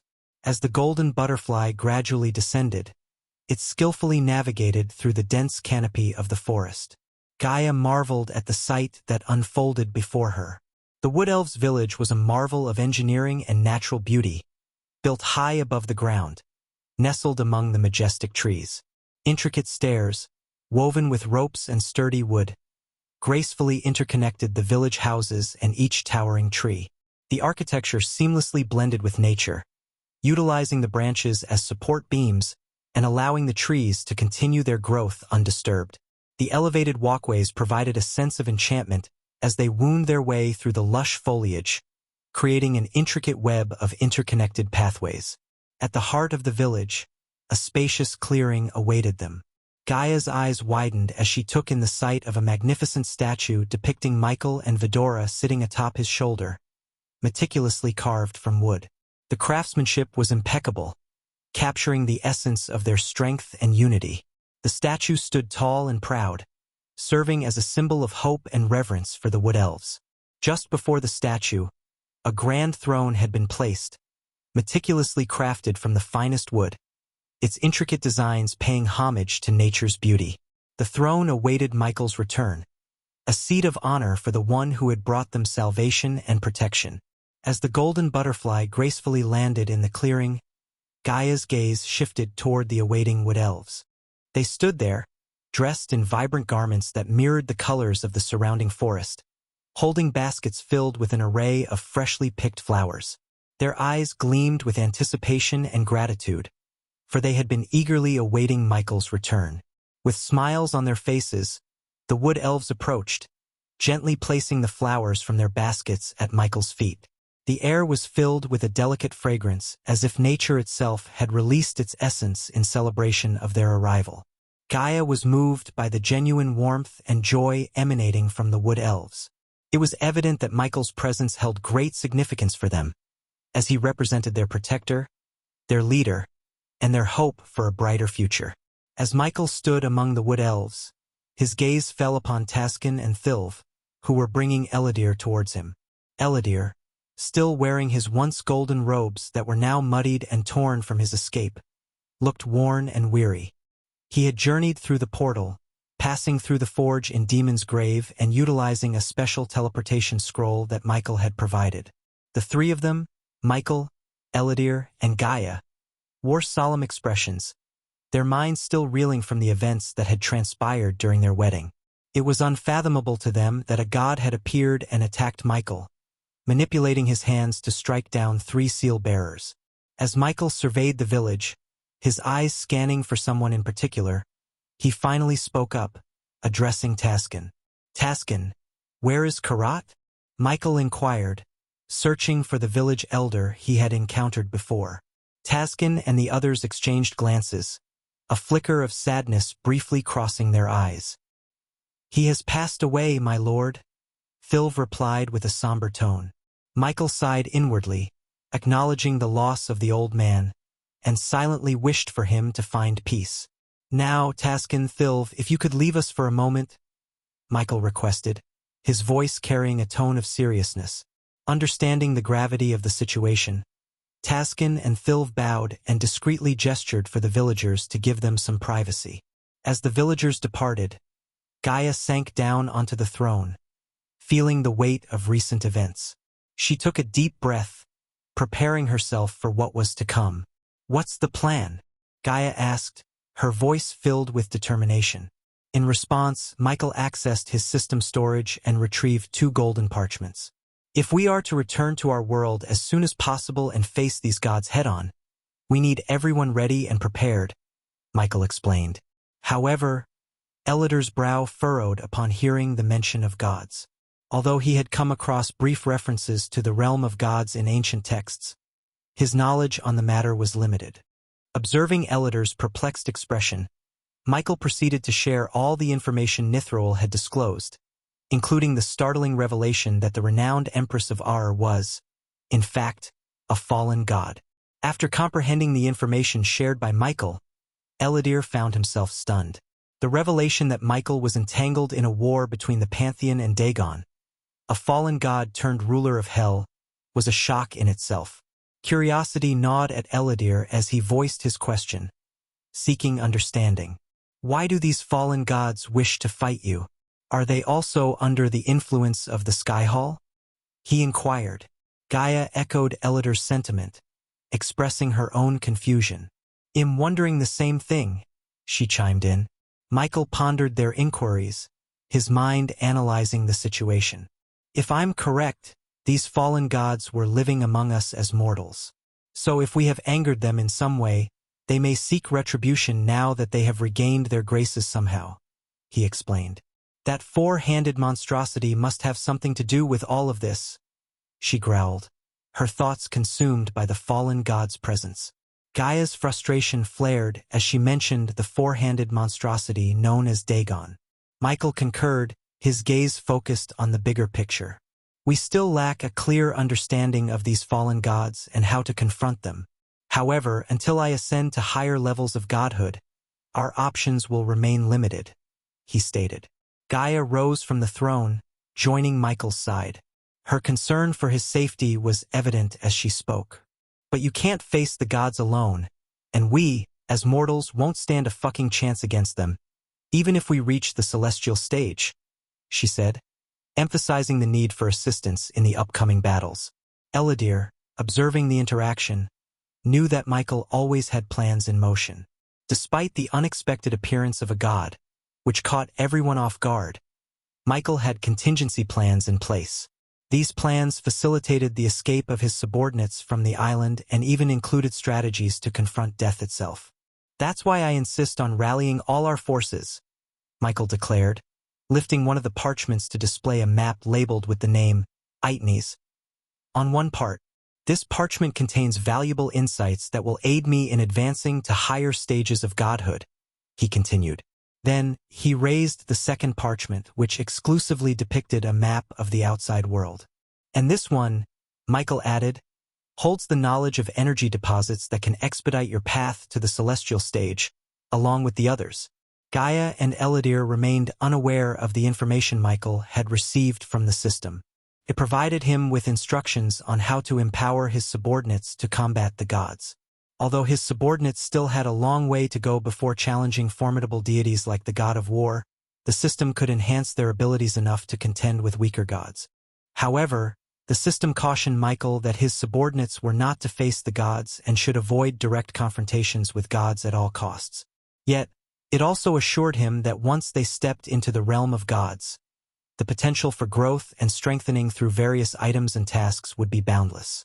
With the mortal realm now under the dominion of fallen gods, Michael recognized the urgency of developing a formidable force to combat them.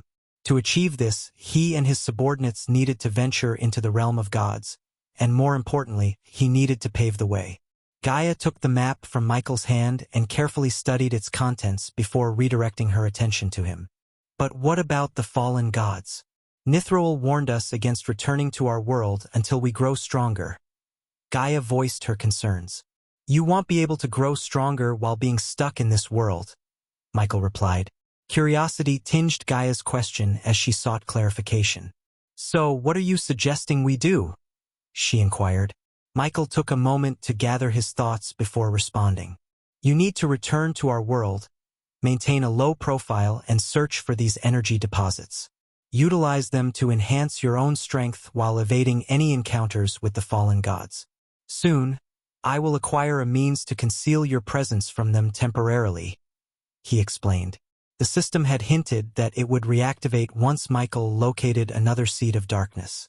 With that reactivation, he could acquire a skill or rune to shield Gaia's aura from the prying eyes of the fallen gods and safely send her back to the outside world. Good. I want to go on my own, Gaia stated, leaving Eladir taken aback. It hadn't even been a day since they exchanged vows, and now she expressed a desire to part ways. Eladir's face darkened, his emotions entwined with confusion and concern. Gaia quickly began to explain herself, aware of the impact her decision might have on Eladir. After facing that tiny fraction of the god's power and getting my ass kicked, I know I'll only weigh him down, she began, her voice filled with determination.